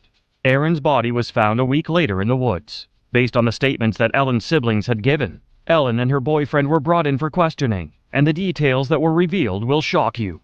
According to Ellen, her father had told her that she could not be with Gavin because she was a minor and Gavin should know better. Before the unfortunate murder, Aaron had forbidden Gavin from seeing his daughter again, and even threatened to kill him if he saw him near his daughter again. Ellen allegedly told the police that her father had been abusive and that she wanted to run away together with Gavin. According to her, Gavin had shown up with 22-year-old Russell Jones with a machete in hand. She told the police that 22-year-old Jones had attacked her father, and she ran away when she heard yelling. However, the story that Jones told the police was different. He told them that it was Gavin who had killed Aaron with a baseball bat. He said that he had walked into the house to see Aaron's body on the floor. Jones said that the only role that he played in the murder was helping Gavin to get rid of the body. He also said that Ellen had been the mastermind behind it all. Gavin McFarlane admitted to killing Aaron Fryer, but there was a sickening twist. I didn't want to kill him. I didn't want to kill him. She wanted him dead, but I didn't want to kill him. I was like, I'm not going to kill him. She was all like, no, I don't want him around it. Ellen had told Gavin that her father had abused her, and that she was 2 weeks pregnant as a result. Except Ellen wasn't pregnant, and Aaron Fryer hadn't been abusive. He was just trying to protect his daughter from Gavin, who was eventually found guilty of third-degree rape because he had sexual relations with Fryer as a minor. Gavin then revealed that Ellen had told him to kill her father. He said she told him this: "Go out in the front room, take him out and text me, and let me know when it's done." After this was revealed, Ellen pled guilty to conspiracy to commit murder and was sentenced to 25 years in prison. Gavin McFarlane was found guilty of homicide and sentenced to life in prison with the possibility of parole after 25 years. At her sentencing hearing, Ellen apologized for her actions and said that she was spending every day asking for forgiveness because she found God during the period that she was awaiting sentencing. She will be eligible for parole in 2041. Ellen Fryer's tragic story of loss and revenge was heartbreaking, but the next case is even more chilling. Julio Cesar Rivera, a man whose violent crime took everyone by surprise. But the robbery suspect didn't understand it had a keyless starting system. He says the man turned violent and started pistol whipping Alana. On November 2nd, 2021, at approximately 3 p.m., 18-year-old Julio Cesar Rivera II approached Alana Castaneda at Whole Foods Market in the Alamo Quarry Market. Little did she know Julio was armed with a gun and prepared to carry out a robbery. When his daughter found a gun in her face, she tried to give up her car, and he says that woman who helped his daughter in her greatest hour of need, he says that woman's a hero. As the confrontation unfolded, Alana and Julio began struggling as Julio attempted to steal her vehicle. In the chaos, the weapon went off, striking Alana in the head. The gunshot echoed through the bustling marketplace, attracting the attention of bystanders and witnesses. Godsend, everyone. I have never felt this much love in my life. In the aftermath of the shooting, Julio fled the scene, leaving Alana bleeding on the ground. However, officers swiftly caught up to him a short while later, finding a handgun in his possession. Alana miraculously recovered, but that night's impact would forever haunt her. As investigators dug deeper into Julio's actions, they discovered a chilling pattern of armed carjackings dating back to October 2021. During this period, Julio had committed numerous carjackings, targeting unsuspecting victims throughout San Antonio. The crimes had escalated over time, displaying an alarming escalation in violence. According to court records, 20-year-old Julio Cesar Rivera sentenced to 45 years in prison. Facing mounting evidence against them, Julio pleaded guilty to 3 cases against him in 2023. The plea deal secured a conviction and prevented Julio from appealing his sentence. This meant the judge's decision was final, leaving little room for negotiation or reconsideration.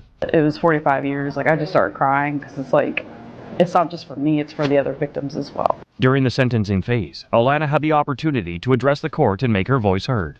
She demanded that Julio receive the maximum sentence of 45 years for his crime. Alana explained to the court the pain and trauma she had endured as a result of his actions, emphasizing the need for justice to be served. During Julio's setting hearing, his family pleaded for leniency from the judge. Julio's loved ones argued that Julio had grown up without his mother and had faced numerous challenges throughout his life.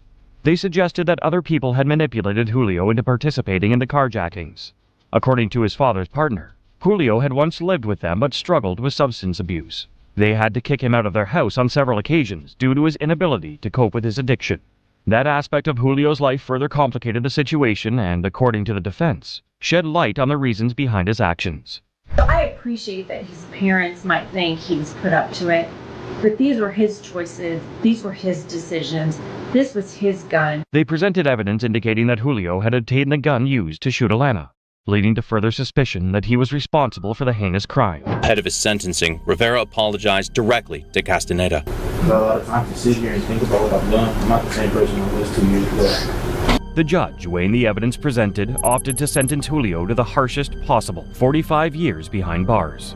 In an emotional moment, Julio addressed Alana in court, expressing his sorrow and regret.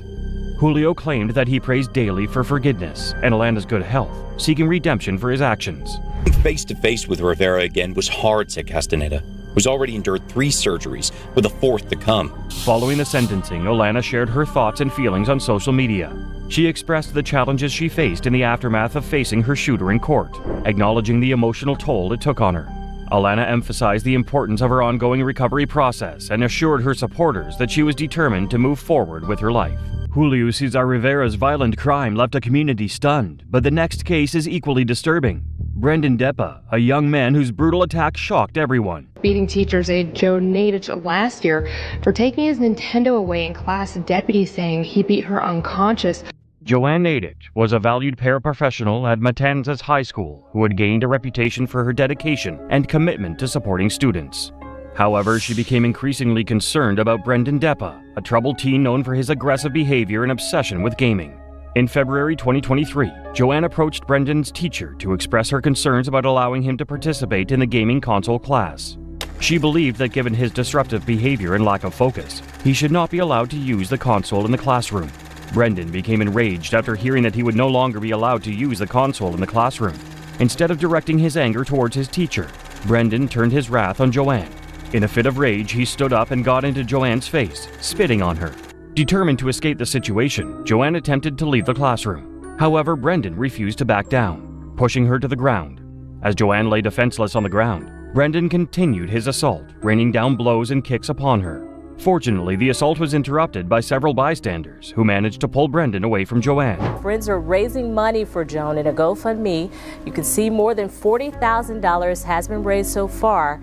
As the deputies led Brendan away, he continued to threaten Joanne, vowing to kill her. Joanne's injuries were extensive and required immediate medical attention. She was hospitalized, where she was diagnosed with broken ribs, herniated discs, and rotator cuff injuries. In addition to these physical wounds, Joanne also began to experience the impact of the attack on her mental health. Matanzas High School surveillance system captured the entire incident. Footage of Brendan's merciless beating of Joanne quickly spread online, captivating the attention of viewers worldwide. Brendan's time behind bars was not without controversy. He managed to secure his GED while incarcerated. Nevertheless, he also found himself in frequent trouble, accumulating 9 incidents while confined in Flagler County Jail. He is articulate and thoughtful in his responses to the court. He's been here the entire day without any problems in that regard, participating in these proceedings. 2 years after his arrest, Brendan pleaded no contest to aggravated battery on a school board employee. During the sentencing hearing, Brendan's demeanor was both disturbing and perplexing. Brendan laid his head on the defense table. Candidate for solely community-based sanctions, at least not at first. Turning to this particular incident. When the prosecutor spoke, calling Brendan dangerous, Brendan bent over in his seat, keeping his eyes firmly planted on the ground. The judge sentenced Brendan to 5 years in state prison and 15 years probation.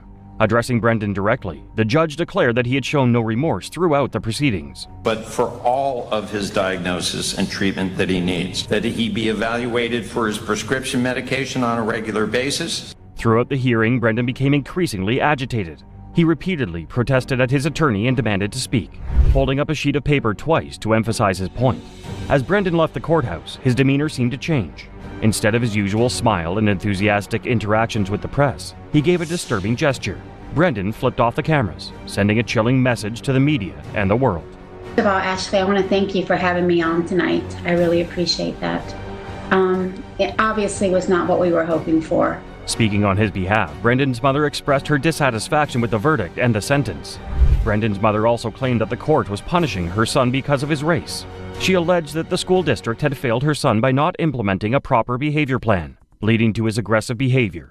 Instead of prison, she advocated for Brendan to receive treatment, believing that this alternative would better address his issues. Moving from Brendan Deppa's violent outburst, we encounter a case that escalates into even darker territory. A calculated series of murders carried out by 17-year-old Russell Burrell. He intended to rob them when he and 3 others burst into the General Street apartment and shot the victims. He faces up to 6 consecutive life sentences. One fateful night, 17-year-old Russell Burrell and 3 of his friends found themselves in an apartment where they hatched a plan to commit burglary. Their target was a man named Michael Martin, whom they believed to be an easy target with potential access to marijuana and money. Their decision to rob Michael would lead to a series of events that would change their lives forever. Not guilty to all counts, Your Honor. At approximately 10 p.m., Russell, armed with a fully loaded 9mm Glock pistol equipped with a 17-round magazine and a red laser sight beam, led his friends to Michael Martin's residence. When Michael answered the door, Russell and his companions aggressively commanded him into the living room. Russell's actions escalated rapidly as he and his friends entered the apartment. In the living room, Russell confronted Michael and another man, Damian Colin, who happened to be in the apartment. Without hesitation, Russell opened fire on both men, killing them instantly. As the bullets rained down, Shamika Barrows, who had been asleep on the couch, woke up to the terrifying scene unfolding before her. Realizing that Shamika was also in the apartment, Russell turned his sights on her. In a moment of sheer terror, Shamika watched in disbelief as Russell emptied the remaining clips of his 9mm into her. Shamika died instantly. At 6, we're learning more about one of those victims' final moments. Eyewitness News reporter Sean Daly joins us now live outside Providence Superior Court. It wasn't long after the triple murders that Russell and the 3 other men were caught. Russell Burrell was arrested and charged with 3 counts of murder, 3 counts of discharging a firearm during the commission of a crime of violence, and 1 count of conspiracy. Due to the severity of his crimes, Russell faced charges as an adult. After the group agreed to commit the robbery with the gun, Russell Burrell armed himself with this black 9mm handgun. After a lengthy legal process, Russell eventually pleaded guilty to all counts. The Attorney General, Peter Kilmartin, described Russell's actions as hard to imagine, considering his age and the absence of remorse. However, Peter Kilmartin emphasized that Russell's actions were not the result of misguided youth, but rather a cold-hearted killer. Russell sat stoic and silent as his sentence was read to him, showing little reaction. The judge described Russell as a cold-blooded, pitiless slayer. Continuing, the judge said, "You became a thing and a hoodlum, and now you're a murderer, a 3-time killer. You deserve absolutely no leniency from this court." After that, the judge dismissed Russell's appeal for leniency. At Russell's sentencing, Peter Kilmartin assured the community that Russell would no longer threaten society. Russell was sentenced to life in prison for each of the first-degree murder charges to be served consecutively. Additionally, he received a life sentence for each of the firearm charges to run concurrently. Russell Burrell's horrific crime was unimaginable, but the next case takes us into even darker territory. Sierra Halseth, a teenager whose chilling act of violence against her own father shook the nation. They look like young sweethearts just goofing around until this chilling boast. Day 3 after murdering somebody. Whoa! Don't put that on the camera. They admit to committing a murder. Sierra was the youngest child born to Daniel and Elizabeth Halseth. In 2006, Sierra's mother, Elizabeth, became involved in local politics, and several years later, she won a seat in the Nevada State Senate. Eventually, Elizabeth and Daniel separated, and Sierra moved to Alaska with her mother. However, she returned to Nevada and formed a relationship with her father. During the height of the COVID-19 pandemic in June 2020, Sierra was in a difficult situation. The teenager refused to return to her mother and stepfather's home, claiming she feared her stepfather. Things quickly escalated, and Sierra defied a court order to run away to her father's house. Sierra's defiance escalated, and her relationship with her father, Daniel, became strained. Daniel, a loving parent, tried his best to support his daughter, but she refused to listen. Despite Daniel's efforts to maintain a positive relationship, Sierra's behavior grew more rebellious and defiant. As time went on, Sierra's behavior took a darker turn. She began associating with an 18-year-old man named Aaron Guerrero.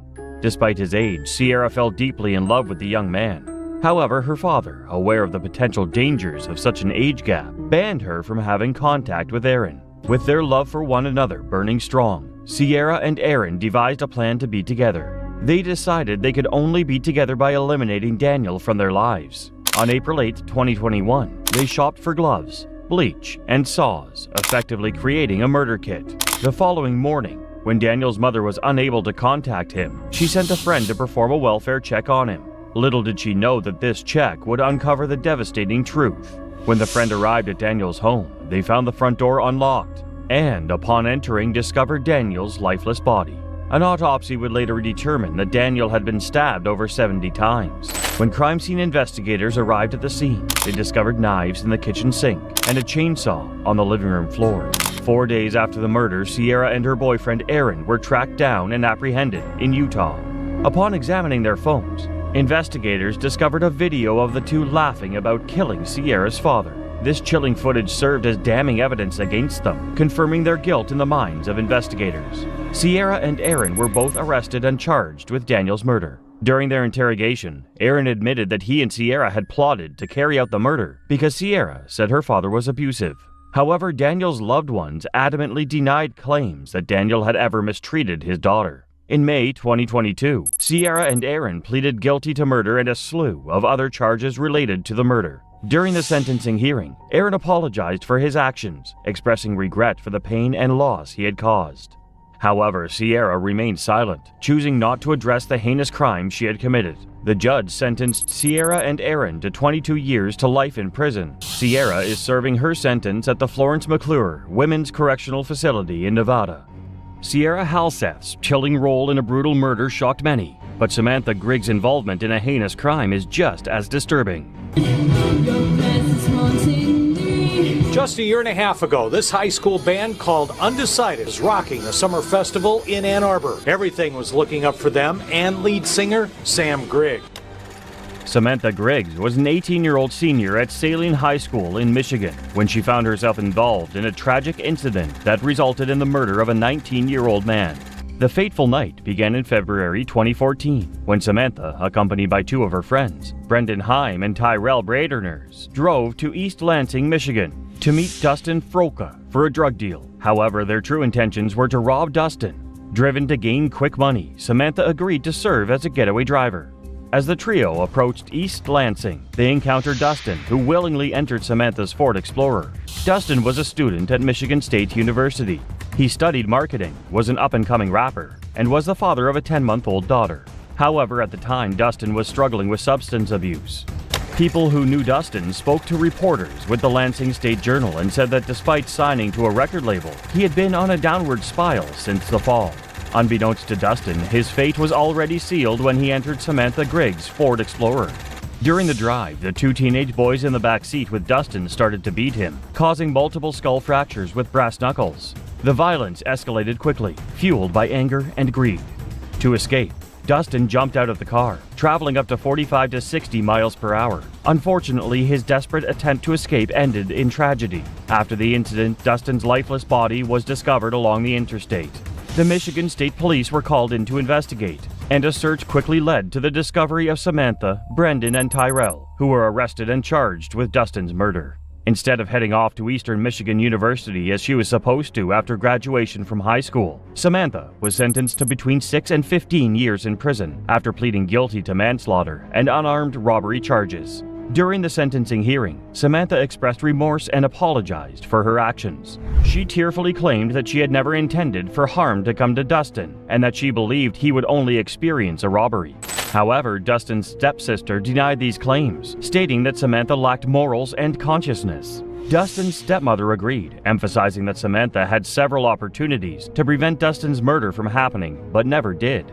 As these statements were made, Samantha nodded in agreement, wiping away tears as she stared at the defense table.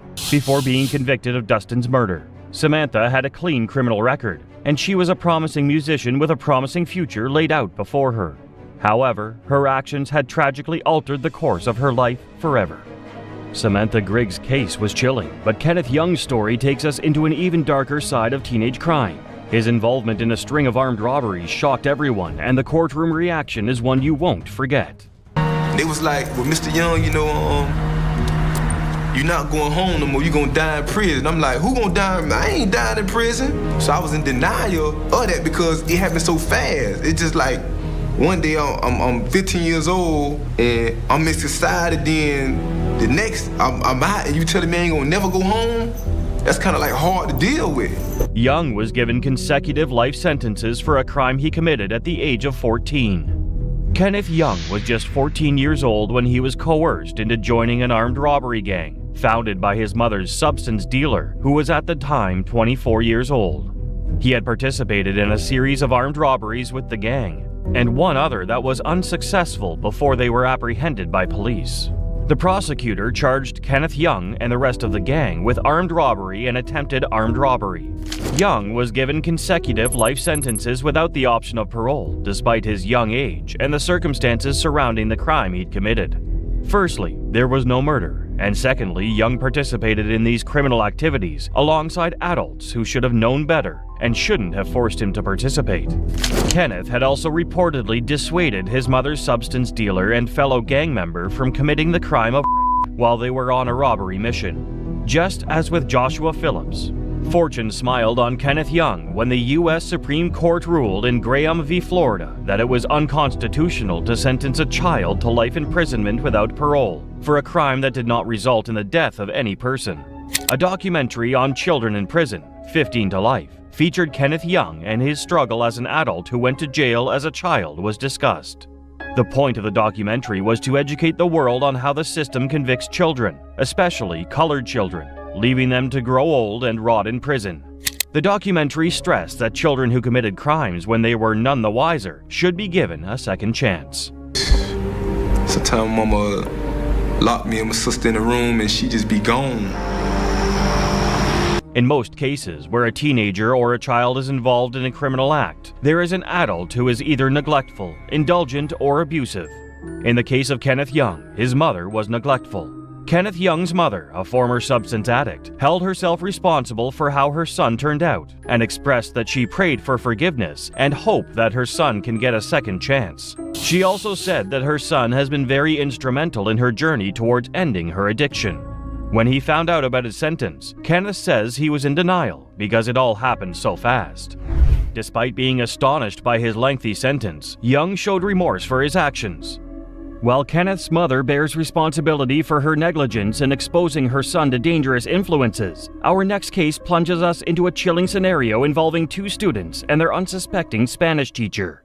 And two teenagers accused of killing their Spanish teacher have pled guilty to first-degree murder. The Fairfield High School Spanish teacher was beaten to death in a park with a baseball bat. When you find the mutilated corpse of an old lady who had been declared missing, your first thoughts would probably never be that the act had been committed by an adolescent. But this was the case for 66-year-old Spanish teacher Barbara Graber.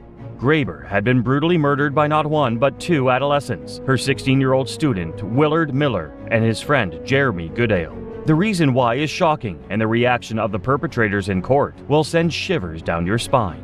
Willard Miller had been failing his Spanish class at Fairfield High School in Iowa, and his poor grades threatened his chances of going on a study trip overseas, so he frequently argued with his teacher, Barbara Graber, over it. Miller got fed up with not having his way and devised an evil plan to take her out. His plan was to ambush her along a path where she often walked, and he would employ the services of his friend Jeremy Goodale to act as a lookout. On the 2nd of November 2021, Miller finally got the chance to act on his plan when Graber was walking along the planned path. He and Goodale were able to blindside her before repeatedly striking her with a baseball bat until she passed away. Graber obviously couldn't survive the attack, so both boys dragged her corpse into a nearby park and hid it beneath a tarp before fleeing the scene in her van, which they abandoned at the end of a rural road. Both Miller and Goodale soon became the focus of the murder investigation after Goodale sent incriminating messages to another school friend on the social media app Snapchat. Goodale's friend quickly showed the evidence to the police, who sought search warrants for the homes and mobile devices of both perpetrators of the murder. It was reported that Miller had also given hints about the murder to multiple classmates, telling one that Graber might disappear before the murder, and telling another that he had caught someone with a baseball bat the day after the murder. Graber's body was discovered the following day, covered by a tarp and wheelbarrow following tip-offs, which the police had received, including from the classmates of Miller and Goodale. Both boys were eventually arrested and brought in for questioning. Goodale and Miller initially denied their involvements, but eventually spilled the beans, although they both tried to make it seem that they had less involvement in the murder than the other. Ultimately, the evidence was stacked against them, and they were eventually charged with first-degree murder and conspiracy to commit a forcible felony. On the 18th of April, 2023, both Goodale and Miller pleaded guilty to first-degree murder and were to be charged as adults due to the severity of the crime. Fortunately for both boys, Iowa does not permit juvenile crimes to be punished with a life sentence without the possibility of parole, but they knew they were going away for a long time. In July 2023, Miller was sentenced to life in prison with a minimum term of 35 years before he's eligible for parole, which is 5 more years than was recommended by the prosecutors under a plea agreement. In November that year, Goodale, who had testified against Miller, received a recommended jail sentence of 25 years for his role in the murder. He and Miller were also ordered to pay $150,000 in restitution to Graber's family. Got a nosebleed in court just as he's about to learn his fate. Jeremy Goodale pled guilty for his role in the crime that shocked America. Numerous members of Graber's extended family showed up in court to express their pain and anger over the incident and the trauma it had caused the family ever since. They blamed Goodale for the murder as he chose not to prevent it, but some did offer words of encouragement. Goodale made a tearful apology to the family and friends of his victim, claiming that it was the worst decision of his life and that he wished he could go back in time to prevent it from ever happening. 2 years ago, I made the worst decision of my life, and I take full responsibility for what I did. And today, as a young man, I can begin to pay for that. I can never give back what I've taken. He also apologized to the investigators for trying to mislead them during the interrogations, where he accused a gang of masked kids of perpetrating the murder and making him have to conceal the evidence. Miller, who is now 19, is currently in state custody at the Iowa Department of Corrections, while Goodale is being held at the Jefferson County Detention Center. Willard Miller and Jeremy Goodale's tragic action shocked everyone, but the next case is just as horrifying. Demetrius Pogortzis, a young man whose violent rampage at his school left a community shattered. Citizen of the United States? Yes, sir. Are you requesting consideration for a court-appointed attorney? Yes, sir. Are you out on bond for any other charge? No, sir. The depraved actions of 17-year-old Demetrius Pogortzis over a 25-minute period at the Santa Fe High School in Santa Fe, Texas, on the 18th of May 2018, which left 10 people dead, would shock the entire United States, and his reaction when faced with the court would baffle observers. The story of Demetrius Pogortzis' actions began on the 2nd of March 2018, 2 months before it actually happened. On that day, Pogortzis, born on the 12th of October 2000, logged on to an arms purchasing website and purchased 50 rounds of .38 special ammunition, as well as 105 rounds of 12-gauge shotgun ammunition. 2 weeks later, on March 13th, 2018, Pogortzis ordered an additional round of shotgun ammunition and paid using an American Express gift card, using his real name and address for shipment but not specifying his age. Pogortzis was on the honor roll at his school and played on the school football team. However, he was regarded as quiet and was reportedly often bullied by fellow students and even coaches of the football team. This suggests that he may have been plotting his revenge with the purchase of those guns. Pogortzis would finally get his chance to strike in the early morning of May 18, 2018, when he suddenly began firing his weapon into an art class of unexpecting students at the school's art complex. As he began shooting, a staff member pulled a fire alarm which caused most of the school to evacuate, but those in the art classroom weren't so lucky. Pogortzis went on a manic spree, walking into one of the classrooms and shooting at a victim while singing a popular Queen song. Another one bites the dust in between shots, then proceeding to shoot through the storage closet, where most of the art students had run to hide themselves in with a shotgun. Pogortzis then briefly left the art room, which caused students to leave the closet and attempt to barricade the art room door. However, he returned and pushed the door open, and upon spotting a student he knew, he exclaimed, "Surprise!" and shot the student in the chest.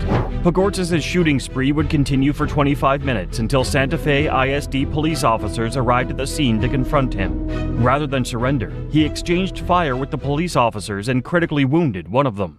Pogortzis continued to fire rounds randomly, and even threatened to shoot more officers, which forced them to retaliate, injuring him in the process. He would eventually be arrested following his surrender due to the injury, and was detained as the police evacuated other students and staff from the art complex.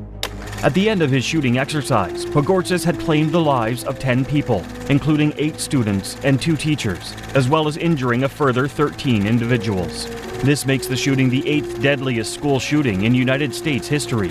Following Pogortzis' arrest, various types of explosive devices and a Molotov cocktail were found in and around the school. During the investigations, a note from Pogortzis' journal suggests that not only did he want to commit the shooting, but he also wanted to commit suicide after the shooting, and had even planned on committing the act for some time. Pogortzis was handed 11 federal charges for the capital murder of 10 people and the aggravated assault against a public servant, and was held in custody without bail. If convicted, he faced a maximum sentence of 40 years to life, but due to his age, he was ineligible for the death penalty or a life sentence without parole. In June 2019, it was announced that the state trial for Pogortzis would take place in Richmond in January 2020. However, 4 months later, on the 4th of November 2019, he was found by 3 experts to be unfit to stand trial. On the 11th of February 2022, following a long mental health treatment while in custody at North Texas State Hospital, Pogortzis was again found incompetent to stand trial and was ordered to stay in the mental hospital for another 12 months. Pogortzis made an appearance in court in February 2019, where his attorney made a request for a change of venue, due to the publicity which the case had received. During the hearing, Pogortzis showed no emotions and stayed silent through the trial. Demetrius Pogortzis turned 19 while awaiting his first in-person court appearance since last May's massacre inside Santa Fe High School. His apparent lack of remorse was called out by a mother of one of the victims. To see if I could see some remorse, and I didn't get it. In a published statement, Pogortzis' family extended their condolences to the victims and thanked first responders for their assistance, while also admitting they were as shocked by the event as everyone else. The parents of 2 of the victims filed lawsuits against Pogortzis' parents with claims that his father didn't properly secure the murder weapons, which were revealed to belong to him, and that the parents were negligent in entrusting their son with the firearms. The trial is set for July 2024. Pogortzis, now 23, is currently in solitary confinement and is receiving treatment as he awaits the declaration of yet another court date to find out how long he's going to be incarcerated for. But Pogortzis isn't alone in this dark chapter of youth violence. Enter Gabe Parker. 16-year-old Gabriel Parker is accused of shooting and killing 2 of his classmates and injuring 14 others in the shooting back in January. In the morning of January 23, 2018, as students of the Marshall County High School in Kentucky got ready for the start of classes, 15-year-old student Gabe Parker opened fire in an open area at the school, murdering 2 students and injuring 14 others. After he was caught, he was made to face the consequences of his actions, and his behavior in the court shocked everyone. Gabriel Ross Parker was born on the 3rd of March 2002 and grew up in a broken home, which culminated in his mother getting remarried to his stepfather. Despite this, he showed no true signs at home of being capable of violence, but sometimes the propensity to commit murder stays well hidden until the act is perpetrated. On the 23rd of January 2018, students of Parker's high school were gathering in the commons prior to the start of class, blissfully unaware of what was about to befall them. The then 15-year-old sophomore, Parker had gone to school that day with a Ruger handgun and an intent to commit murder. Parker had reportedly gone to the school's band room earlier to check with his friends before the shooting, to make sure they were not in the area before returning to begin his attack. Just before 8 a.m., Parker brought out his handgun in the commons area and emotionlessly opened fire at the unsuspecting students. In the process of fleeing, multiple students were struck by bullets while others were trampled on in the ensuing stampede. Two of the students, Bailey Nicole Holt and Preston Ryan Cope, who were both 15 years old, succumbed to their gunshot wounds while 18 others, including 5 girls and 13 boys. After the shooting, Parker discarded his weapon and ran to the weight room to hide with other students, who had been unaware he was the shooter and motioned for him to join them in hiding. However, one of the students who was hiding in the location recognized him as the shooter and alerted a teacher in the room about his identity. The teacher then called law enforcement. The Marshall County Sheriff from the Marshall County Sheriff's Department arrived a few minutes later and located Parker and arrested him shortly after. Following his arrest, Parker's bag was searched by police, and inside was a copy of the Communist Manifesto and a large Winchester sheath knife. Meanwhile, he had been brought in for interrogation to get to the root of his actions. During the interrogation, Parker expressed that he was an atheist and revealed his disillusioned views of life. Parker also indicated the shooting was an experiment to see how students and society would respond. Parker was eventually arraigned in Marshall County Circuit Court on the 16th of February, 2018 on charges of 2 counts of murder and 4 counts of first-degree assault, and he was to be tried as an adult due to the gravity of his crimes. Due to his age, Parker was ineligible for either the death penalty or life without parole, and according to Kentucky law, he also had to be eligible for parole after serving 25 years. He would plead guilty to the charges at a hearing on the 28th of April, 2020 in exchange for a plea bargain. As part of the plea offer, 6 of the assault charges were amended to assault in the second degree, Class C felonies. On the 12th of June 2020, an 18-year-old Gabe Parker was sentenced to 2 life terms plus 70 years, with the eligibility for parole after serving 20 years. After his sentence was read out, Parker showed no emotion and merely nodded to the announcement and let his attorney speak for him. 18-year-old inmate pled guilty to all 16 charges, including 2 counts of murder for the deaths of Bailey Holt and Preston Cope. Some victims of the shooting recounted the horrific incident and the trauma it had caused them, while the parents of the victims were expectedly infuriated while recollecting their experience and agreed that Parker deserved the life sentence, even if some did admit that they were open to forgiving him in the future. You're a sorry, low-life demon, piece of garbage, and I can't stand the sight of you, and you will never see the light of day again, and for that I'm grateful. A civil lawsuit was filed against Parker's parents in 2019 by the parents of 4 of the victims of the shooting, including the 2 who sadly lost their lives. They were reportedly asked to be awarded $36.7 million in compensation, although that wouldn't be enough to bring back their kids. Parker, who is now 22 years old, is currently imprisoned at the North Point Training Center in Danville, Kentucky, and will be eligible for parole in June 2040 at the age of 38. Just when you think the horror ends there, enter Ethan Crumbly and his parents. I am a really bad person. I have done terrible things that no one should ever do.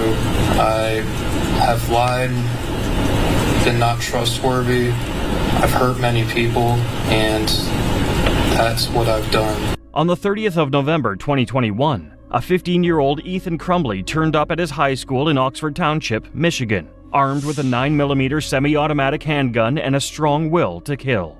Around lunchtime, he would finally get his wish as he appeared from the school bathroom, then began to shoot at anyone he could see. The teenager would end up murdering 4 students and injuring 7 people more. Ethan Crumbly was born in Atlantic Beach, Florida on the 28th of April 2006 to parents Jennifer and James, both of whom had prior minor criminal records from 1995 to 2005 for DUI and check fraud. He reportedly had a troubled childhood, with his parents often abandoning him at home, which led to him being introverted, having few friends, and often exhibiting weird behaviors. Crumbly also reportedly videotaped himself torturing animals, once allegedly keeping a baby bird's head in a jar and placing it in the school bathroom. He also frequently talked about battling with demons. Despite his obvious troubles, his parents allegedly never sought therapy for him, and those problems would ultimately lead to the events of 30th November 2021. On that fateful day, Ethan Crumbly went to his Oxford High School with the intent to shoot it up. He had already hidden his semi-automatic gun away in the school the day prior, a gun his father had bought him just the previous Friday. Some school officials had raised suspicions of Ethan to his parents that very day due to his actions, which included searching for ammunition online and making sketches of himself committing a school shooting. However, this was not properly handled, and they would realize in the worst possible way. At around 12:51 p.m. on November 30th, 2021, Crumbley was spotted coming out of the school bathroom with his gun, which he had probably hidden in there. Immediately afterwards, he started firing sporadically in the hallway with hundreds of students passing through. When they began to flee, he slowly walked down the hallway and began shooting into classrooms and at anyone who was unable to escape before moving on to the next classroom. An intercom voiceover alerted students and teachers to an active shooter, and the teachers began locking and barricading doors and also covering windows. Due to the quick response by students and staff of the school, Crumbley was unable to actually enter any of the classrooms. Nevertheless, some students and staff weren't so lucky, as Crumbley had already claimed some victims. 3 students, 17-year-old Madison Baldwin, 16-year-old Tate Meyer, and 14-year-old Hannah St. Juliana were killed at the scene, and 8 other people, including a teacher, were injured. One of the injured students, 17-year-old Justin Schilling, would succumb to his injuries in hospital the following day. Law enforcement arrived at the scene only 3 minutes after the attack started, following a 911 call, and promptly arrested Crumbley, who still had 7 rounds of ammunition loaded into his gun and 2 15-round magazines, and took him in for questioning as investigations commenced. Crumbley's cell phone was revealed to contain 2 videos, both filmed the night before the incident, where he talked about his plans to shoot and kill students at the school the following day. He also had a journal where he reportedly detailed his desire to shoot up the school in a bid to get US President Biden impeached. Crumbley's parents had been at the school earlier that day following the reports of their son's behavior, and decided against taking him home despite being fully aware that he was in the possession of an unlocked gun. Following the investigations, Ethan was charged as an adult with terrorism resulting in death, 4 counts of first-degree murder, 7 counts of assault with intent to murder, as well as 12 counts of possession of a firearm during the commission of a felony. He would plead guilty to these charges at a hearing in October 2022. On the 3rd of December 2021, a prosecutor announced that both of Crumbley's parents were being charged with 4 counts of involuntary manslaughter for their failure to secure the gun he used during the shootings. On getting this information, his parents would bizarrely decide to flee the town and miss their first arraignment date before they were eventually caught, arrested, and charged the following day. On the 9th of December 2023, Crumbley was sentenced to life in prison without the possibility of parole in what was a tense courtroom. Right before the sentencing, a remorseful Crumbley apologized to the courtroom and stated that he would accept whatever punishment was handed to him and aimed to do better. He even attempted to forgive his parents for their role in the murder.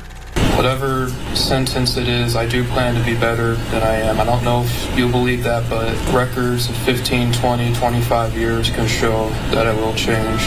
The trial for Crumbley's parents was completed by the 14th of March 2024, with his dad and mom being sentenced to 10 years and 15 years in prison, respectively.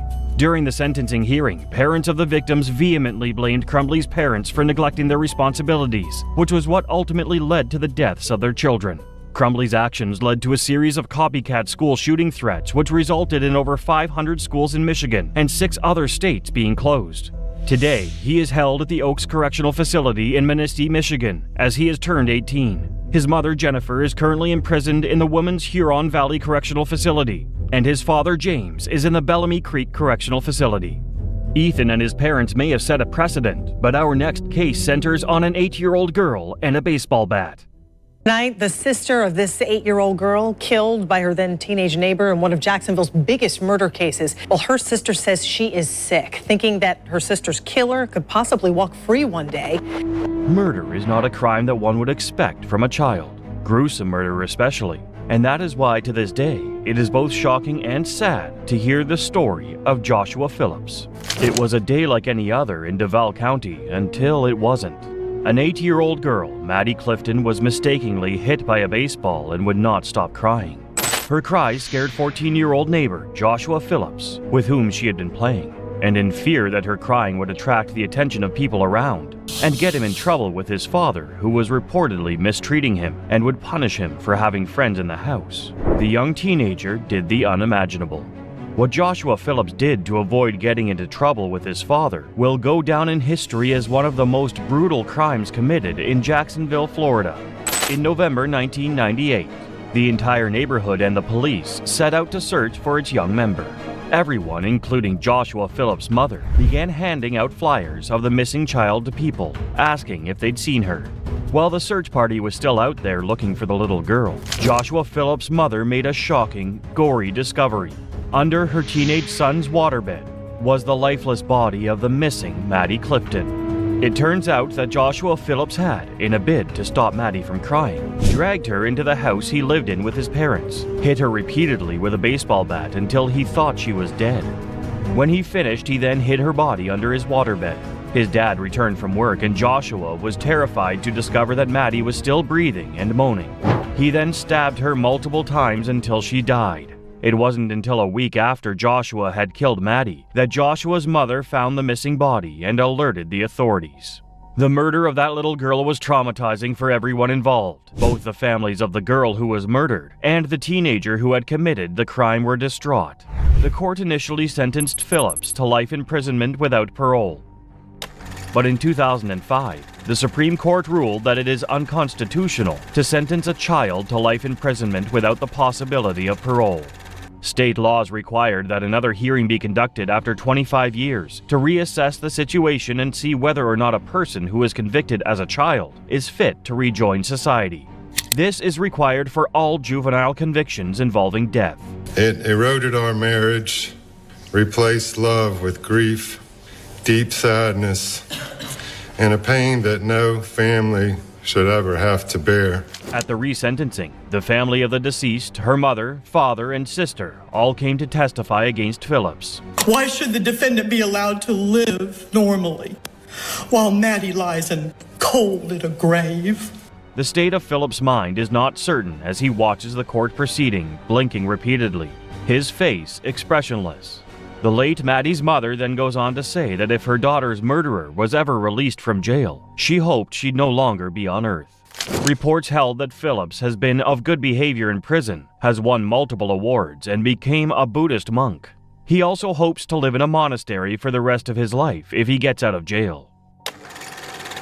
Reports also confirmed that Phillips is indeed sorry for his actions. The family of the deceased did not appear to care about that as they insisted that their daughter and sister's murderer should not be allowed to live freely, stating that Joshua hadn't just deprived their daughter of her right to live and them of the joy of watching her grow, but also that her death had put a strain on their marriage. Despite the evidence of good behavior on Josh's part, the judge upheld the original sentence of the court. Joshua will remain in jail for the rest of his life. Joshua Phillips' brutal crime shocked the world, but the next case is just as disturbing. Savon Schmuss, a young man whose violent actions left a trail of devastation. I was nominated by my boyfriend. McKenna Hilton had goals in life. She wanted to work in medical therapy or be a nurse. But before her dreams could come true, the 18-year-old was murdered. On August 18, 2016, a tragic incident occurred in Grand Rapids, Michigan. Savon Schmuss, a 16-year-old boy, took the life of his 18-year-old half-sister, McKenna Hilton, in a shocking act of violence. Savon strangled his half-sister inside their father's apartment. He then placed her body inside her vehicle and drove it to the other side of the township, where he dumped it. A few hours later, a person walking their dog stumbled upon McKenna's lifeless body and reported it to the authorities. The police were immediately notified, and an investigation was launched. Who her family says she loves. Savon Schmuss, now 17, was 16 when the crime happened. He was mom when given the chance to speak in court. During one of Savon's court appearances, the Kent County Assistant Prosecutor, Vicky Sells, asked the judge to deny bail. Savon's father, David Schmuss, who was in the courtroom, yelled encouraging words to his son as the bailiffs led him away.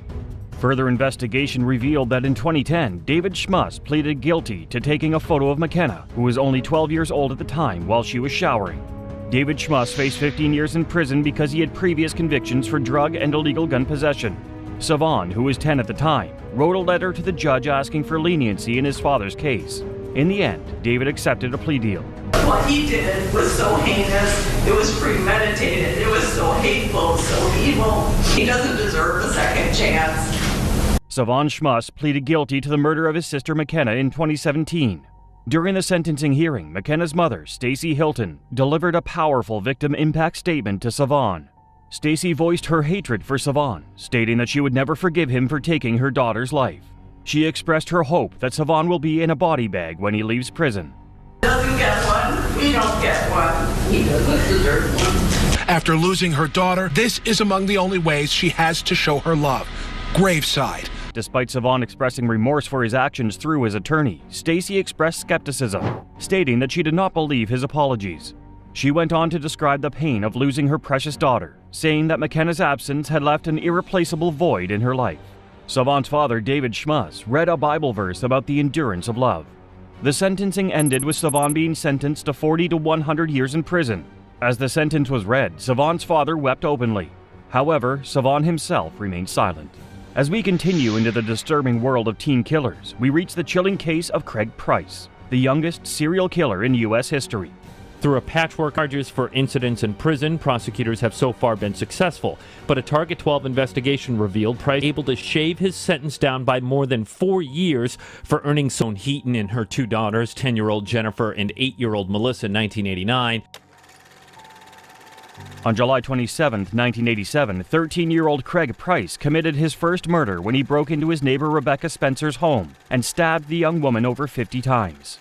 This brutal act marked the beginning of a dark chapter in his life. 2 years later, when Craig Price was 15 and a freshman in high school, he decided it was time to kill again. In September 1989, fueled by LSD and marijuana, he broke into 39-year-old Joan Heaton's home and murdered her and her 2 daughters, Jennifer and Melissa. All 3 victims were mercilessly stabbed, and Craig's brutality was reflected in the fact that he broke off the handles of the knives he used, leaving the blades embedded in the bodies. Suspicion quickly fell on Craig Price as the suspect behind these heinous crimes. The police knew that their killer had injured himself during the frenzied attack, and Craig had a suspicious gash on his finger. When the police searched Craig's home, they were horrified to find knives in his backyard shed that matched the kinds used in the killings of his neighbors Rebecca Spencer, Joan, Jennifer, and Melissa Heaton. At the station, Craig Price gave a chilling confession to stabbing all 4 victims. However, what shocked everyone even more was the way he delivered this confession. Despite his young age, Craig remained eerily calm, spoke nonchalantly, and even imitated the sounds of little Jennifer and Melissa as they died. 39-year-old Joan Heaton and her 2 children, 10-year-old Jennifer and 8-year-old Melissa, were discovered inside their home, stabbed to death. The news that Craig Price was the killer stunned the residents of Warwick, Rhode Island.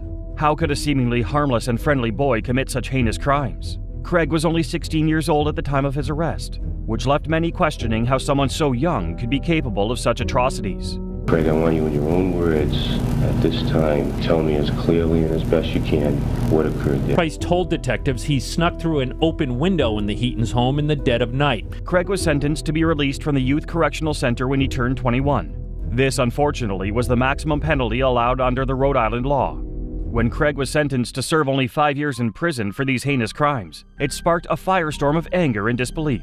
The families of his victims, as well as the general public, were outraged at the leniency of his sentence. The thought that such a dangerous individual would be allowed to roam free after only 5 years was deeply unsettling. In response to the public outcry, a group of concerned citizens banded together to form the Citizens Opposed to the Release of Price, or CORE organization. Their mission was simple: to keep Craig behind bars and ensure that he would never again pose a threat to society. Is accused of stabbing another inmate at a Florida prison. It could cause him to stay behind bars for a long time. One key objective for CORE was to increase public awareness about Craig's crimes. To this end, they organized various campaigns, including public rallies, pamphlet distribution, and media coverage. Their goal was to ensure that no one would ever be caught off guard again. In addition to raising awareness, CORE also dedicated its efforts to lobbying for tougher laws that would prevent Craig's release. They collaborated with lawmakers and policymakers to push for critical bills that would enhance public safety and ensure that dangerous offenders like Craig remained behind bars. When President Clinton visited Providence, Rhode Island in 1994, an airplane carrying a banner that read, "Alert, Killer of 4 Craig Price moving here," caught his attention. The president expressed his dismay that Craig could be released in approximately 6 months despite the seriousness of his crimes. This incident brought further attention to the issue and solidified the public's support for keeping Craig behind bars. Price has had 43 infractions in prison, including some that have increased his sentence. This is an evidence photo of an ACI correctional officer who officials say Price attacked in 1998. On June 8, 1994, Craig Price was indicted on a charge of assault and extortion after he threatened to injure an officer at the juvenile correctional facility he was housed in. During Craig's trial, the prosecution cross-examined him, which triggered a violent outburst. Craig displayed his true colors, revealing his true nature. As a result, he was found guilty and received an additional 25 years on top of his original sentence. The notorious Rhode Island serial killer leaving his prison cell and dragging a wheelchair he used. Investigators say he was supposed to be on the way to the showers himself, but had a more sinister plot. Citizens of Rhode Island heaved a sigh of relief as more time was added to Craig Price's sentence, ensuring he would never be released back into society. Craig was transferred to the Florida Department of Corrections as part of a routine interstate transfer. In April of 2017, Craig was accused of stabbing an inmate in Live Oak, Florida, with a 5-inch homemade blade. This incident marked another dark chapter in Craig's life, as he was sentenced to 25 years in prison for the crime. Next, we will explore the world of 5 teens who recklessly threw a rock through a car window. 17-year-old Kyle Anger, 16-year-olds Mark Silkeski and McCaden Payne, 15-year-olds Alexander Miller and Trevor Gray. In Genesee County, Michigan, 17-year-old Kyle Anger, 16-year-old Mark Silkeski, 16-year-old McCaden Payne, 15-year-old Trevor Gray, and 15-year-old Alexander Miller were charged with second-degree murder after a man was killed by a rock thrown by Kyle Anger off an interstate overpass. Cops say they were throwing rocks onto Interstate 75 as a prank. 4 vehicles were reportedly damaged, and police say one of the rocks went through a windshield. According to reports, the 5 teens were involved in reckless and destructive behavior, causing damage to many cars as they tossed rocks off the overpass. One particular rock weighed at least 20 pounds. This incident occurred when Kyle Anger aimed the rock at the windshield of the van 32-year-old Kenneth White was driving. With unimaginable force, the rock crashed through the windshield, hitting Kenneth in the chest and neck and causing massive blunt force trauma. Kenneth's life was tragically cut short, leaving his family and loved ones devastated. The impact of his actions was felt throughout the community, sparking outrage and demanding justice. Genesee County Sheriff Robert Pickles stated after the incident, condemning the teenager's actions and emphasizing that this was not a prank, but rather a second-degree murder. The 5 teens were arrested and faced serious consequences of their actions. 15-year-old Trevor Gray and 16-year-old Mark Sikelski. Their tearful family sat in the courtroom in sadness and disbelief. Their sons are facing the possibility of life in prison. The impact of this tragedy reached far beyond the courtroom. Amy Cable, the fiancée of Kenneth and the mother of his young son, shared her heartfelt feelings of anger and grief with the world. She expressed her anger that such a stupid act had taken away the love of her life and the father of her child. Initially, the decision was that these killers would be tried as adults. However, nearly 4 years later, an appeals court reversed the judge's decision and returned the case to the juvenile system. Mark Sikelski, Trevor Gray, and McCaden Payne pleaded guilty to manslaughter and were sentenced to no additional jail time, as they had already served a total of 1,317 days. Alexander Miller, the 4th killer, pleaded guilty and served 330 days as part of a plea agreement. Kyle Anger, the only one of the 5 teens to be charged as an adult in the case, was released on parole in January 2021. Kenneth White's family found out about the plea agreement hearing for Kenneth's teenage killers the day before, so many of them were unable to attend. To Kenneth White's father, he would have rather seen his son's murderers face a 10-year sentence. However, no matter what, Kenneth White Sr. conceded he wasn't going to get his son back, no matter how much time the killers faced. Kenneth White, the father of a young son, was struck in the chest and face while riding in the passenger seat of a pickup truck on the way home from work and died of blunt force trauma. From disbelief to remorse, each response showcased the complexity of the human psyche. It was evident that these teenagers were grappling with the consequences of their actions and seeking some form of redemption. The video serves as a powerful reminder of the consequences of our actions and the importance of making responsible choices. Now we turn to an even more chilling case. Join us as we uncover the tragic story of Eric Smith, who took the life of a 4-year-old boy. Bright red hair and freckles made him a target at school for years, and as a teenager he was seen peddling around town for hours on end alone. On August 2, 1993, in upstate New York, 13-year-old Eric Smith made a tragic choice that would change his life forever. While riding his bike to camp, he encountered a 4-year-old boy named Derek Roby, who was also going to the same camp. Without hesitation, Eric lured Derek into an isolated wooded area. Once secluded from prying eyes, Eric proceeded to strangle Derek, drop a large rock on his head, and sodomize him with a stick. The brutality of this act was unimaginable, even for the most hardened criminals. To add insult to injury, Eric reached into Derek's lunchbox, pulled out a Kool-Aid packet, and poured it into Derek's wounds. At 11 a.m., Derek's mother arrived at the camp to pick up her son, only to find him missing. Panic set in as she realized that her son never made it there. A full-scale search was launched, with authorities desperately seeking clues and any information about Derek's whereabouts. 4 hours later, the search party stumbled upon a horrific sight: Derek's lifeless body. Derek's cause of death was determined to be blunt force trauma and asphyxia. The entire community was engulfed in grief and outrage. About 1 week later, Eric Smith broke the silence and confessed to his mother that he had committed the heinous crime. Eric's mother, horrified by her son's actions, immediately informed the police. Given the ages of both Eric and Derek, the murder became a headline-grabbing story, captivating the attention of the nation. As the media coverage intensified, Eric's face became synonymous with pure evil. Despite barely being a teenager, Eric was charged as an adult for his heinous crime. The prosecution and defense conducted extensive medical tests on Eric, hoping to find any indicators that might shed light on his alleged violent tendencies. However, despite the thorough examinations, the results showed nothing unusual. It perplexed the prosecution and defense teams, leaving more questions than answers. During Eric's trial in 1994, the defense psychiatrist presented alarming evidence that they claimed to have diagnosed Eric with intermittent explosive disorder. This condition is characterized by sudden, uncontrollable outbursts of rage, often resulting in violent behavior. However, the prosecution called an expert who testified that this disorder is rarely seen in children Eric's age. The conflicting testimony further fueled speculation about Eric's mental state and whether he was truly capable of such heinous acts. After weeks of intense deliberation, the jury finally reached a verdict on August 16, 1994. Eric was found guilty of second-degree murder and was sentenced to 9 years to life in prison, the maximum sentence allowed for juvenile offenders at that time. In a letter addressed to Derek's parents, Eric expressed deep remorse for his actions. He wrote if he could go back in time, he would switch places with Derek and endure all the pain he had caused. It was directed at all the other guys who used to pick on me. And when I was torturing and killing Derek, that was what I saw in my head. For the next 27 years, Eric was denied parole multiple times.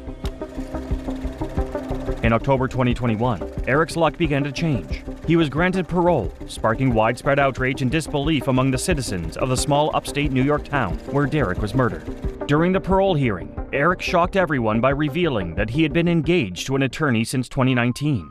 In February 2022, Eric Smith's release became official. After serving 27 years in prison, he was finally set free.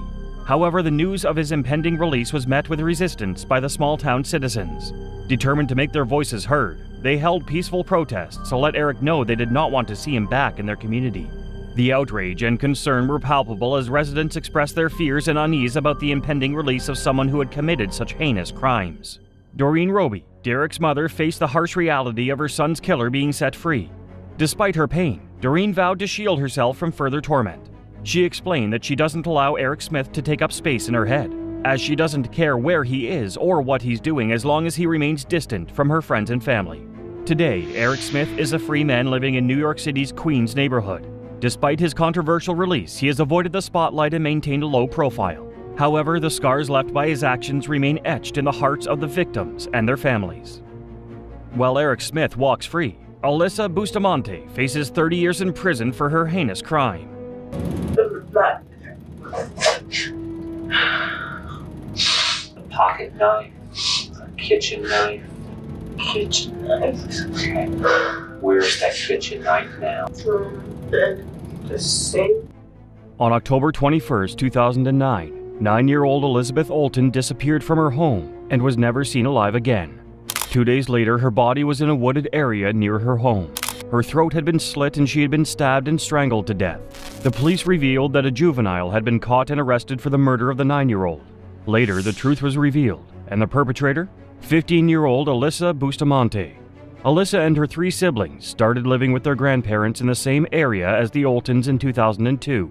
Their grandparents got custody of Alyssa and her siblings when their mother had addiction issues, and their father was serving time in prison.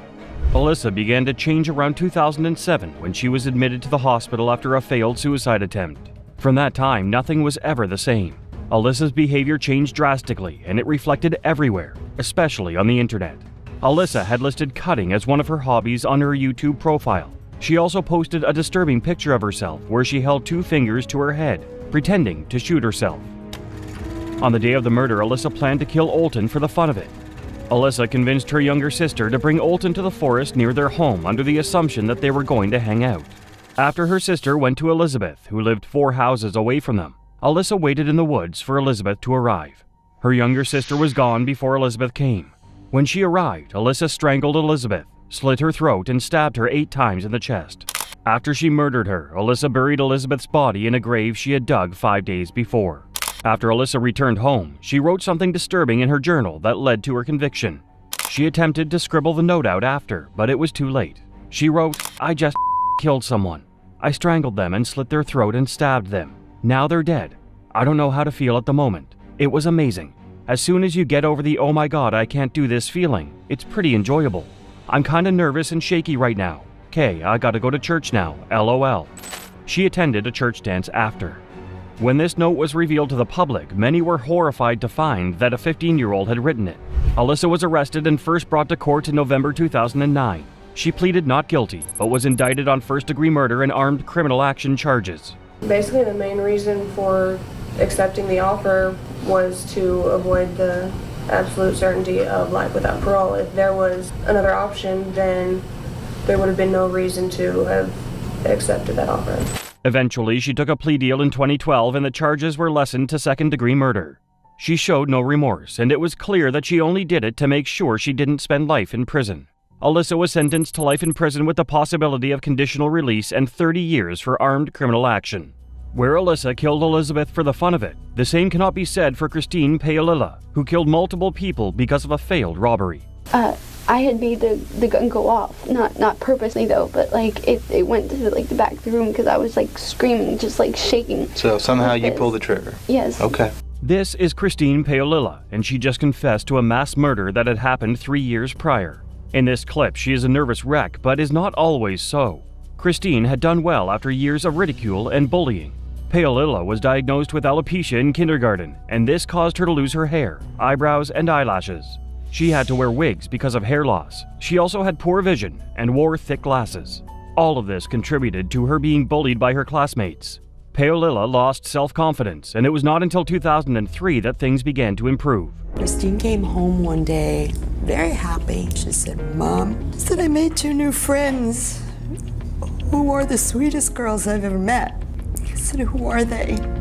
She said, "Oh, Rachel and Tiffany." Christine enrolled at Clear Lake High School in Houston, where she met Rachel Colorados and Tiffany Rowell.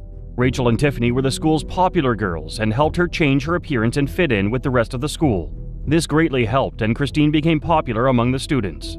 Her friendship with Tiffany and Rachel turned things around so much that she was voted Miss Irresistible by her school's student body. But her good streak wouldn't last long because it was that year that she started dating 21-year-old Christopher Lee Snyder. Christine was only 17 when this illegal relationship started. Christine's relationship caused her parents concern because Snyder was a drug addict and had a lengthy criminal record. Her parents disapproved because they felt that Paolilla would be influenced. She was. She began to use drugs and develop anger issues. On July 18, 2003, things would take a turn for the worse when Christine and Snyder went drug hunting at Tiffany's home.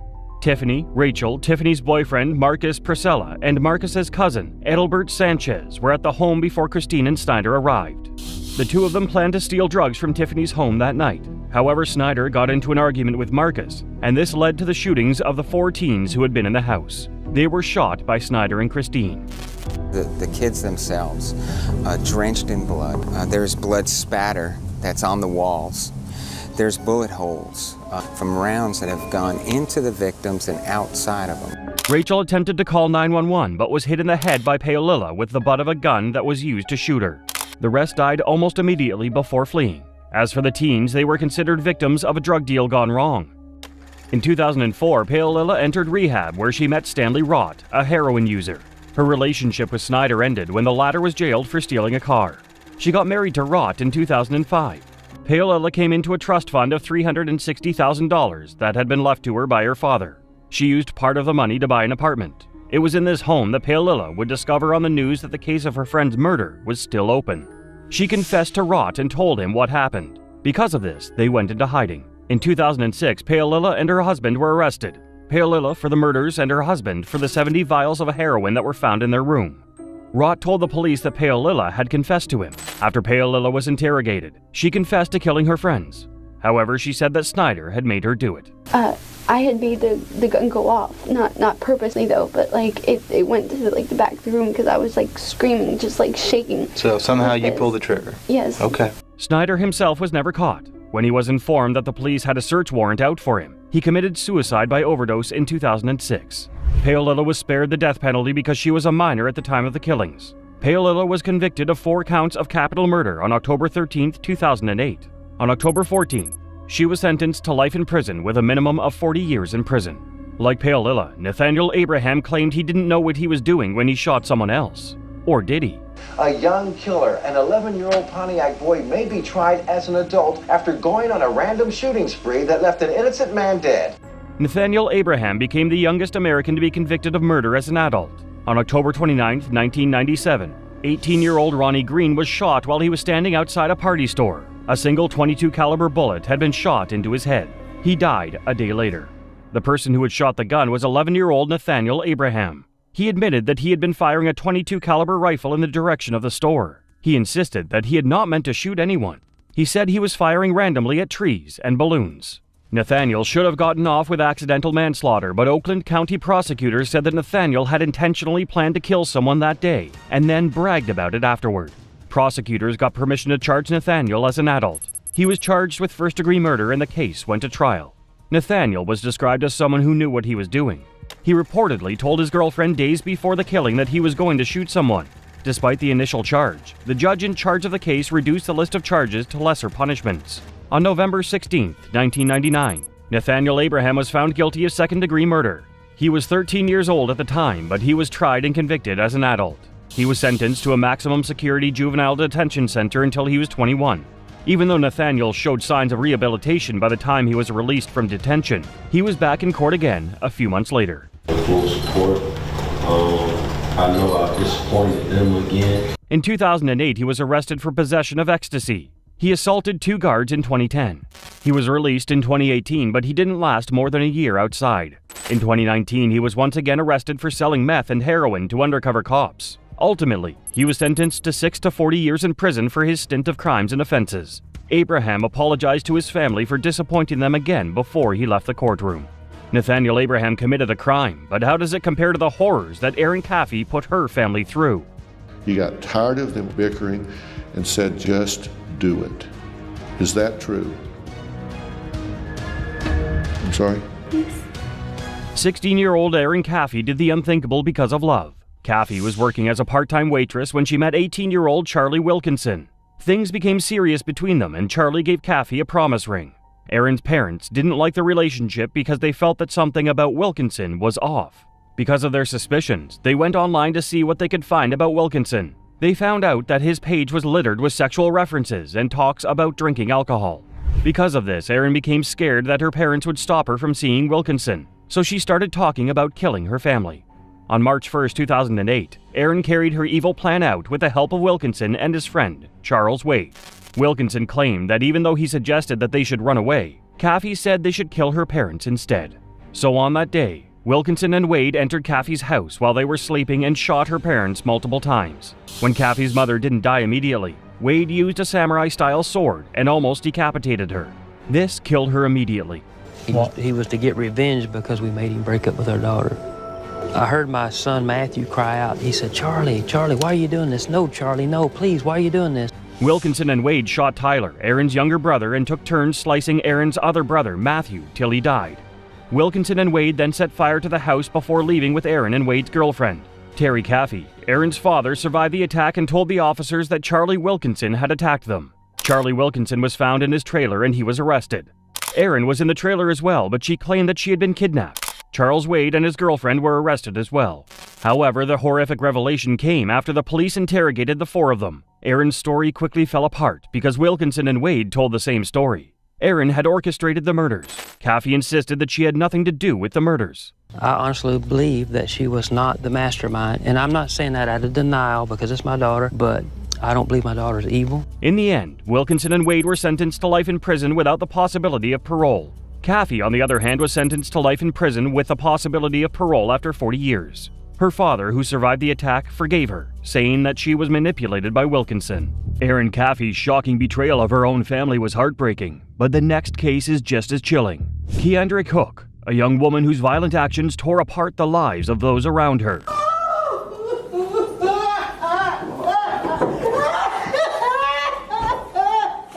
What was supposed to be a carjacking crime and nothing more turned deadly in Daytona, Florida. Keandria Cook was 18 years old when she committed a crime that would change her life forever. Cook had been dating her boyfriend, Kendrick Bass, for a while before he proposed a business opportunity to help them get money faster. Cook agreed to this, and they began devising a plan. On March 22, 2017, Keandria Cook went on the Meet Me social app and started talking to 28-year-old Perry Nita. Cook then lured Perry from Palm Coast to South Daytona with talks of sex and marijuana. Nita agreed to meet with Cook and told her he was on his way. He invited 18-year-old Emmanuel Purcell to ride along with him. When they got to the location, they met Cook as she promised, and she got into the pickup truck with Nita and Purcell.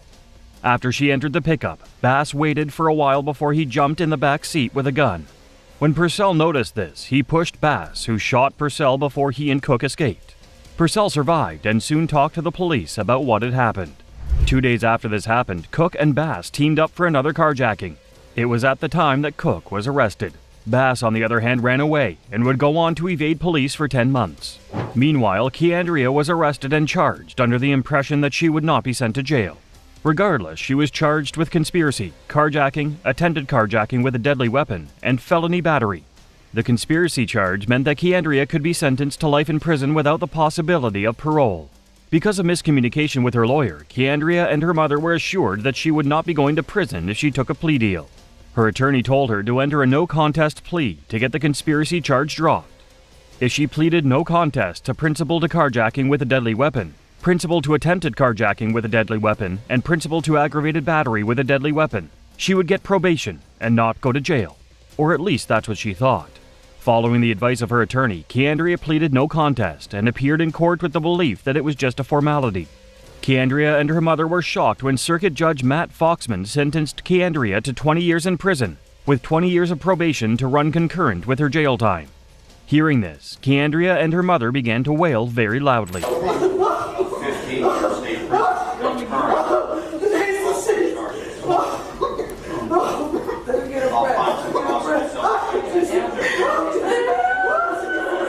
This courtroom footage quickly went viral and gained millions of views from netizens. Many people who read the story were quick to point out that it was the fault of the public defender who initially argued her case. Cook was wailing before she broke down and had to be carried out of the courtroom. She reportedly passed out. During the next court appearance, Judge Foxman allowed Cook to withdraw her plea deal after she provided a recording where her former attorney assured her that she would not be going to jail. Her sentence was also thrown out, and she was allowed to start the sentencing afresh in 2018. This time around, Cook didn't cry because she knew what she was getting herself into. She entered into a no-contest plea again, and this time she was sentenced to 11 years in prison, with 20 years of probation to run concurrent with her jail term. I just want to say that I'm sorry to the people wrong that her son had to get shot, because I didn't even know he was going to get shot. Before she was escorted away, she apologized to the family of the victim, telling them that she didn't mean for their son to get shot. Keandria Cook will be free from prison in 2029. Kendrick Bass, on the other hand, was eventually caught 10 months later for an unrelated crime. Concerning the crime he committed together with Cook, he was sentenced to 20 years in prison. Keandria Cook's violent actions were disturbing, but the next case is even more chilling. Miranda Barber, a woman whose cold-blooded crimes, fueled by a twisted mentality, took a terrifying turn. Don't touch me. I demand a lawyer right now. Don't touch me. No. On November 12, 2013, the Sunbury Police Department was alerted to an unidentified body in the backyard of a residential area in Sunbury. The body was later identified as 42-year-old Troy LaFerrera. He was from Port Trevorton, 20 minutes from where his body had been found. He had been married for 2 years and had no children. Troy had been stabbed multiple times and his neck showed signs that something had been wrapped around his neck. During the investigation, Troy's phone was found on him, and the things that were found on the device gave clues as to what may have caused his death. His search history and activities showed that he had been on Craigslist looking for an escort. Investigation revealed that he was talking to Miranda Barber on the day of the murder. Miranda offered to have sex with him in exchange for payment. Miranda was a 19-year-old Alaskan woman who had just gotten married a month before to 22-year-old Elliot Barber. Miranda was born on December 14, 1994 in Alaska, where she lived with her mother and her uncle. Miranda had a rough childhood which triggered a lot of problems for her later on in life. By the time Miranda was a teenager, she had been exposed to all sorts of vices. Miranda was 18 when she met Elliot Barber, who was 21. She got pregnant and gave birth to a baby girl. Right after she gave birth, she got married to Elliot Barber on October 22, 2013. According to Miranda, the couple had planned something special to do as newlyweds for their honeymoon. It was nothing conventional. 3 weeks after they had been married, Miranda got talking with Troy LaFerrera and offered to sleep with him for $100. LaFerrera agreed, and they planned to meet in Hummel's Wharf, Pennsylvania. When Troy got to the meetup point, he paid Miranda and they drove to Sunbury. Throughout the ride and unknown to Troy, Elliot hid under a blanket in the back seat. When they got near Sunbury, Miranda signaled to Elliot, who jumped out and wrapped a cord around Troy's neck. Miranda then stabbed LaFerrera 20 times until he died. His body was dumped where he was found by police. The investigation led the police to arrest Miranda 3 weeks later. That you did it or that you didn't do it. So I'm going to ask you right now a very basic, very simple question. Okay. That you need to answer either yes or no to. Okay. Were you involved in it? Or do you have any knowledge of? Miranda denied ever meeting Troy. She said they were texting but never met. She also denied that she had anything to do with Troy's murder and just wanted to go back to her daughter. She refused to let the police check her phone and got defensive when the police asked her questions. Yes, I did take part. I'm in the back seat, covered up by a blanket. In between the headpiece and the bottom is where I tried to angle it up underneath it. I put my feet up against the back and pulled as hard as I could. Eventually, Elliot confessed and told the police what happened. He explained the details, but the motive for their story changed multiple times. At first, they said that they had planned to kill someone 3 weeks after their wedding. Later on, Miranda's story changed, and she said that the reason she killed someone was because of her daughter. She said that if she murdered someone, her daughter would be taken away and adopted by someone who could give her a better life. Regardless of the story changing, Miranda and Elliot were sentenced to life in prison without the possibility of parole. Where Miranda killed someone for the fun of it, the same cannot be said for 10-year-old Joey McVeigh. You shot your mom? Yeah. Okay, the little boy shot his mom. I have the little boy here down at my house. His mom's up there. He shot his mom with a .22. On January 2nd, 2011, 911 responders were alerted to a home in Holmes County, Ohio. 10-year-old Joey McVeigh had gone to his neighbor's house to call 911. He told the first responder that he had shot his mom with a .22 caliber rifle. When police arrived at the home, 46-year-old Deborah McVeigh was lying on the floor with a single gunshot wound to the head. So where did you get the gun from? Your room? Yeah. Okay. What kind of gun did you have? 22. A .22? Rifle, handgun, or what? Nothing. Police asked Joey questions, and he answered calmly, without missing a beat or a question. He told the police what happened, but they did not understand the motive for the murder. Joey had a 15-year-old sister, Shauna, who claimed to have witnessed what happened. She said that Joey had refused to go and get more firewood for the house when his mom told him to do so. He started arguing with his mother before shooting her in the head. According to Shauna, Joey also pointed the gun at her, but she was able to convince him not to shoot her. What he did after was shocking. After killing his mother, he looked down at her body, smirked, and left the house. When police officers came and interrogated Joey, he told them that the rifle he used to kill his mother was in the room. The police were shocked to find not one, not two, but 6 firearms in Joey's bedroom. There were many more guns around the house because they were a hunting family. According to Deborah's mother, Joey seemed responsible with firearms, so many guns weren't a sign of danger to them. When Joey was brought in by the police, it was soon revealed that Joey didn't understand much of the situation that happened. I know when I asked you about discipline, you said that you always heard her yelling and screaming at the kids. Did you ever see her strike the kids at all? Eventually, Joey was able to talk more about his childhood. He showed signs of anger issues and would have episodes where he would get violent but not remember what he did. Before the shooting, Joey's parents had just separated weeks before, and this may have intensified his anger issues. Joey's mother was described as abusive by her ex-husband. Deborah's mom and Joey's sister said that she was more abusive towards Joey than anyone else. Things are the way they are. Do you feel bad that it happened, that you actually shot her? Yeah. Do you think it was worth it, even though you were mad? No. Should anyone be shot or die over an argument? No. On the day of the murder, Joey had been tired of the mental and emotional abuse. Deborah told her son that she wanted him gone and called him a piece of shit. Joey felt remorseful for his actions because he didn't understand why he had done it. Eventually, Joey was tested to see if he was competent to stand trial. He was not competent. He was diagnosed with depression, anxiety, as well as a learning disability. Ultimately, 10-year-old Joey was sent to a treatment facility where he could grow and learn in peace. A year later, a judge said that Joey was competent to stand trial. He was charged with murder. Prosecutors were in favor of Joey remaining in a juvenile prison until he was an adult. His sister asked the judge to give the harshest sentence possible. She described her brother as a dangerous child who killed his mother because she stood in his way. Joey pleaded guilty to murder, and he was sentenced to a treatment facility till he was 21. Up next, we unravel the chilling tale of Jamie Sylvanek, whose twisted plans led to a brutal crime that stunned the nation. Guilty to killing her mother in 2015, now wants a trial. Jamie Sylvanek joined the long list of female teenagers who helped kill their parents because of a relationship in 2015. Sylvanek was 14 years old when she met 20-year-old Caleb Barnes. Jamie had allegedly told Caleb that she was 17. Jamie's mother, 54-year-old Cheryl Sylvanek, found out about their relationship and was deeply concerned by it. Jamie was only in 8th grade, and she was bothered by the fact that Caleb was a 21-year-old Army officer.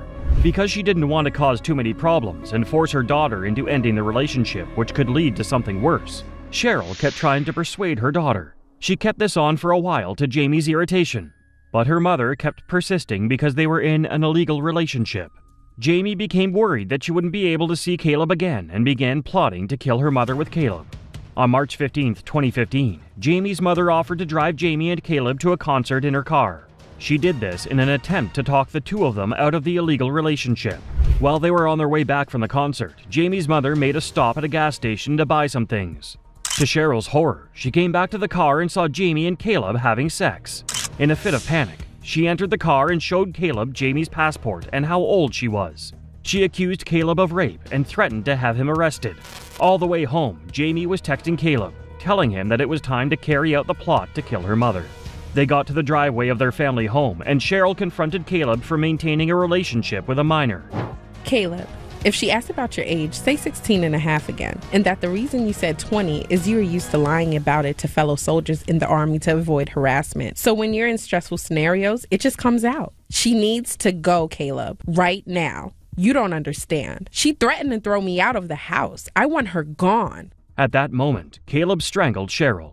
She was struggling and banged her hands against the horn repeatedly, fighting for her life. To avoid drawing attention to the noise from the horn, Caleb slashed Cheryl's throat with a knife he had picked out specifically to kill Cheryl. He slashed and stabbed Cheryl Sylvanek in the neck 5 times. Even though Cheryl begged for her life, her daughter watched as Caleb killed her. After all, she had told Caleb to kill her mother because she didn't want the relationship to end. After the killing, Barnes and Jamie Sylvanek drove to a Walmart to get supplies and return to the house. Cheryl Sylvanek's body was then driven to a rural area in South Whitehall Township and set on fire. Barnes and Jamie then dumped the blood-stained car in a nearby pond before walking back to the Sylvanek home, where they went to Jamie's room. Police were alerted to a burning body and the sinking car. It didn't take long for forensics to identify Cheryl Sylvanek's body. Hours later, evidence pointed to Jamie and Caleb. They were arrested in the home and taken into custody. Jamie became the first minor to be charged as an adult. Jamie was charged with first-degree murder, criminal conspiracy, abuse of a corpse, and tampering with evidence. In court, a session that was not allowed to be recorded by the media, Jamie apologized for her actions, saying she was a monster and what she did was wrong. She told the judge that she was not forced into doing anything. She said, "I did it myself. No one made me do it. I wasn't under the influence of anyone, or any drug, or under anything but my own selfishness." Ultimately, Jamie was sentenced to 35 years to life in prison.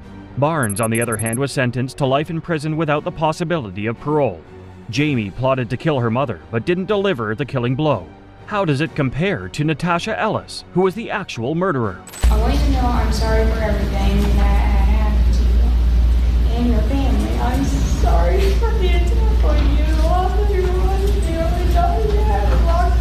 The case of Natasha Ellis was treated with delicate attention in the media because of the nature of the case. Natasha was 15 years old when she helped a younger friend, who was 13, kill her family members. On May 23, 2019, Ellis went into the home of her friend, who remained unnamed, and attacked her family. The friend's mother, Lee A. Moore, 36, died in the attack. The younger girl's father, Paul Greer, and then 17-year-old brother were also hurt but survived. She had stabbed Lee A. Moore to death. Paul Greer sustained stab wounds to his arms and had to wear bandages for more than a year. Ellis's friend had told her what to do and provided the weapons to kill her family. Evidence revealed that the two of them were in communication up to the time when the murder and attempted murder happened. Ellis and her friend were taken into custody and charged. Ellis was tried as an adult and charged with murder, attempted murder, aggravated assault, and felonious murder. No motive was given for the attack, so 7 months later, Ellis pleaded not guilty by reason of insanity. She was deemed fit to stand trial and was eventually sentenced. During her sentencing, Ellis cried as she apologized to her victims for the trauma she caused them. She claimed that she never wanted anyone to get hurt. Ultimately, Natasha Ellis was sentenced to 15 years to life in prison. She also had to serve at least 22 years of her sentence before she'll be eligible for parole. Natasha Ellis's crime was horrifying, but the next case is even more chilling. Scarlett Jenkinson and Eddie Radcliffe, a pair whose twisted actions led to a brutal and senseless murder. You are under arrest on suspicion of murder. Obviously you are under caution, so anything you say is getting recorded. Okay. What if me being suspect is because I was the last person seen or And at Brianna's school, her head teachers said they would do their utmost for pupils at what she called a difficult and distressing time. 15-year-old Scarlett Jenkinson arrived at Birchwood High School in Warrington, England. At first glance, Scarlett appeared to be quiet and polite, but unbeknownst to most of her classmates, she had a dark history that would soon come to light. During the fall term of 2022, Scarlett found herself embroiled in controversy at her former school. Allegations emerged that she had brought cannabis edibles onto the playground, resulting in a child being hospitalized. Despite initial denials, the evidence against her was overwhelming, and she was soon expelled from her previous institution. Hoping for a fresh start, Scarlett transferred to Birchwood High School. Initially, she seemed a model student, performing well academically and maintaining a positive attitude. However, cracks began to appear, and it soon became apparent that Scarlett's attendance was slipping. As a result, the decision was made to send her back to her old school. Brianna was 16 when she died. The court heard that although she was born male, she was living, dressing, and referring to herself as female. The girl who killed Brianna was fascinated by her. At Birchwood, Scarlett met a 16-year-old girl named Brianna Gay. Brianna was a remarkable person who had come out as transgender when she was in 8th grade. She had bravely embraced her identity, wearing pants instead of the uniform skirt and experimenting with wigs, before eventually transitioning to hair extensions and hormone treatment. As a trans girl, Brianna exuded confidence and pride and gained a significant following on TikTok. Brianna, who suffered from anxiety, had texted her mother, "I'm on the bus by myself and I'm scared," as it was not a thing she would normally have done alone. "Well, that's well good," Miss Jai replied, proud that her daughter had got out of the house to socialize. Even though Brianna received negative comments from certain people, Brianna remained strong and resilient. She found solace in her followers, who supported her and celebrated her authenticity. Despite the acceptance of her gender identity by peers at her high school, Brianna faced challenges with her mental health and a diagnosed eating disorder. The COVID-19 pandemic further exacerbated her difficulties, leaving her feeling isolated and alone. Brianna's mother described her as vulnerable, making her the perfect target for Scarlett Jenkinson. Due to Brianna's diagnosed learning disabilities, she had personalized lessons in Birchwood's inclusion room. It was in this room that Brianna and Scarlett initially connected. They shared a common bond, as they were ostracized by their peers and sought solace in each other's company. Over time, Brianna and Scarlett started spending their free time together. They would occasionally meet after school. However, Scarlett had a reason for befriending Brianna. Scarlett's true intentions were sinister. She had devised a plan to kill Brianna, and she needed an accomplice to carry out her disturbing scheme. Enter Eddie Radcliffe, a 15-year-old boy who had known Scarlett since they first met in the 7th grade. Scarlett saw an opportunity to manipulate Eddie and recruit him into her deadly plot. She knew that Eddie's impressionable nature and lack of judgment made him the perfect pawn in her twisted game. When Brianna Jai left home on February the 11th, it was to be for the last time. Fast forward to February 11th, 2023, and the plan was implemented. Scarlett spent hours convincing Brianna to meet her and Eddie at Culcheth Linear Park in Warrington. Brianna, unsuspecting, agreed. As the clock struck 2 p.m., Scarlett and Eddie met Brianna at a bus stop on Warrington Road. The unsuspecting victim thought they were simply meeting up and spending time together. With Brianna in tow, Scarlett and Eddie led her into the secluded confines of the park. Scarlett and Eddie sprang into action as they reached a secluded park area. They ambushed Brianna, trapping her in a vulnerable position. With brutal force, they unleashed a relentless assault on her, leaving no room for escape or defense. A 15-year-old boy and girl remain in custody. Brianna was transgender. Police say they have no evidence to suggest her death was hate-related. Suddenly, a dog walker stumbled upon the scene. The stranger's sudden appearance caught Scarlett and Eddie off guard, causing them to panic and flee the scene. Panic and fear consumed them as they realized their plans had been disrupted. It laid out how she'd be led to Linear Park in Colchester in Warrington and what would happen when they got there. It was, the prosecution said, exactly what ultimately did happen. Seeing something was wrong, the dog walker called the police at 3:13 p.m. Within minutes, officers were dispatched to the park to investigate. Upon their arrival, it became evident that Brianna had been subjected to a brutal assault. Paramedics arrived on the scene, desperately working to save her. However, their efforts were in vain. By 4:02 p.m., Brianna was pronounced dead. In the days that followed Brianna's death, dozens of vigils were held across the country in her memory. A teenager who thought she was just going to the park for the afternoon. According to her autopsy, Brianna had over 25 stab wounds concentrated on her neck, chest, and back. After witnesses came forward, the prime suspects quickly became Scarlett Jenkinson and Eddie Ratcliffe. Scarlett and Eddie were arrested and charged with Brianna's murder. To gather more evidence, searches were conducted in the homes of Scarlett and Eddie. The police seized their electronic devices, including Scarlett's phone and computer. When forensic experts downloaded the contents of Scarlett's phone and computer, a shocking revelation came to light. Scarlett harbored an unsettling obsession with murder and all things macabre. Planned to kill Brianna 2 weeks earlier when the girl messaged the boy to say she's agreed to come to Colchester tomorrow. The boy replied, "So I bring my knife?"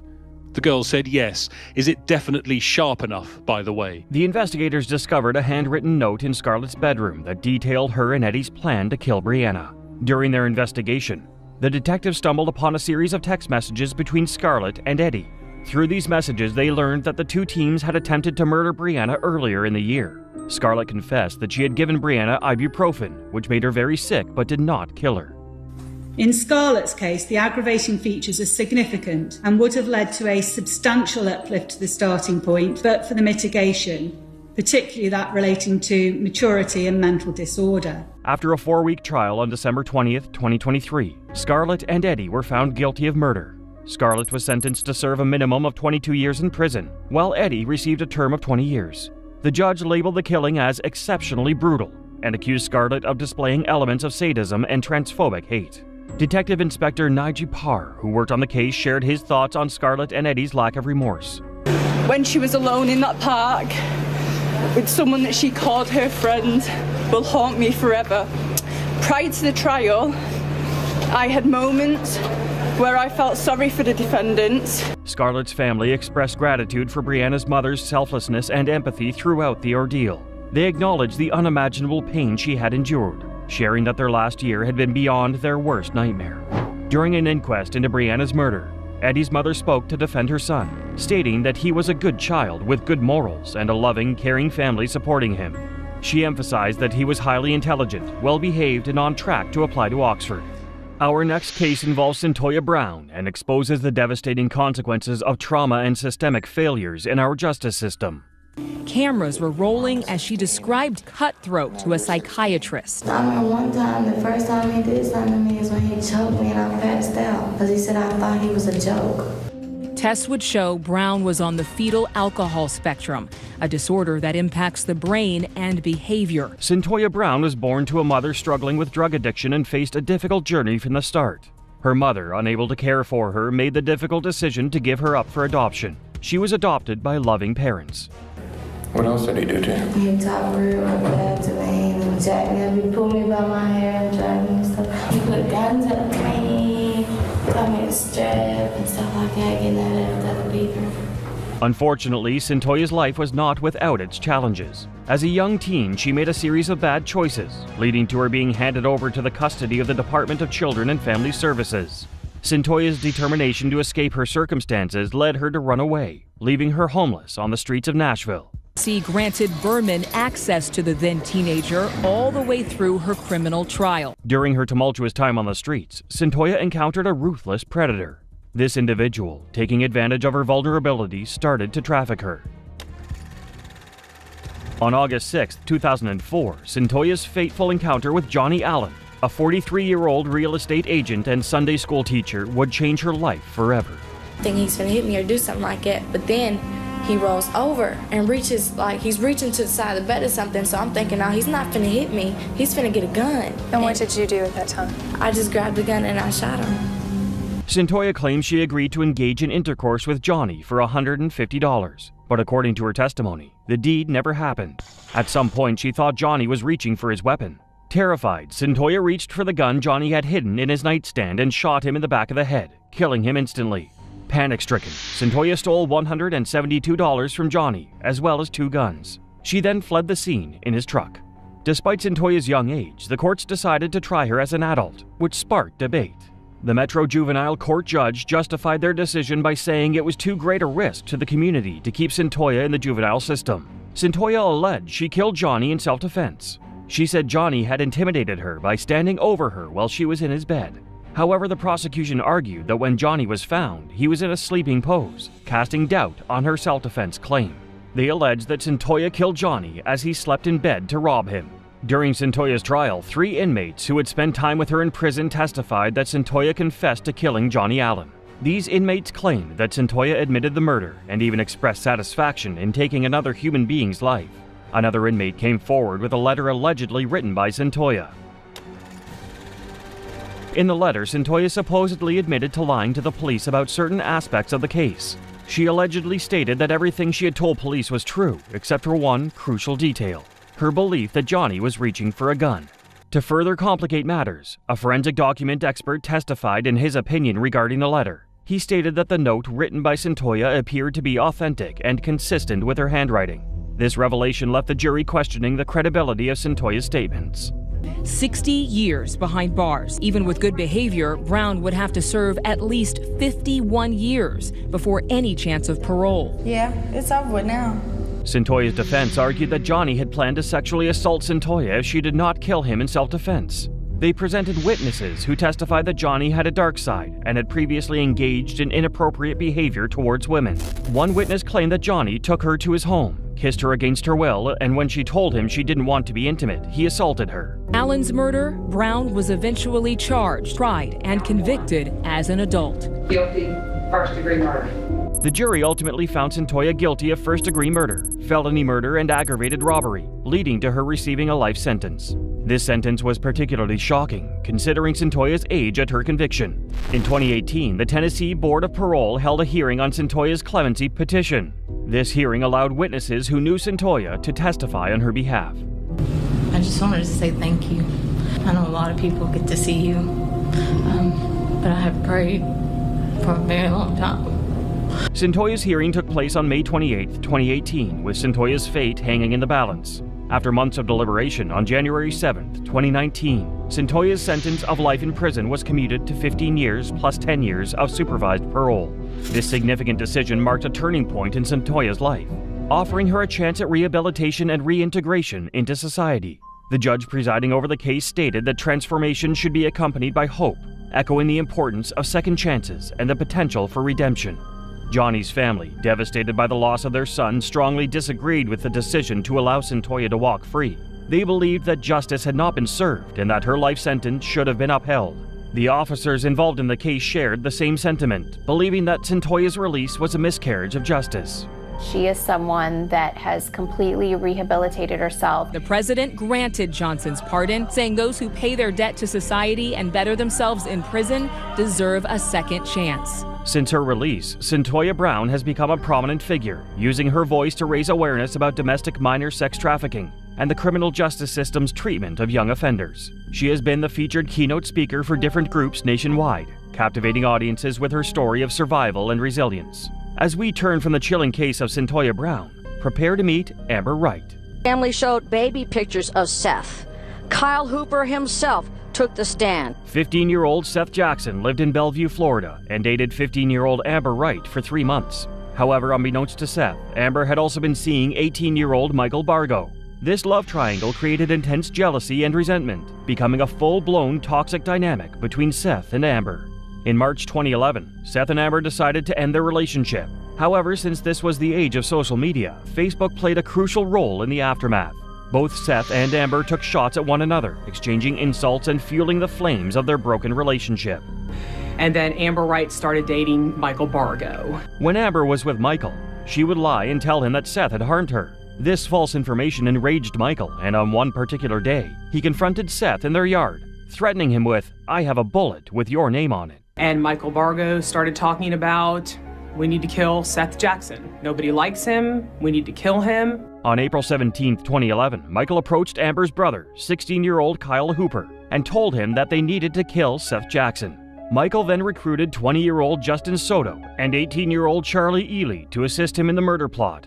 He was shot once, but he got out and he made it almost to the road. That night, Amber reached out to Seth, urging him to meet her at Charlie's house. Seth, sensing a trap, hesitated at first, but Amber reassured him that they just wanted to discuss the possibility of getting back together. Eventually, Seth relented.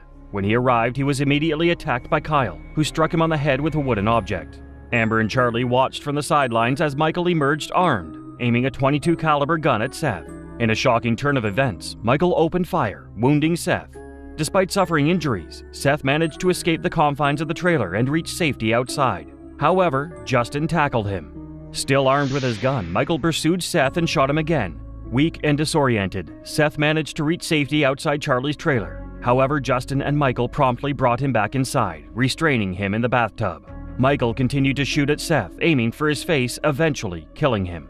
They burned the body, and to me what made it atrocious is that they sat out there and basically treated it as if a bonfire was a party. All of them sat outside. Michael and Justin took Seth's lifeless body and put it in a sleeping bag, and then threw it into a fire. They watched as flames consumed the body, eventually erasing any trace of their crimes. The group used bleach to clean the crime scene and shoveled the remains from the fire into 3 buckets. Amber Wright and Kyle Hooper's mother's boyfriend played a crucial role in covering up the crime, taking the buckets of Seth's remains and transporting them to a rock quarry in Ocala, Florida. I mean, people are gonna fucking hate us for this. People that don't even know us are gonna be looking for us if we get out of this. Why? There's a fucking 15-year-old kid murdered. After Seth's disappearance made the news, Kyle Hooper confessed to the murder, realizing the severity of the situation. Despite initially feigning ignorance, the 3 accomplices, when alone in the interrogation room, made incriminating statements that led detectives to the conclusion that they all played a significant role in what happened. I have Mom in here while you talk to me about it. That's okay with you? Okay. Okay, Seth comes to the house. Seth knocked on the door and Charlie answered it, and she was like, well, what do you want? Everyone involved in Seth's murder was subsequently arrested, with Michael Bargo being sentenced to death. Amber, her brother Kyle, Charlie Ely, and Justin Soto were sentenced to life in prison.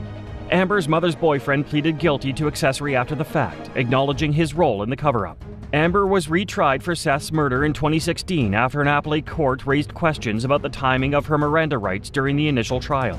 Despite the guilty verdict, there was hope for a lighter sentence due to a technicality. However, the judge ultimately decided that Amber would continue to serve a life sentence, with the possibility of review in 25 years. Throughout the trial, Amber's family and prison ministry spoke glowingly about her personal growth and transformation since being behind bars. Amber herself addressed the judge, expressing her guilt and remorse for her actions. She assured the court that she was committed to becoming a better person. Our lives will never be the same, as we will never see our son grow up or have children. The events leading to the death of Seth Jackson were described as nothing short of despicable by the judge. Amber's actions left a lasting impact on Seth's family, and their pain was evident when they addressed Amber directly. Sonia Jackson, Seth's mother, expressed her hope that Amber would experience a lifetime of guilt, knowing that she had caused so much pain. Next, Julia Egler, a troubled teen, embarked on a deadly rampage, claiming the lives of her own mother and her boyfriend. What could be the motive behind what is truly a brutal, premeditated crime? It's kind of hard to comprehend why a daughter would kill her own mother, but what makes it even more confusing and disturbing is the disconnect. In July 2024, a shocking incident unfolded when 16-year-old Julia Egler called 911 to report an intruder breaking into her home. The dispatcher quickly sprang into action, attempting to gather as much information as possible. Julia described the alleged intruder as normal height. telling police it was that intruder who shot the teen's mother, 42-year-old Kelly McCollum, and McCollum's boyfriend, 22-year-old Matthew Zenrock, before eventually changing the story under pressure from detectives. As the situation escalated, Julia revealed a shocking turn of events. The intruder, she discovered, had gained entry by using a hammer in their backyard. Julia said she acted swiftly, grabbing the dogs and taking them to her room. However, as time went on, Julia started to panic. She informed the dispatcher that her mother, Kelly McCollum, and her mother's boyfriend, Matthew Zenrock, had been out shopping, and she anxiously awaited their return. I had to make a 911 operator believe someone had just broken into her house. In reality, Palm Bay police say 16-year-old Julia Egler had just brutally murdered her mother and her mother's boyfriend. Minutes later, police officers arrived to find the horrifying scene. Kelly and Matthew lay lifeless, covered in blood. The detectives began their investigation, meticulously piecing together the clues leading them closer to the truth. One name stood out as the investigation progressed: Kelly's teen daughter, Julia. Palm Bay were victims of a horrible crime. 38-year-old Kelly McCollum and 22-year-old Matthew Zenrock were found dead by police just after midnight on July 7th. The detectives quickly identified Julia as a potential suspect, and the evidence seemed to point in her direction. One of the turning points in the case came when investigators found a bloody shoe print impression that matched a pair that Julia owned. This discovery raised suspicions and cast doubt on her initial claim that an intruder was responsible. As the investigators examined the CCTV footage from the house's security cameras, they saw that the footage showed no intruder entering the house after Kelly and Matthew arrived home that night. Faced with overwhelming evidence, Julia finally confessed to the murders of her mother and her boyfriend. Julia explained that she had an issue with her mother dating Matthew, and she had decided to take action. On the day of the murders, Julia devised a plan to take her mother's gun and a knife from the kitchen. She then waited for the perfect opportunity to strike. Greeting the couple with, "Welcome home," with the gun in the teen's hand and the knife in the teen's right pants pocket. When her mother and Matthew arrived home, Julia eagerly awaited her moment. Julia unleashed her pent-up anger as her mother and Matthew opened the door. She shouted, "Welcome home," before shooting her mother several times. However, Julia's rage was far from sated. She turned her attention to Matthew, firing several shots in his direction. Matthew, terrified for his life, begged her to stop. Julia followed him into the bathroom, armed with a knife. She relentlessly stabbed him after the gun ran out of ammo. As time went on, Matthew's condition deteriorated. He begged Julia to take him out of his misery. Julia obliged. She walked into her mother's bedroom, loaded another round into the gun, and returned to the bathroom with the weapon in her hand. In the bathroom, Matthew lay helpless and weak. Julia, still consumed by her rage, pulled the trigger, delivering a final, devastating blow. A gunshot rang out, killing Matthew instantly. Julia was indicted by a grand jury and arraigned on 2 counts of first-degree murder. Julia's case is complex. A public defender currently represents her and has yet to enter a plea. Her future remains uncertain as she awaits the court's verdict. Another crucial factor impacting her sentence is that she will be tried as an adult. And there have been apparently disagreements about Egler's decision to change genders. One key difference between Florida's juvenile and adult justice systems is the focus on rehabilitation rather than punishment. Juvenile courts aim to address the specific needs and circumstances of the juvenile offender, considering factors such as age, maturity, and potential for rehabilitation.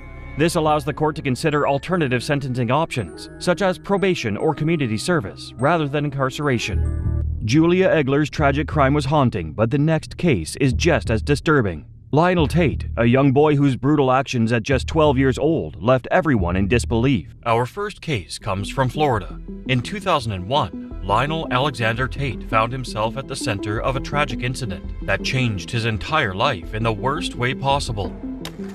At the young age of 14, Lionel received a life sentence without the possibility of parole for the death of 6-year-old Tiffany Unick, a case that made him the youngest person in the United States to be handed such a sentence. The incident unfolded on July 28, 1999, in Pembroke Park, Florida, when Lionel's mother, Kathleen Grossett Tate, was babysitting 6-year-old Tiffany Unick for the evening. Lionel, then 12, and Tiffany were watching TV after dinner when Kathleen went upstairs, unaware of what would happen next. Around 10:40 p.m., Lionel approached his mother, claiming Tiffany wasn't breathing. Lionel, weighing 170 pounds, claimed he was play wrestling with the 48-pound Tiffany and that an accident happened. Tiffany's death could not have been a wrestling accident. This little girl suffered over 35 injuries to her body. But the prosecution would later paint a much darker picture. They cited 35 injuries, including a cracked skull, broken rib, lacerated liver, and hemorrhaged kidneys. According to the prosecution, these injuries are comparable to those one might sustain from falling off a 3-story building. Lionel was tried as an adult for first-degree murder despite the absence of perceived intent or premeditation. The prosecution proposed a plea deal, second-degree murder with a 3-year prison term and 10 years of probation. But Lionel chose to face the trial. The legal consequences were severe, as the judge sentenced Lionel Tate to life imprisonment. In delivering the sentence, the judge emphasized that Lionel Tate's actions were not the playful acts of a child, but rather cold, callous, and indescribably cruel. Joel Lazarus might find a legal loophole and hand down a lighter sentence. That was not to be the case. Incarceration for your natural life. The now 14-year-old Lionel Tate was sentenced to life in prison without the possibility of parole. At an age when he was supposed to be playing with his friends and learning about life, then 14-year-old Lionel Tate was convinced of first-degree murder and was sentenced to life imprisonment without the possibility of parole on March 9, 2001. As he was being sentenced, he sat there with empty eyes, perhaps still unaware that his life was over before it even began. Following Lionel Tate's conviction, the prosecution openly sided with Tate's plea for leniency in sentencing and even offered assistance in his appeal. This unusual collaboration drew criticism from the trial judge, who accused the prosecution of compromising the integrity of the legal system. The judge pointed out that if the prosecution believed life imprisonment was not warranted, they should not have pursued a first-degree murder charge in the first place. In January 2004, a state appeals court decided to overturn Tate's conviction on the grounds that his mental competency had not been sufficiently evaluated before the trial. This development led Tate to reconsider the same plea deal he had initially rejected. As a result, he was released on 1 year's house arrest and placed on 10 years probation. But Tate's troubles with the law were not over. On May 25, 2005, he was charged with armed burglary and battery, armed robbery, and violation of probation. The incident unfolded when Tate threatened Domino's pizza delivery man Walter Ernest Gallardo with a handgun outside a friend's apartment after placing an order. Gallardo, fearing for his safety, dropped the pizzas and fled the scene. Tate then re-entered the apartment and attacked an occupant who did not want him inside. Gallardo quickly called 911 upon reaching the Domino's store and returned to identify Tate, though no firearm was found.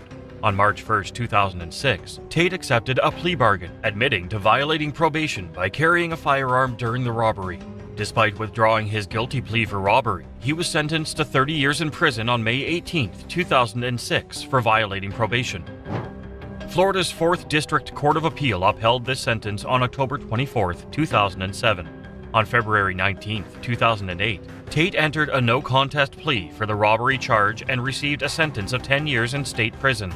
He's currently being held in the Charlotte Correctional Institution, serving his remaining sentence. Our next case is a roller coaster you won't see coming. Lionel Tate's crime at such a young age was chilling, but the next case is just as dark. Nicholas Lindsay, a teenager whose violent actions were fueled by anger and a desire for revenge. We're moving on with a case again from Florida. On February 21, 2011, near Tropicana Field in Florida, 46-year-old police officer David Crawford responded to a 911 call about a suspicious individual. The caller reported a man holding a brick in a backyard, who then jumped a fence, raising concerns for a potential burglary.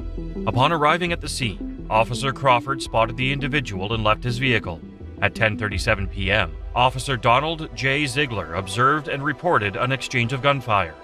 Officer Ziegler then discovered Officer Crawford lying near his cruiser, having sustained multiple close-range gunshot wounds while reaching for a notepad. The assailant fled the scene, and there began a large-scale manhunt involving over 200 officers from various agencies across Tampa Bay. The search came to an end on February 22, 2011, as community tips led police to 16-year-old Nicholas Lindsay. At first, he gave conflicting statements and claimed he was innocent despite the evidence. Then, his family was brought in. Lindsay's mother, Deneen Sweet, encouraged her son to be honest as she stood by him along with his father. A police chief said Lindsay eventually broke down and confessed to discarding the firearm in a nearby creek. Despite attending school on the day of the shooting, Lindsay's educational record is marked by a concerning pattern of absenteeism, having missed 40 days during the school year. Gibbs High School's former principal, Kevin Gordon, had discussions with Lindsay about his class attendance. Both Gordon and a teacher acknowledged that, in their interactions, Lindsay consistently complied with authority. Karen Morse, one of Lindsay's teachers, described him as a typical teenager who sought attention from teachers to do his best academically. But Lindsay's behavior outside the school presented a different character. His Facebook page indicated an affiliation with a gang. On March 7, 2011, he faced an indictment by a grand jury on a first-degree murder charge, setting the stage for a legal process that would change the rest of his life. On March 23, 2012, Nicholas Lindsay was convicted for Officer Crawford's murder and was sentenced to life in prison without the possibility of parole. But the legal landscape shifted for him with the introduction of a new sentencing law, which held that the maximum sentence could only be life with a review after 25 years.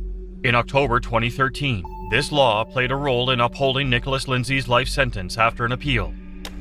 On January 20, 2017, Lindsay's attorneys sought a reduction of his sentence to 40 years. But just a week after, Lindsay received yet another life sentence. But this time, Lindsay wasn't listening to the judge in silence. He was actually grinning, the least expected move that could ever be pulled by an individual who just received a staggering life sentence, twice. The judge claimed that the sentence would undergo a review in 2036, which would mark 25 years served. As of right now, Nicholas Lindsay remains incarcerated in the Blackwater River Correctional Facility and looks like he won't be getting out anytime soon. Now, we've saved the best one for last. Nicholas Lindsay's violent actions were shocking, but the next case is equally tragic. Dante Wright, a young man whose life was cut short by a tragic encounter with law enforcement. In 2016, Jordan Klee lived in Ann Arbor with his mother, Karen. Having lost his father just 4 months after the birth, Jordan never had the opportunity to meet him, but he found a strong father figure in his grandfather, who played a crucial role in shaping Jordan's character and skills. Despite being a widow, Karen worked tirelessly to provide her son with the best possible life. Jordan ended up as a remarkably athletic and sporty guy, especially in biking and skiing. He also became one of the top players at his school in football. Alongside his athletic achievements, Jordan was also thriving academically with high grades and various school activities. But Jordan Klee's promising future was cut short on October 4th, 2016, just as he was expecting his high school graduation and looking forward to attending Michigan University. He had dreams of joining the university's football team, but these dreams were quickly shattered. Around 3 p.m. on that day, a maintenance worker on duty at Pine Lake Village made a grim discovery. While working inside the building, he went outside and found a young man lying still on the ground. He also observed a pool of blood surrounding the victim's head and identified a single gunshot wound to the middle of his forehead. The case was ruled a homicide, and it wasn't too long before the perpetrator got caught. It was 17-year-old Dante Wright. On March 5th, the courtroom atmosphere became heavy with emotion as Dante Wright openly admitted to his involvement, along with 2 other friends, in an attempted gunpoint robbery of 18-year-old Jordan Klee. According to the prosecution, the boys were affiliated with a gang. On this emotional day in court, Jordan Klee's family took the stand to share the pain and overwhelming loss she had experienced since the murder of their beloved Jordan. Her mother was struggling to hold back tears as she kept being strong for her family and for the memory of Jordan. To this heartfelt moment, Dante Wright decided to react with a grin on his face, almost as if he had 0 regrets. His seemingly indifferent behavior shocked everyone in that courtroom that day, including the judge. As Wright took the stand, he seemed like he genuinely believed that he was going to get away with it. I just want to tell y'all, I'll be home soon, or I'll be Keon. I love my family. That, of course, made it all worse. Despite Wright having already pleaded guilty to the murder of Jordan Klee, Judge Swartz decided to reconsider the initial plea deal given the teen's behavior in court.